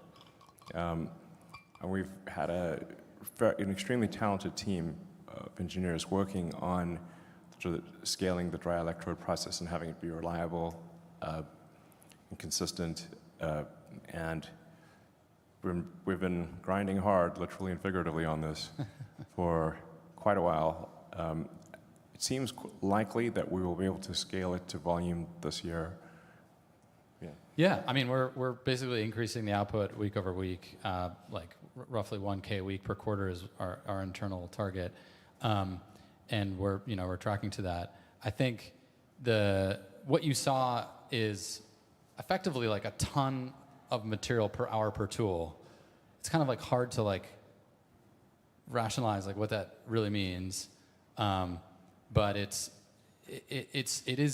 different than like, oh, something works in a lab. It's like, well, when it's tons of material per hour, there's just different kinds of problems. Like even if you have like 0.1% escape of like fines into the enclosure that your equipment is in, now you have a dust problem, and like that could short out some electronics. It's like just things like this, where when you're on a lab scale, you don't even notice it, but when you're doing thousands of tons over the course of months, it's like, oh, a new failure mode we found, and that's where we're at.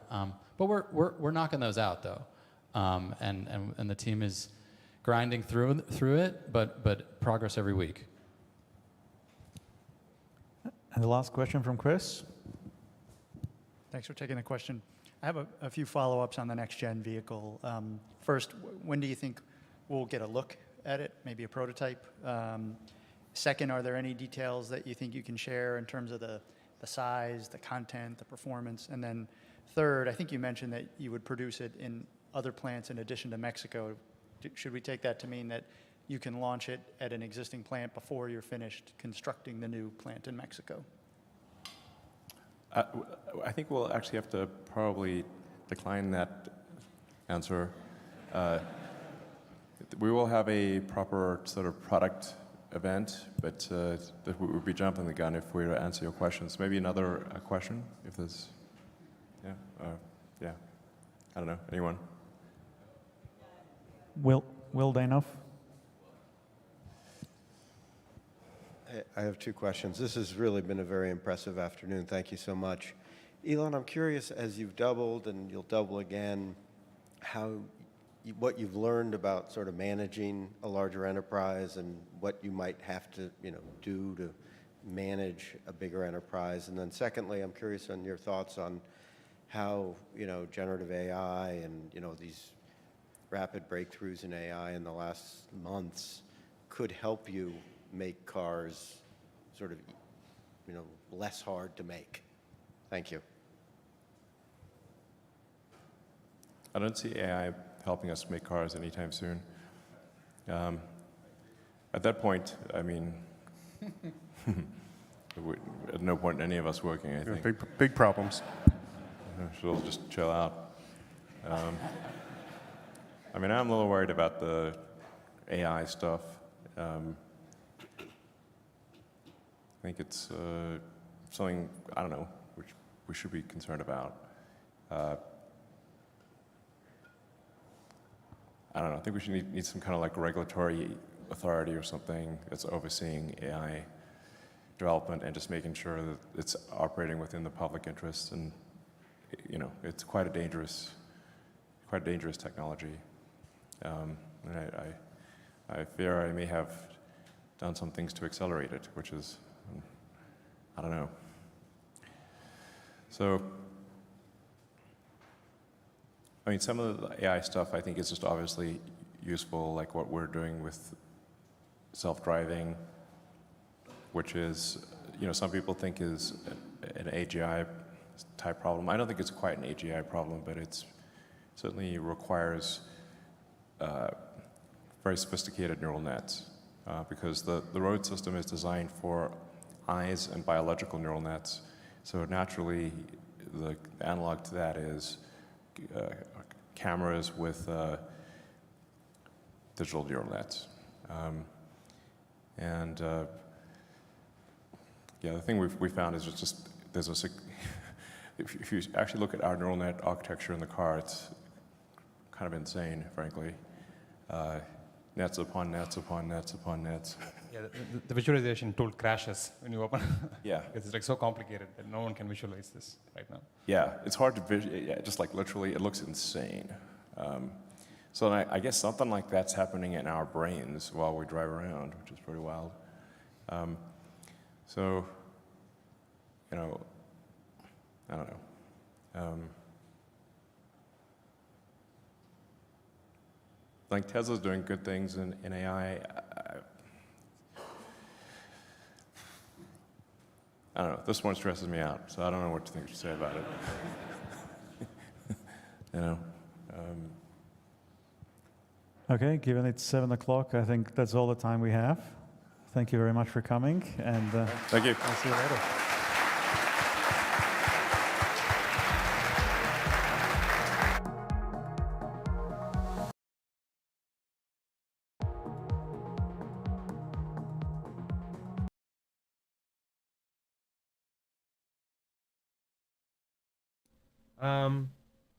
Okay.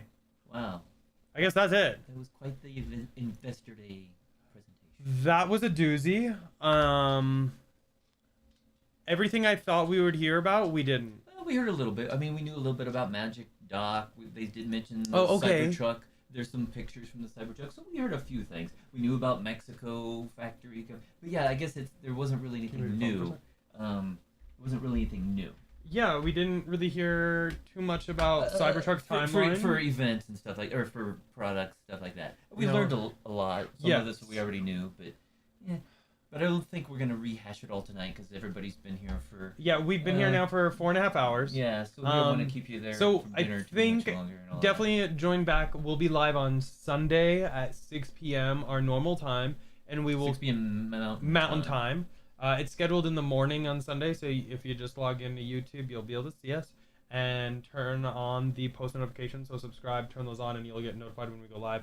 And we'll kind of hash it out then. We'll go over everything we covered here today. Yeah, so there will be a test.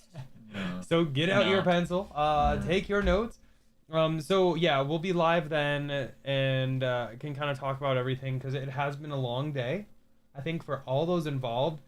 Thank you to the almost 1,000+ of people decided to show up today. Really appreciate all you guys. Thanks for all the live chats. We had a lot of fun in live chat. You guys were making us crack up quite a bit. So really appreciate that. Questions, yeah.